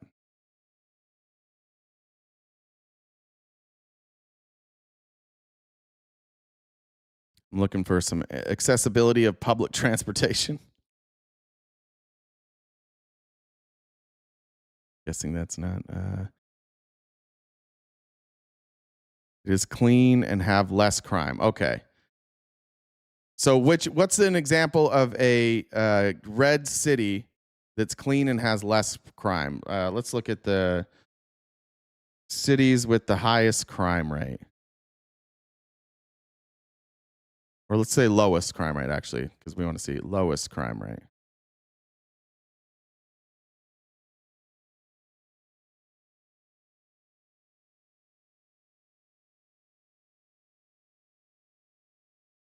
Got it. What's this as of? As for cities, the lowest cost of crime per capita. So the cities with the lowest cost of crime per capita are Naperville, Illinois, Sunnyvale, California, and then West Covina, California. Then Carmel, Indiana, Glendale, Arizona, Meridian, Idaho, Provo, Utah, Joliet, Illinois, Jurupa, California, Sugar Land, Texas. It seems like what you guys just want to say is you like red better, but it doesn't seem like you have anything to back up what you're saying. Cost of living? Well, cost of living is based on population, right? Like the higher the population density, the higher the cost of living. Doesn't seem to really matter if it's red or blue, but places where nobody lives are cheaper. So if your state has low cost of living, it's because less people want to live there, right? As Nick Shirley would tell us, that is supply and demand. Right? So why is San Francisco expensive? A lot of people want to live there. Bud, what examples did you give me? I'm giving you examples. I'll look, Bud. California has the highest deficit of all states. I'm asking you which red cities. You're not giving me examples, Bud. That's a state. California is a state.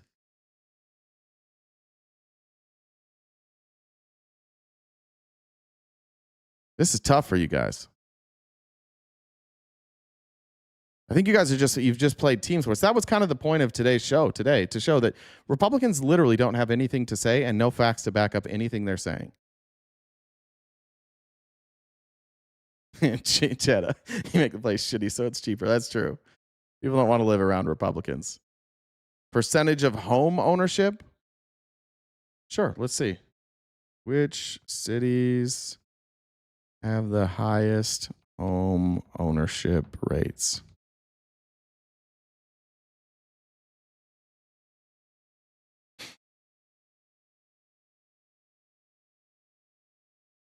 Sarasota, then Rochester, Cape Coral, Detroit, Syracuse, Birmingham, Pittsburgh. Doesn't seem to be. I mean, I don't know with Florida. I don't know what the leadership is locally in Northport, Bradenton, Sarasota. But obviously Rochester is blue. Detroit, Syracuse, Pittsburgh, those are blue. See how hard this is for you guys when we just ask you questions? You're really good in the chat when you can just call me names and defend Nick Shirley. But you'll notice when anybody comes up here or when I start asking you questions, we run out of answers real fast.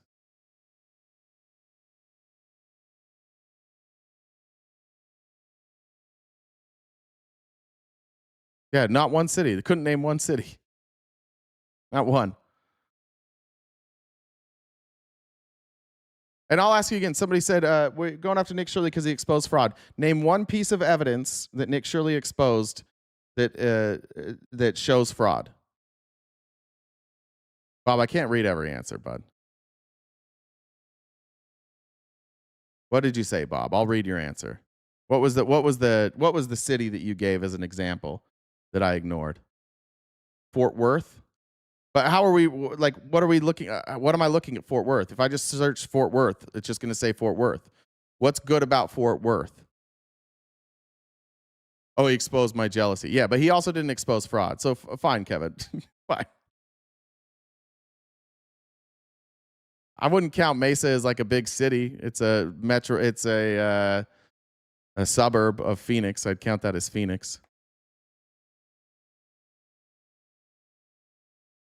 Oil money? Wait, but what's Fort Worth? Is that what you're saying? Like, what about Fort Worth? Just that there's people there that have money? What's so great about Fort Worth that I'm like, how are you saying that this is a great city? All cities and states get their subsidies from the federal government, so the less fraud you have, the less. Where does the federal government get that money, Keith? From the states. Where does most of the money come from? Blue states, blue cities. All right, so you can't tell me culture. Okay, well I can't measure the culture, so it sounds like you might just be saying people seem conservative there, and that's what I said. You guys just think red cities are better because you like Republicans, not because you can quantify it in any way. Fort Worth has a big air hub. Okay, so they're best because they've got an airport and conservatives. That's it.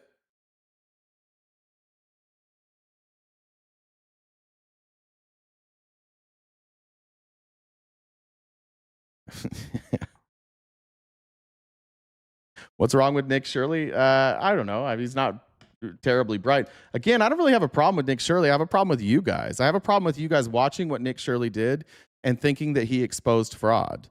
He didn't. Other people did. Nick Shirley showed you that there was nobody at a business when it was closed and that they got money from the government. And then you're like, that's enough for me. My problem is with you guys. When you watch something, you have no idea what you're watching. That's my biggest complaint today. Lake Como? What the fuck is that in Fort Worth? What's Lake Como? I don't think Republicans get credit. That's in Italy? Oh, that's Como. Where's Lake Como? Is that in Italy? Is there a Lake Como in Texas too? Oh, it's just a neighborhood?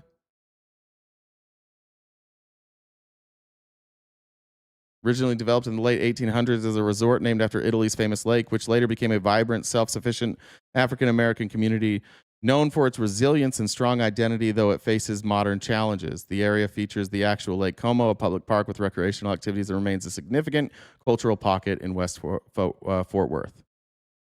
All right. Lake Como there's a Lake Como in Minnesota too? Oh, okay. Sorry, I don't know every lake. This looks like a very small lake in St. Paul. Neat. Very small lake in St. Paul. Sorry, I didn't know about in the land of 1,000 lakes. I didn't know about a small lake that's in the middle of a city. Like, legitimately, if you guys want to see Lake Como, it's right here. It's this little lake here. I don't even know if we can call this a lake, like a park. Zoom out. Can't even see it once you zoom out. I'm sorry I didn't know about Lake Como. My bad. I should have known all of the lakes. Lewiston, Maine, I don't think that's a big city. Sorry. It's also in Italy. Look, everybody who's saying Lake Como is in, it appears there appears to be a lot of Lake Comos. All right, we'll finish with Nick Shirley. Let me actually read. I think some donations came in. David said, Nick Shirley's a bitch. Love listening to the show. Thank you, David. David, you're not from Utah by chance, are you? Burned Out said, law of averages say there are MAGA in this stream who committed fraud, broke a law, has a felony, or received government assistance. The self-righteousness is disturbing. Carol said, thanks for unpacking bullshit. Jamar says, if a train is going 50 miles an hour and Sally needs new teeth but only had $4, how much does she make an hour? That's Nick's math. Fraud. She makes fraud an hour. Amber said, in 2010, I worked for a painting crew in Seattle. Investors bought up affordable housing, raised rents so the poor would move out, turned apartments into condos, and sold for $350K to $650K. Cool. Yeah, flippers. I was in that business once. It's a gross business, to be honest. Damien said, from a blue dot in Santan Valley. Good to see you. Natalie said, he's so dumb. Heather said, towards the dollar train. I think I got those. All right, finish with Nick here. Locations like Democrat-ran cities not prospering. In fact, they're going backwards. Those are also the most expensive cities, and they generate the large majority of the tax revenue for the entire country. The San Francisco Bay Area, which is a blue city, probably generates more tax revenue that's used for programs in the entire American South, excluding Atlanta. Yeah, it probably tells you why there's so much corruption, why there's so much bad, because you use the word programs. Not programs.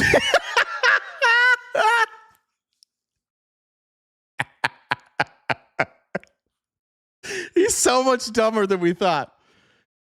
San Francisco generates more money than the entire global South. Well, that's probably why, because you said fraud, because you said the word programs. Okay. We have to go back. 5349. We're going to go back. 53. I just want you to hear how incoherent this is. Let's go there.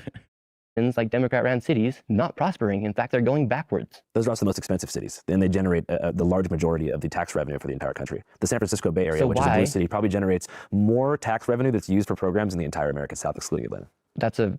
Yeah, it probably tells you why there's so much corruption, why there's so much bad, because you use the word programs. Not programs, all tax revenues, so highways. Yeah, programs for the South. Programs that San Francisco pays for the South in red states. Yeah, but you said the word program, so corruption, so Dems bad. I'm sorry, like, he's fucking dumb. You cannot be watching this and be like, Nick gets it. This dude is fucking dumb. That was a dumb thing he just said. And it reminds me of like all my arrogant Mormon friends who don't understand any of this, who just think that like because they feel something, it is right. And that's how Mormon men are raised. Trust your gut. Mormon men are right. We have the priesthood. We get to talk to God. Women, you don't have that same right. You don't have that same connection to God. Like we can actually do things in the name of God. God gives us the ability to do things in his name. Not women. Women don't get that right. And black people didn't get that right till 1978. But that's why Mormon men are so fucking arrogant while being stupid. That was an absolutely moronic take there. No, he's not homeschooled. I know what high school he went to. That was one of the dumbest things I've ever heard anybody say. When we debate on TikTok all the time, this guy would be laughed off of any TikTok debate stage by his own people. Like Republicans would be like, this guy's got to get the fuck out of here. He's making us look dumb. Nobody would allow this kid to sit on a debate stage and talk about any of this because what he said there is entirely incoherent. And you guys want to explain that to me? Why, he just explained that San Francisco makes more than the entire global South with the exception of Atlanta, and they pay for their programs, and Nick said, well, that's the fraud because you said programs. Huh?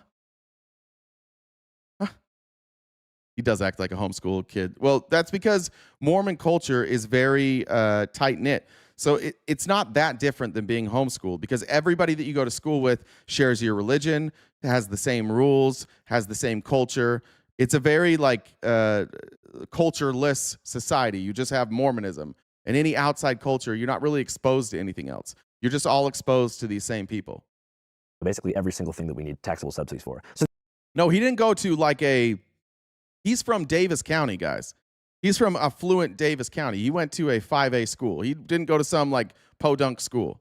These are economic powerhouses. Like even money made in a blue state still cycles back on a federal level to benefit, everything that we use tax money for. The post office, fire stations, cops, and stuff like that. You know what I mean? So it's like, why are cities? Why is California trying to essentially push out the billionaires by imposing another 5% tax on these people? When billionaires are literally the one who create opportunities. Now he's back to, it's not fair that they want to tax the billionaires more. Why California tax those poor billionaires? Oh no, not a 1% increase, 2%? Something like that? Jesus. Why do the blue states want to tax the rich people more? Because they have all the money. And they create jobs for people. Yet the people who you support, because you say you're left-leaning, are the ones pushing them out. Well, billionaires are choosing to leave because they don't want to pay an extra 5%, which should kind of tell you what billionaires are about, right? Yeah, because they're not able to then pay their employees as much. I think they'd be able to. $1 billion is not a difference of $2 billion to a billionaire. You can't. Guys, they can't pay their employees much. They can't pay themselves less. They can't do it. Sorry. They have to make all of this money. So they just moved to red states where they can pay people less. Not because they want, but they want to pay them more. But it's weird. Facebook moved people from San Francisco to Austin, did they get pay raises? No. They didn't start paying them more. Who did they pay more? Investors. The investors made more money. If you have $1 billion, that you can buy a $10 million house, you can buy a $20 million house. There's no difference. The thing is they're going to face different restrictions inside of a Democrat-ran state than they are in a Republican state. That's why they all moved to Texas. Yeah. That's why now you're Elon Except Musk. for their businesses didn't. They largely left their businesses intact in California. They just personally moved there to pay less in taxes. He left. He moved to Texas. Yeah, they're moving to Texas to save money because they don't want their money to be taken and go to the poor. No. And what happens in California? $24 billion went missing, Andrew. Oh, yeah. I agree with you that Gavin Newsom and the NGO industrial complex. How is that related? How the fuck's that related? They're moving to Texas so they don't have to pay taxes. Well, $24 billion went missing. Huh? How's that related? Nick is just a random, Nick is like most of you Republicans in the chat. You're just like random sentence generators. It's pre-programmed to spit out like Republican propaganda. How the fuck is that related? Anybody want to explain to me how the fuck that's related?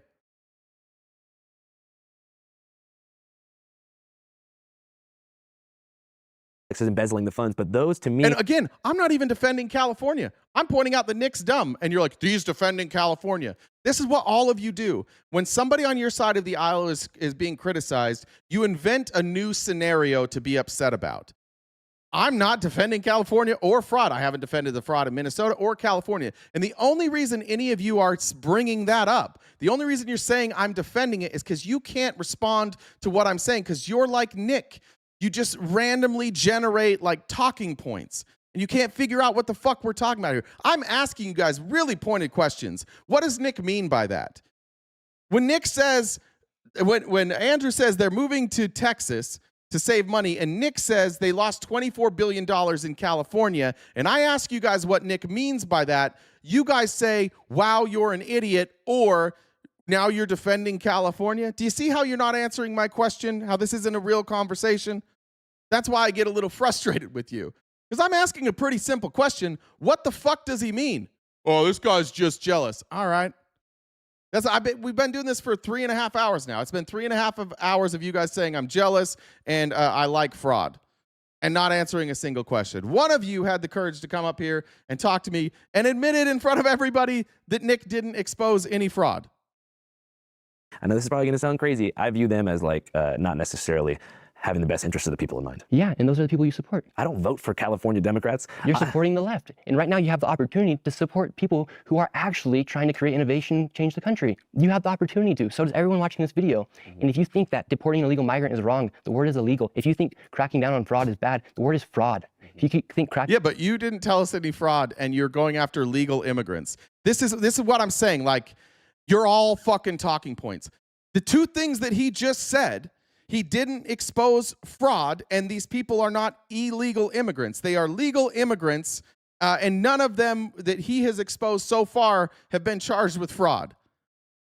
And it goes back to what he said earlier. Andrew, if you want people on the right to respect you, you just have to believe that Somalis are pirates. You just have to believe that, Andrew, and then we'll side with you. We don't need evidence.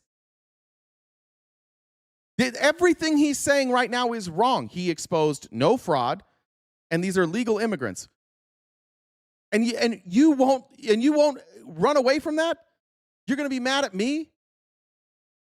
Yeah, bro, let him finish a sentence or thought before he going on. Tell him to stop lying. All right, is he going to? All right, he just said that that if you support fraud or illegal immigration, you're a Democrat. And I've pointed out that he didn't expose fraud or illegal immigration. Let's see. Maybe he clarifies it. Maybe I jumped the gun. Thank you for bringing that up. Let's see how he clarifies this. Down the word corruption's wrong. The word's corruption. If you think a girl should be able to play, or a boy should be able to play in a female sport, it's a girl or it's a boy playing against girls. What society benefits have come from the left? We haven't had society. Progressives? If we're not talking about party, because the left is an ideology, right? Progressive.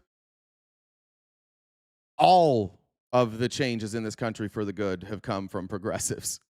Our country was founded by progressives. The undoing of slavery was progressives.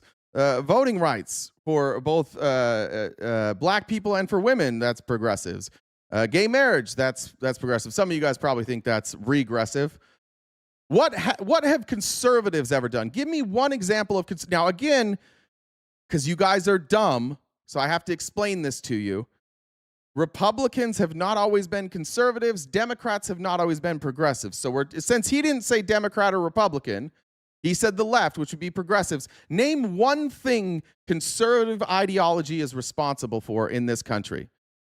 Go ahead, chat. Go ahead.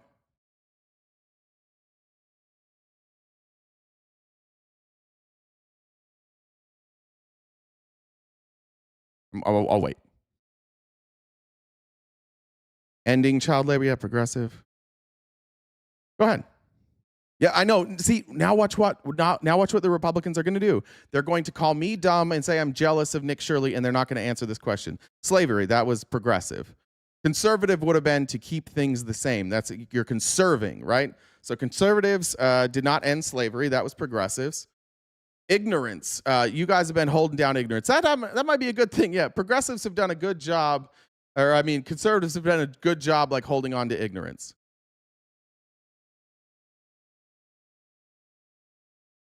Trying to keep slavery, that's progressive? No, that's conservative. Civil rights, that's progressive. Deducted taxes for the rich. There you go. There you go. That's the one thing you did. You did trickle-down economics, which has been a categoric failure. Led to record income inequality. War, you're great at going to war. That's true. Killing cancer research, you're good at that. Jack shit, making libs cry. There you go, Kevin. That's about the extent of what I expect out of you. Letting women read, progressive. Civil Rights Act, progressive. What, you guys don't have one example? I got conservatism all wrong. All right, let's look it up. What is conservatism?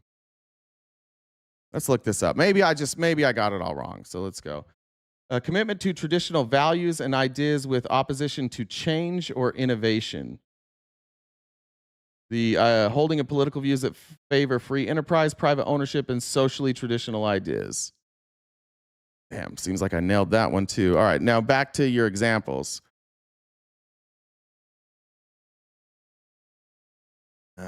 Kevin, Civil Rights Act, which Dems voted against. Dems were the conservatives, so that wasn't. I already explained this to you.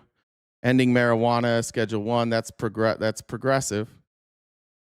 But Democrats actually voted against that. I don't think Trump is really a conservative, by the way. I think Trump is a populist authoritarian. I wouldn't consider him conservative. It's been conservatives who vote against that in every state. Deregulation. I think deregulation's been harmful. How has deregulation helped us?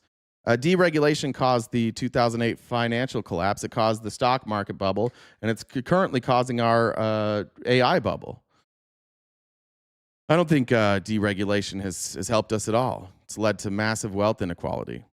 Internet, GPS, microchips, vaccines, spare tech, green tech, highways have all happened because of progressives.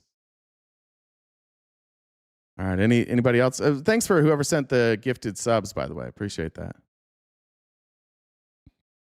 There we go. All right. Well, I gave you a shot. Good try, guys.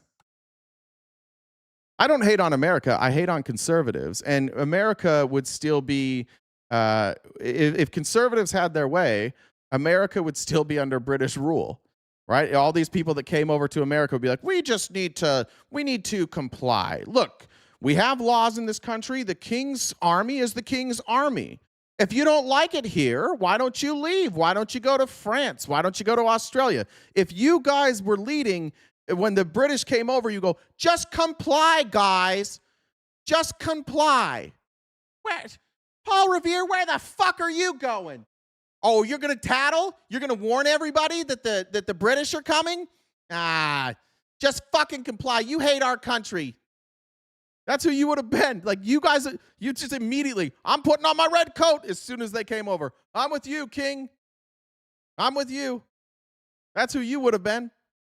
America first, England first.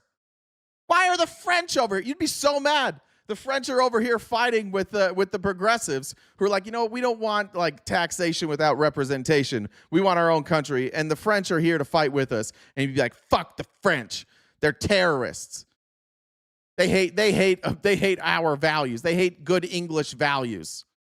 That would be you every time. There's not a scenario in the history of our country where conservatives weren't the one going, just listen to the daddy government. Why do you have all these black people out here marching in the streets? You know who, I've said this before, but like there was a Republican, a very well-known Republican who was an auto executive. And he was like the front runner to win the Republican nomination in Michigan. He was well-known, great businessman. Everybody viewed him as a leader. He was kind of the leader of the party. And then he marched with Dr. King. And everybody was like, he's a fake conservative. And so he didn't win the nomination. That was Mitt Romney's dad, George Romney. When he marched with Dr. King, he lost his standing in the conservative Republican Party. You can look that up. You can go read like the newspaper ads. The people calling him a race traitor. Conservatives have always been the problem. They always get in the way of progress. And it's just always people who like stop progressing. They grow up and, you know, most conservatives now, if you're in your 20s, 30s, or 40s, most of you are actually like cool with gay marriage. Some of you aren't, but then you're like, I'm cool with gay marriage, but it stops at trans people. And you don't even look backwards. Look backwards at your parents. They weren't okay with gay marriage, but they were okay with interracial marriage. But it stops there. They're not gay people. And then your grandparents were like, yeah, we like interfaith marriage, but interracial marriage, we don't like interracial marriage. Just keep going back by generation and see how, like, your ancestors were more bigoted than you. And you kind of have two options. You can either be a person who says, this is as far as I will progress in my life. I'm stopping here. Anything past this is a problem. And then history will remember you as a bigot. Or you can continue to evolve and you can recognize that like we are never free. We're not entirely free until everybody's free. We don't have equal rights until everybody has the same rights, whether they're granted by the Constitution or effectively the same rights. But conservatives are always like, well, everybody has the same opportunity. And what are they conserving? Power. That's why Elon Musk is literally saying whites need to unite right now, or when we become the minority, minorities will treat us like we treated them. It's just fear of the unknown. Sizable leftist political party in American history. You had Joe Biden. Liberals. Centrist liberals defending elite interests. And you had Obama. Centrist liberal defending elite interests. So who are you going to support? You need to support somebody. You're telling me that if you can point me in the right direction of a guy, but I don't see... Stuff's happening right now. People can't afford houses right now. And then you're talking about who am I gonna vote people for? Moving out of California. No, I support, you're talking about programs. I support... That's the reason why California's one of the most expensive states. Just a reminder, more people left Florida and went to California than California went to Florida. Just a reminder there. Marty says, anytime we're talking COVID-era fraud, remember Trump made it easier to do by getting rid of all oversight PPP loans, for example. Correct. Oxpecker said, Dallas is supposed to be blue, but our mayor got reelected and party swapped from D to R like the next day. That's brutal. I support voting on a local level especially. I think that's probably the most important thing you can do. So I support voting on a local level for sure. And if we want to create change nationally, if you have to support somebody, you have to choose. Now we have to choose. So if you have to choose between the Democrats and Republicans... Well, you just said yourself that the corporate media machine is on the verge of collapse. What makes you think the two-party electoral system is going to last any longer? Quite frankly, it'll be impossible for an independent group at this point in time. I think in 50 years, when the boomers are gone, mainstream media will die. But as of right now, they're still going to thrive. And right now, in this moment of 10 more minutes. If you want to help us knock out that goal, I know it's been like a Nick Shirley centralized. This isn't gonna be like a massively watched show. But if you want to help us knock out our gift goal in the last 10 minutes, that'd be great. We have to choose who's going to create the most innovation and change and make America a more prosperous country. Hold on, wait, before you start that. We've got, I don't know if you saw what I said sent in our chat. There is a crack pipe eater is struggling with understanding how basic math works. I'm going to break this down for you. Jesus. Crack pipe eater. This person, mad. What we do is at the beginning of the show, we have a gift goal. And we take that number and ask people donate. we subtract. That's how math works. So currently, being at $155, that means we've gotten that many donations. So we 6, 7, 8, subtract. 9, 10, 11. 11 times he said the same thing. 12. He's big mad. Relax, Big mad. dude. Fucking So relax. if you guys want to help knock out the remaining $155, Venmo, Cash App, PayPal, Super Chats, I'll go towards knocking out that remaining balance, and we can do the math with you. Crack, maybe just stop eating crack pipes. That's a good idea. You don't want to eat that. That's a bad idea. Yeah. Thanks, Jan. Can't even release the Epstein files. He has released them, and he did react, and that's his Achilles heel, is this Epstein file thing. Yeah. So we can't do anything about that, but what we can do is talk about fraud. We can talk. Whoa, we can't do anything about that. So what we can do is talk about fraud. You can't use your massive platform, Nick Shirley, to do what I just said. And by the way, chat, I hope you're fucking pissed at Nick Shirley now, because you got mad at me when I said Trump's covering it up. Now he's saying he's covering it up. You couldn't use your platform to talk about that, Nick? Can't do that? No, I got to talk about fraud. About homelessness. We can talk about all of our money going to, like we can talk about going back to fraud, about 7% of our taxes going to fraud. We can talk about how $24 billion went missing for homelessness in California and how they're incentivized to keep people homeless so they can continue receiving money from the state. Yeah, that's all true. Right? Yeah, so also, you could talk about them covering up the Epstein files. Nick? What's the real answer? Why does Nick not cover that? Because his audience would be pissed at him. That's why. His audience would be very upset with him if he went against Trump. That's why. We can actually do stuff that creates change. We can't tell Trump to go release the Epstein files, and it's just because you support Trump doesn't mean you support everything he does. But he's the man in office right now, and you do need to think who's going to be able to create the change. And how are we supposed to be able to do it? Well, he's in office, so I'm saying now is the chance to prove to people like me and like other people that positive change can happen. And if he does, it's Team Trump I would forever. say he's trying to, Yeah. but you're seeing what happens when he says he wants to go deport illegal migrants, leftist judge block his orders, or when he wants to deploy the National Guard to Chicago to make it a safer place, Democrats weaponize. That fucking pesky Constitution keeps getting in Trump's way. It's not fair. It's not fair that Trump has the Constitution in the way. I'm not going to cover that he's covering up the Epstein files. I can't cover that. What am I supposed to do? That's a crazy thing to say. Like, you're not investigating the fraud, right? Because you're not a fraud investigator, but you can cover it. Yeah, you can't release the Epstein files, but you can cover it. But then my audience will be real mad at me.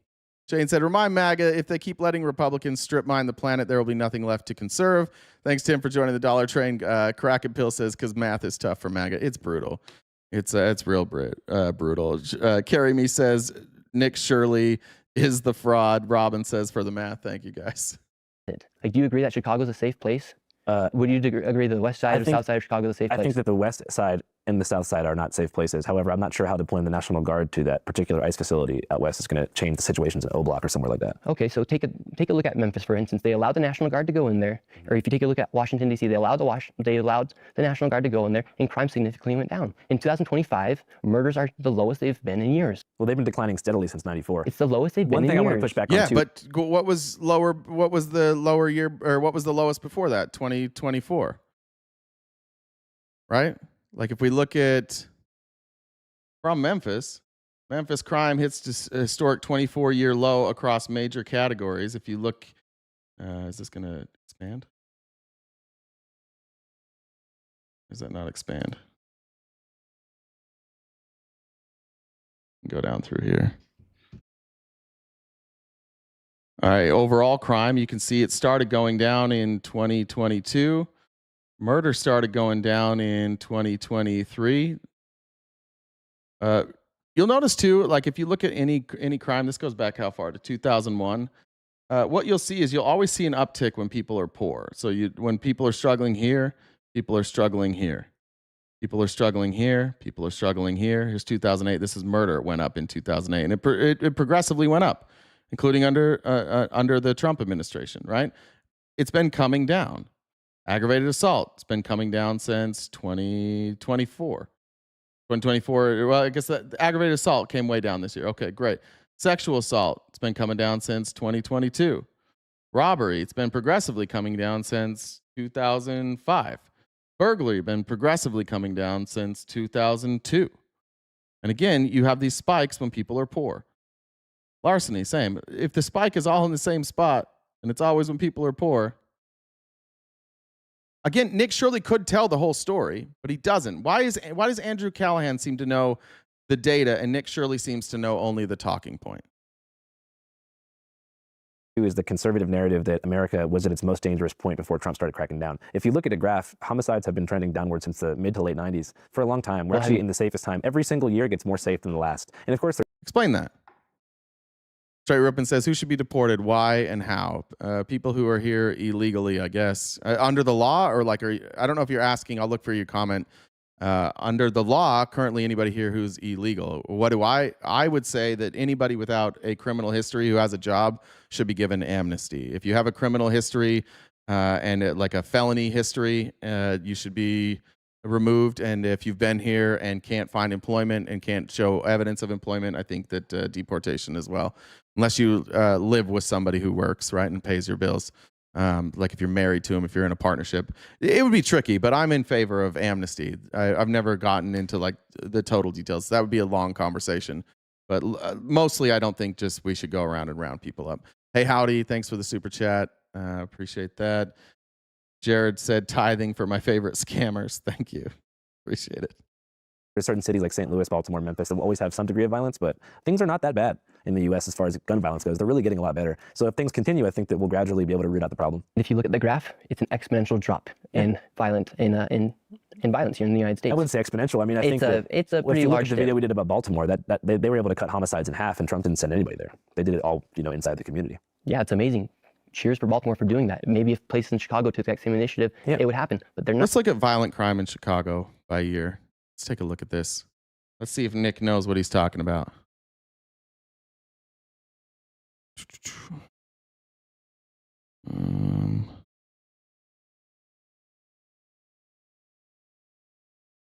I don't think he's into 2022. Let's see if this is updated.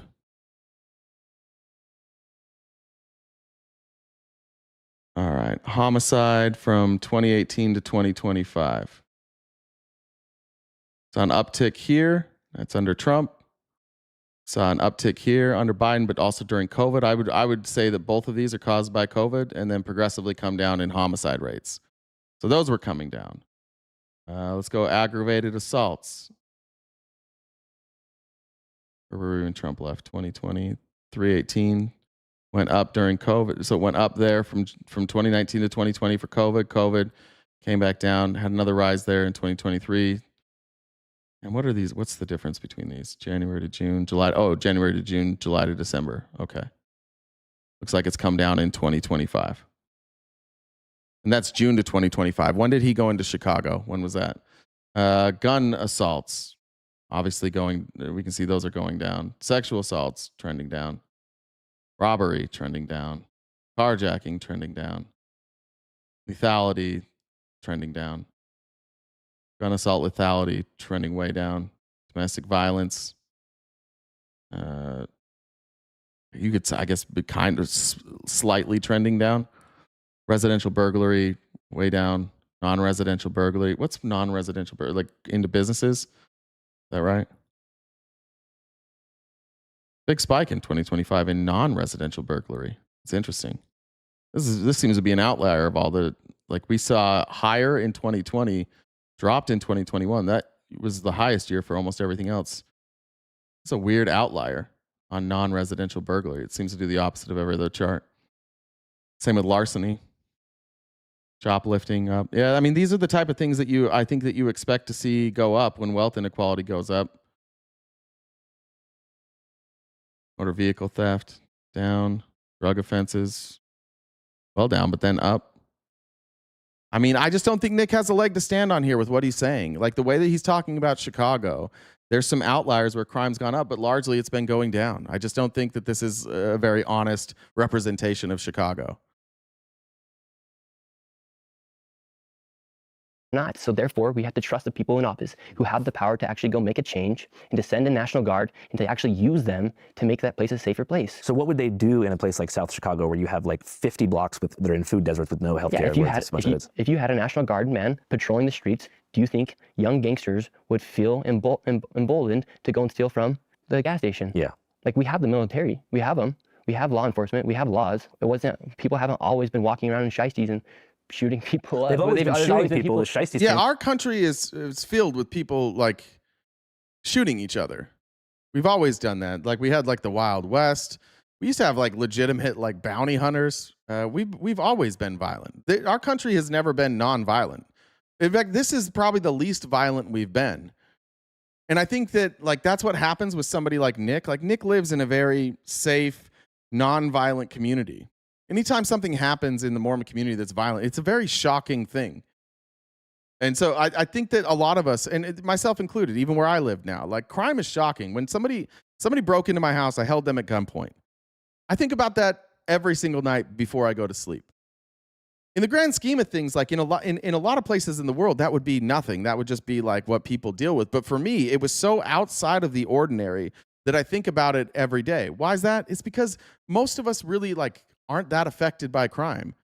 No matter where you live, it's likely that you are living in historic times for low crime. And yet, we're out here talking about crime like it's out of control.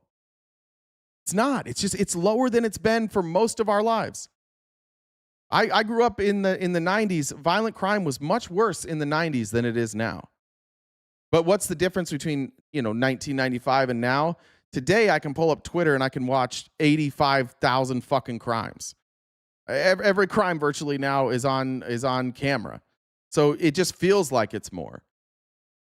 When you can go on and when I'm on Twitter, it's just like fight, crime, and it feels like that's reality. You feel like, oh man, I'm glad I live in a safe community. I'm glad I don't live in this community where all this crime is happening. But when you just go through and you sort through the data, it's pretty clear that we live in remarkably non-violent times. So why do you think that this type of stuff and crime, like, why do you think it's talked about so much? Because fear sells. Politicians like fear. News organizations like fear. They want you to feel like you're unsafe, because when you're unsafe, you're irrational. When you're irrational, you might overlook things, which is exactly how Donald Trump is in office. He made you feel unsafe about immigrants. He told you they were coming to take your jobs. He told you they were destroying the country. He told you violent crime was out of control. All of those things didn't happen. But since you were so worried about those, it didn't bother you that he was a felon. It didn't bother you that he tried to overthrow the government. It didn't bother you that he was consistently lying about everything. Why? Because you're like, hey, Trump's imperfect. He says some crazy shit, but like, we got to take our country back. Your country was fine. We have issues like anybody else, but our biggest issue is that we don't pay our bills. Like, honestly, the biggest threat to all of us is that we don't pay our fucking bills. And we don't pay our fucking bills because we don't tax people enough, or we spend too much, or a combination of the two. And Republicans are the worst of the worst when it comes to this. Democrats will spend too much and increase taxes. So the deficit doesn't go up quite as fast. Republicans will spend more than Democrats and cut taxes. So they make that problem worse. And the only reason you don't focus on this, and the reason that they tell you that they care about the deficit and they care about the debt, and then they don't do a goddamn thing about it, is because notice when they're in power, when's the last time you heard Donald Trump talk about the debt or the deficit? He only talks about that when he's not in office. Republicans only care about the debt when they're not in office. And you can apply that to Democrats as well, but Democrats are more fiscally responsible than Republicans. It's also why I'm not a Democrat. I think we should just decimate the military budget, and I think we should tax rich people more, and we should pay our bills. We owe a lot of money. A lot of that money we owe to ourselves. Our parents borrowed money for themselves on a credit card, and they're leaving it for us. They're like, oh, you guys pay this off. Thanks. All the boomers are like, thanks for the free ride. Appreciate it. Enjoy paying that shit off. And we've got to pay that off. And some of that should probably come at the expense of the boomers. These boomers should lose the value in their house. They should have to pay that. If we have to build more housing and the cost or the value of somebody's house comes down dramatically that benefited from the system, sorry. You don't get to steal from us and then also get all the results from it. But Republicans just are a fear-mongering machine. And that's why all the richest people in this country currently, literally, all the richest, like the top 10 richest people in this country, they all are in Donald Trump's pocket, or he's in their pocket. They're all giving him the money, and the wealth is consolidating at the fastest rate in history by those 10 people who are paying Donald Trump, and then they're consistently going out on social media, and they're amplifying people like Nick Shirley so that you stay too scared to know that you're being robbed from. We need a strong military. For what? For what? When's the last time somebody fucking attacked us? When did we get attacked last? What the fuck do we need this? Why do we need another $500 billion? From 2001? What the fuck do we need a strong military for right now? We have all the weapons, we have all the nukes in the world. We could take out anybody with a click of a button. What the fuck do we need 1.5 trillion in military for? You all do the same thing. Every time I ask you guys a question, every fucking time, what do we need this for? Are you serious, man? You're a fucking joke. This guy fucking hates America. God, what an idiot. I fucking hate liberals. None of you will give me an answer. Who attacked us? When's the last time we were attacked on American soil?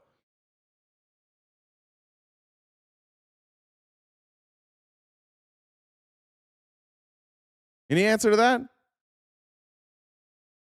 2001? Yeah, when Nick posts on YouTube, I agree, Nick does work hard, by the way. It is ironic that you are saying Nick works hard for doing YouTube, but I live in my mom's basement and I'm lazy for doing YouTube.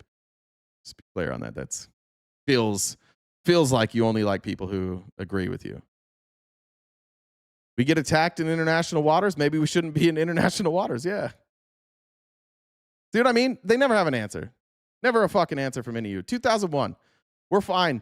You just like your politicians just love to scare you so they can make a boatload of fucking money for them and their donors, and you won't notice because you're too busy being afraid of brown people.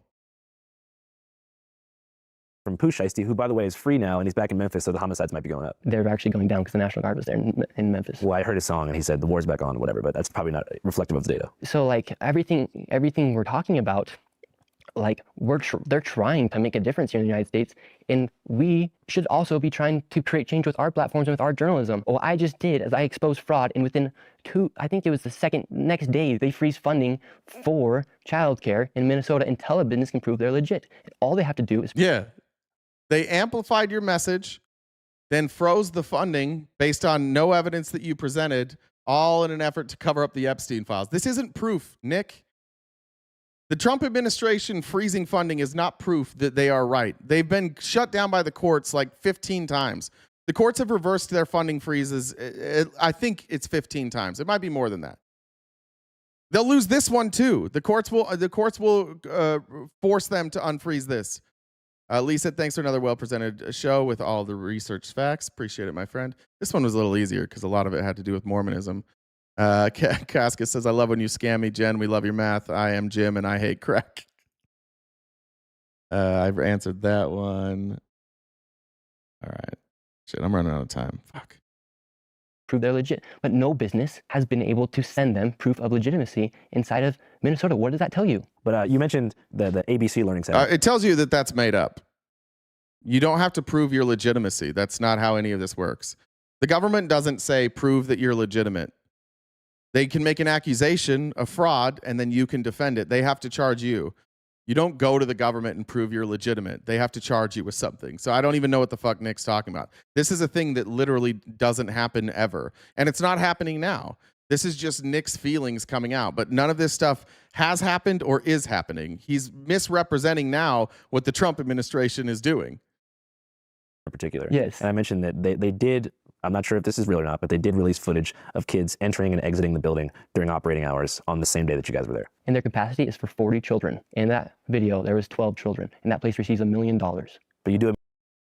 Yeah, capacity isn't the same as attendance. But there was kids. Yes, and by the way, the way that their funding is, they get funding based on how many children are there. That's what the funding's for. It's not based on capacity. It's based on how many children you actually take care of. So the capacity is just fire code. This is how many you're allowed to have maximum. You can have 10, you can have 5, you can have 20, you can have 30. Again, we don't seem to know, Nick doesn't seem to know what any of this stuff means. Don't doubt that there are kids inside of some of these daycares. It'd be very stupid of a business receiving millions of dollars and not to. Now, by the way, this is an opportunity. This is where Nick should go. What Nick should do if he was a legitimate journalist, and what legitimate journalists have done, is Nick should now connect these dots. Nick should go, all right, there's 40 people, they can have 40 people here. There's 12 that are there now.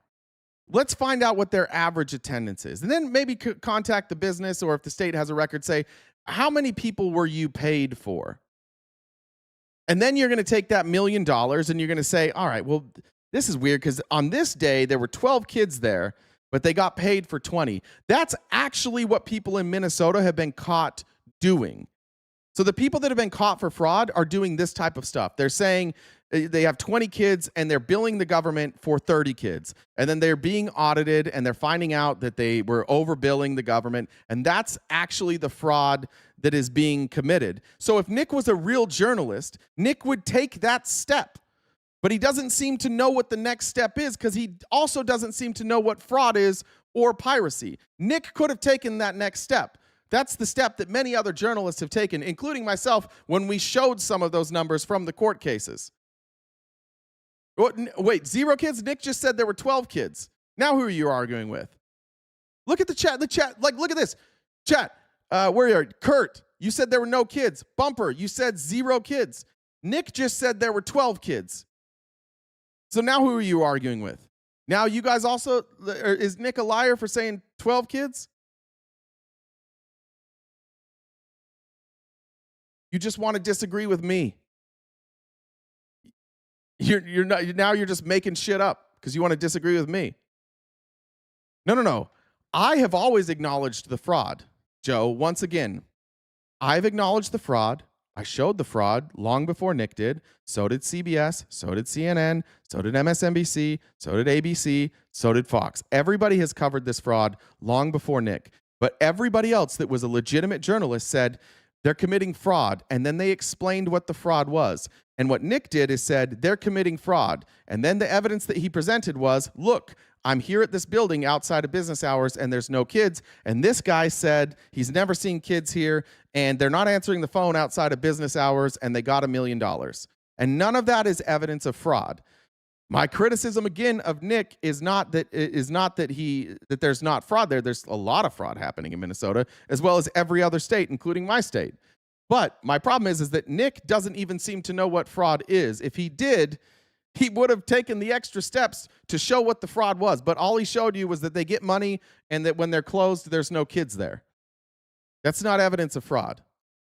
Show face with a few kids. It'd be very stupid.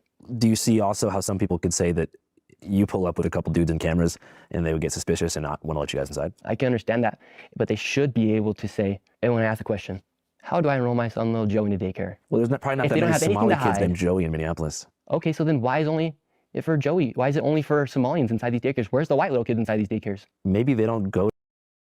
They can go. They can go there. The Somali community. I bet there are white kids in some of those daycares. Now what's he saying? That white kids aren't allowed here? Is racism against white people? To like federally funded daycares, they get probably taken by their white parents to. So who's being robbed? I suppose in this premise, the taxpayer. Yes, the hardworking taxpayer, while Somalians are taking. And again, the Somalis are also taxpayers. 85 out of 100,000 of the Somali community has been charged with the crime. All 100, whatever percentage of that 100,000 is working, those are also taxpayers. So they're also being stolen from by those 85 people.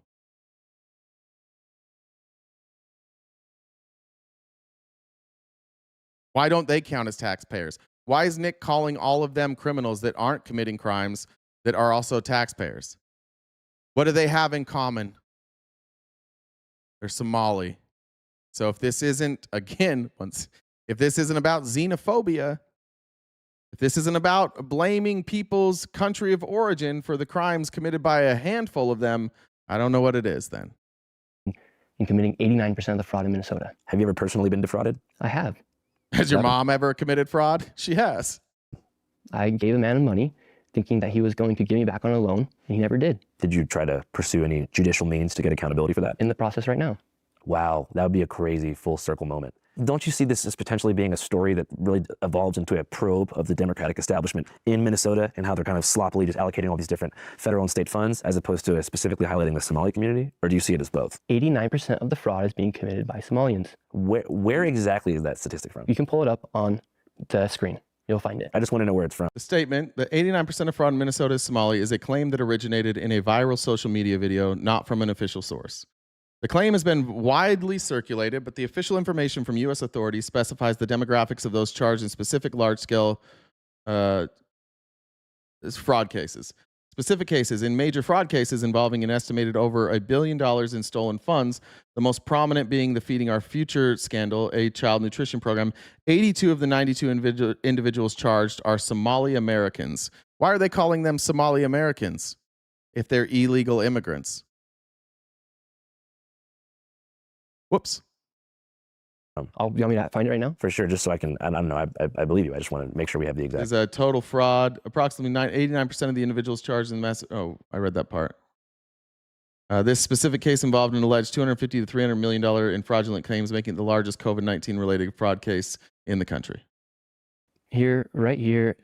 Yeah, and it's not racist to say it. And when I go to the daycares, there's not a single white person. That's true. It is not racist to say that 89% of the fraud committed, or the fraud that has been charged, are people of that are Somali Americans. However, it is racist when you say Somalis are pirates. Look at Captain Phillips. It is racist then to take that number and say we need to get all Somalis out of this country. That's when it becomes racist. Nobody is accusing Nick, well, hopefully, somebody probably is, but hopefully nobody's accusing him of being racist for citing that stat. The racism is when, or the xenophobia, I think xenophobia is probably a better term here. That comes into play when you say, now everybody else who didn't commit this fraud, who just happens to be from the same country, should also be deported for that. That's xenophobia. Running any of these daycares, not a single white woman opened up the door. A lot of them could barely even speak English. Yet, then you also have another issue with it is these people are Muslim.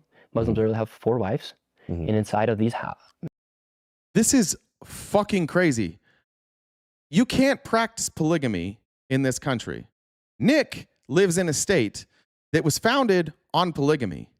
There are multiple polygamist villages in Nick's state. There are multiple prominent people practicing polygamy in Utah. They have fucking TV shows about it. My county, Utah County, the what is it? Sister Wives, the TV show Sister Wives, that was filmed in Lehi, Utah, which is a 15-minute drive from where I grew up. That's actually pretty fucking crazy. He lives in a state where they're practicing polygamy, and now he's going after Muslims for having multiple wives.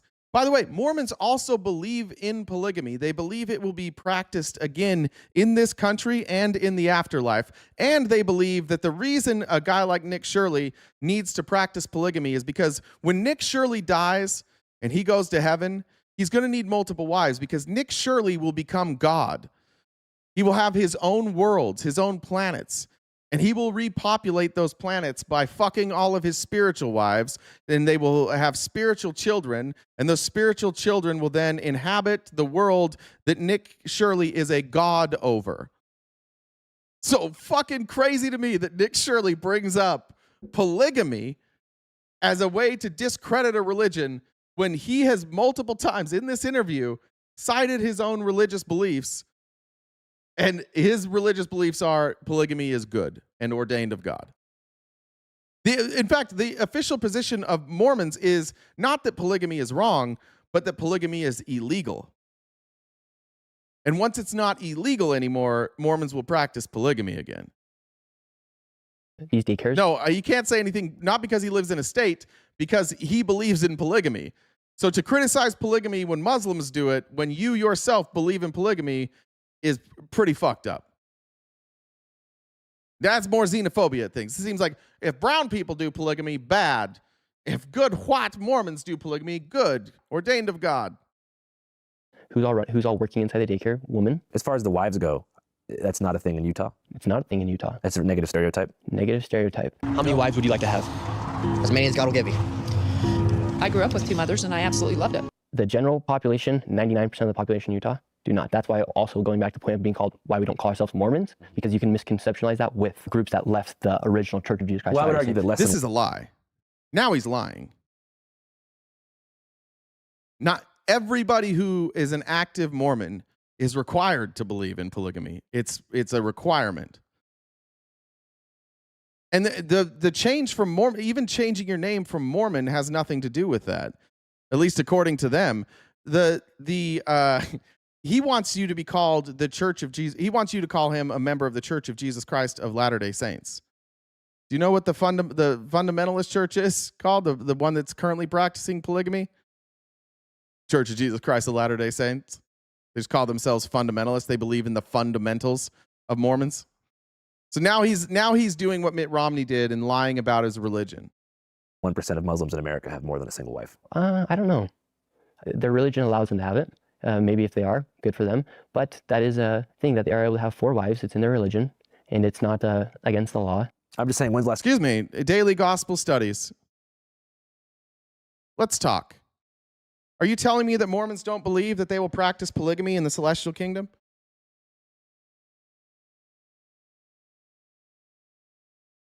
Is that your claim?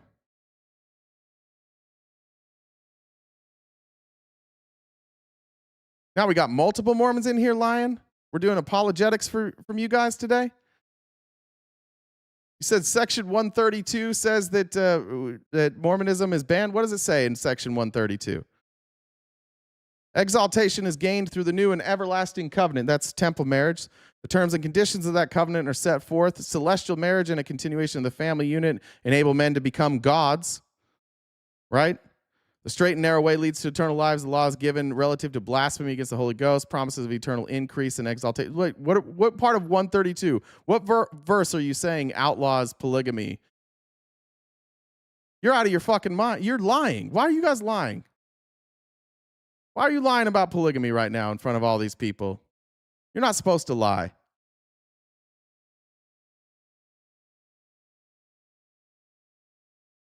I'm going to wait for an answer here from you. Where was it? Where's the part of D&C 132 that says you're not going to practice polygamy again?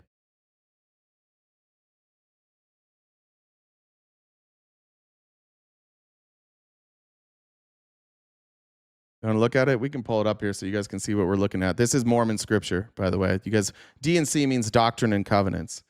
These are the teachings of early Mormon, the first Mormon prophet mostly.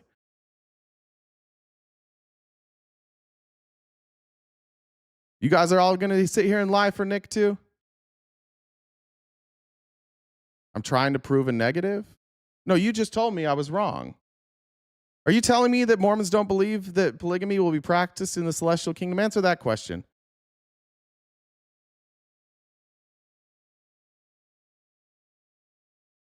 This is why you guys shouldn't trust Mormons, by the way. Mormons are very nice to your face. They don't use cuss words, and they're very agreeable, but they lie to you all the time. It's what they do. We were trained to do it. When I was a Mormon missionary, we were trained to lie. We were trained not to tell people the true history of the Mormon church. We were to steer clear of that.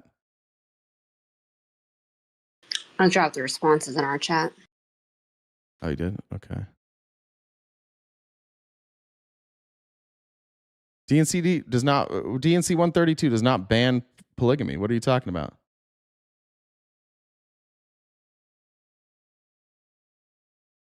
Where in Hapex Amendar, whatever your name is, where is it banning polygamy? Why would a religion teach you that there's a chosen people? That's a good question. You're right on that. It'll be practiced in the celestial kingdom. Oh, so I wasn't lying. And that's what I said. There's Latter-day Saints and FLDS, Fundamental Church of Jesus Christ Latter-day Saints. Oh man, look at all these Mormons who said I was lying, and now they're like, he's actually right. He's not lying about this.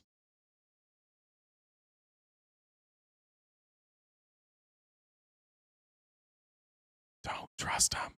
Don't trust them when they tell you about their religion. They're lying about it. You were a Mormon missionary too? You know what they tell you? Okay, so which lesson, Jazz? Which discussion talked about polygamy?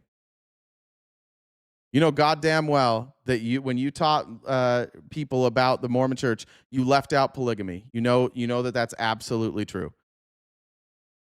We did not teach people when we were Mormon missionaries about polygamy. If it came up, we could answer it, but it was not in there. We were not told to tell people about it. Yeah, I admit to being wrong all the time, May. Ask my audience here if I admit to being wrong when I'm wrong. Literally almost every day. Oh, yeah, that's true. That is blasphemous. There we go. All right. None of you? Got it.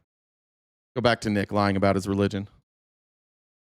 Last time you seen a Muslim guy with just 4 wives? Well, they treat their women differently. Why does it bother me so much? Because I think that people like Nick, when you have a platform, you should be very careful about spreading misinformation and dissent. And what Nick is doing is spreading harmful propaganda and xenophobic tropes that make people think that if you are here and you are of Somali descent, that you are a criminal just because of what you look like and where you're from. And I don't like that.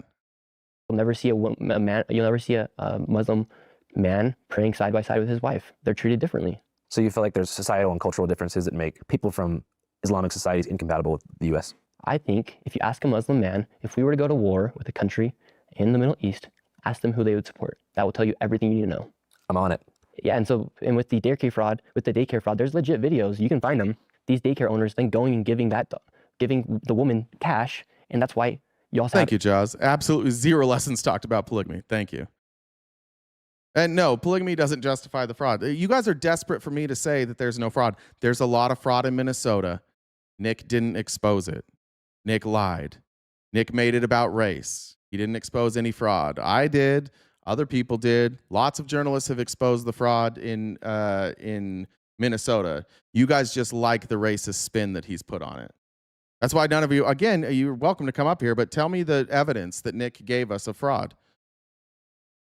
81% living on welfare because a lot of the women don't have to claim the money that they just received from working from these daycares. It's a whole entire corporation. You have daycares, you have home health cares, you have adult daycares, you have transportation companies, you have translators that take these people to the hospital, and they're all working for that same group, and they're all receiving millions of dollars. Yeah, the NGO iceberg is pretty crazy. And so why would you be actually doing paperwork correctly or giving these women paperwork if you don't pay them on paper, you can just give them cash. Yeah. And then they can go and claim welfare and get food stamps and then claim housing and get free housing. Why would you do that?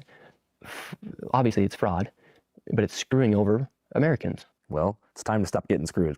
I 100% agree. And so we have the opportunity to make that change, and we have to do it, or else we're going to keep getting screwed. What's the change Nick's advocating for here?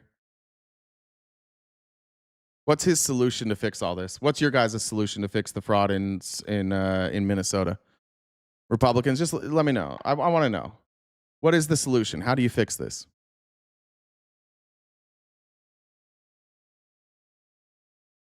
And that's a good point too, Richard. Like, it is arguing with like the dumbest, right? You guys, you're coming in the fourth quarter of the game and you're telling us about stuff that you didn't see. You're coming in and it's a 2-score game. You're like, oh, this is a blowout. You don't know that it was a close game until 3 minutes ago, and there were 2 turnovers that turned it into a bit of a blowout. You're coming in late. Everybody else has covered this. Again, like it's not. I know that you guys want it to be about jealousy. You want to do anything to defend Nick, but it's not that. Like I legitimately think that America could be a great country, and I'm very concerned about the amount of people who go online and who create videos and get a lot of attention and say stuff that is verifiably untrue, but more importantly is harmful. It directs hatred at groups. Look at all the Nick Shirley imposters now, or impersonators that have showed up now, and they're harassing daycares all over Minnesota. You had John Rocker show up at a daycare, a former Major League Baseball player, knocking on the door of a daycare, who of course is not going to let him in because why would he? And you can hear him on camera say, are these doors bulletproof? They're going to find out. So now you have people just like going all around Minnesota, not really understanding what they're looking for, because what they saw Nick get clips doing nothing, not exposing anything, and they're like, oh, this is good, I can get clicks. And now they're running around harassing children and harassing people that run daycare centers. And if these were white folks and these were white Republican folks, you guys would really fucking care. But the only reason you don't care is because they're Somalis. That's it. If this was happening to Christian daycares and you had blue-haired lesbians going around just knocking on doors and demanding to be let in, or if you had trans people going around knocking on doors saying, let me in there, and the owners are just like, get the fuck out of here, you can't be here. If they showed up with cameras, you'd be like, yeah, dude, they can't be there. You'd all agree with us. The point is, like, there's a way to investigate fraud. It's through the law. Everybody can't go out there and just be walking into businesses, walking into daycares, and demanding that they see evidence that these people are running a legitimate organization. We have laws in this country. You can't do that. And you're putting children's lives at risk. You're putting their safety in really non-credible people's hands. Crazy people now are going door to door to these daycares. Like legitimate crazy people, like John Rocker. That's not a stable person.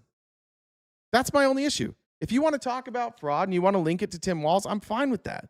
Let's talk about it. Let's use data. I agree with you. Rampant fraud is out of control. But I still would then direct you to, what about corporate fraud? Because the amount of money that is owed to us by people not paying their taxes versus the amount that is taken out through fraud of social services, they're not really comparable. It's like 10x. But you don't care about that fraud because ideologically you're supposed to be against taxes. So that's why I do what I do. That's why I say what I say. And yeah, like what we do, like this type of deep dive, this isn't palatable to most of you. It's frustrating. You don't even try and scratch the surface. It doesn't have broad appeal like what Nick Shirley did, but what Nick Shirley did was harmful. He exposed absolutely nothing. He just made a bunch of dumb idiots who don't follow the news angry at Somalis. The rest of us already knew this shit. The rest of us already wanted the government involved. But now it's become targeted against Somali people. That's what I have a problem with. I don't like that. And if you like that, you're probably a Republican. That makes sense to me. What am I delusional about, J.F. Baird? We'll just do this before I go. Just tell me what I'm delusional about. What reality am I ignoring currently? Corruption. I think there's corruption. I think there's fraud. How's that delusional? Again, one more time, Gary. I swear to God, none of you can listen. Gary Fontana. I think that there's fraud, billions of dollars potentially of fraud, and I am angry about it. But I don't blame people who didn't commit fraud. What am I delusional about? Anybody? Dummies that don't follow news, that is them.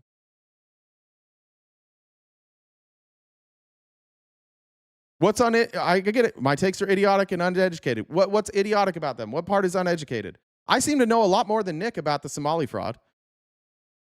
Nick doesn't seem to know much about it. He called it piracy. That's not even the same crime. Never read your super chat, Joseph? I'm sorry. Mark Elias said there is over 2 million unreleased Epstein files. This means they have only released 0.6%. I read that in my head. My bad, dude. Sorry, Joseph. Yeah, great point, though. All of this, we're talking about all this because we're not going to release the Epstein files, which Trump is covering up. What kind of fucking psycho is thinks that morally the bigger issue is fraud in Minnesota? How is that a bigger issue than our government covering up the Epstein files?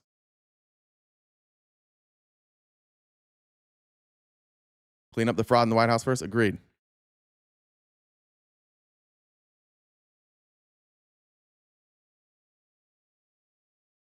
Anybody? All right. That's probably going to be it. Let me make sure I got all the comments.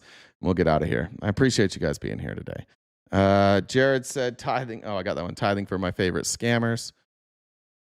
Leanne said listening to this kid is like listening to my 18-year-old. Oh. And HapXMander is saying you're banned. We can still see all your comments. What did you say, though? DNC 13224. Sorry, I didn't see that in the comments. Let's see. DNC.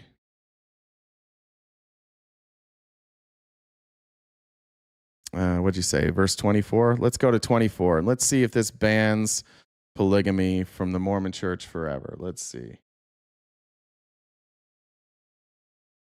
This eternal lives to know the only wise and true God, and Jesus Christ, whom he has sent. I am he. Receive ye therefore my law. Huh?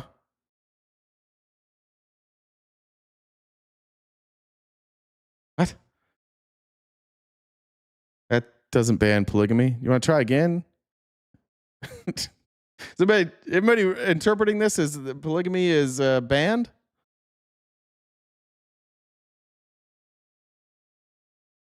Want to try again, bud? He left, he said. Oh, he left? He had to go back to work. All right. I'm leaving. All right. Well, good try, bud. You can come back another time. All right. We'll be back tomorrow as well. Jen, any last words? Did I get everything? I don't know. I think Crack Pipe Eater left, so I don't think we could wrap up with the math lesson. But if he comes back again another day, we can maybe help him out with understanding math another day. But no, that's it. Okay. Ban says, Jay, I'd love to talk high-end Mormon belief conspiracies. We should do that sometime. That'd be fun. Sydney, welcome. Thanks for subscribing. All right, guys, we'll be back tomorrow morning, every weekday morning, 8:30 a.m. to whenever, usually noon or 1 Pacific Standard Time here, wherever you're watching. Make sure you're subscribed either on Twitch, TikTok, or YouTube if you want to catch notifications when we go live. We have paid memberships. Our next movie night will be not this Monday, but the following Monday. I forget what it's called. It's some World War II documentary series on Netflix. That's what we're going to watch next. So that'll be the next Monday night. In the meantime, remember, we did have new merch sent out today. I'll show you one more time because I think it's cool. And shout out to Ash for sending it. Where is it? I drop it to you, Jen? Where did I put this shit? Oh, I remember where it is. One more time. And you can get that on our merch store. It's we're 20% off for the next week. But you can get my favorite sweatshirt so far that we've made. It's a healthcare sweatshirt. You may recognize the font. One of them, the heavy duty one, has Bernie Sanders here on the side, and the lighter one has Bernie Sanders on the back there, Grumpy Bernie. And then again, you may just a design that we definitely took no inspiration from anything else. That's what it looks like. You can get that on our merch store. Again, 20% off for the next week. Other than that, guys, I'll see you tomorrow morning bright and early. Take care of yourselves. Stay cute and cool. And have a great, great, great summer.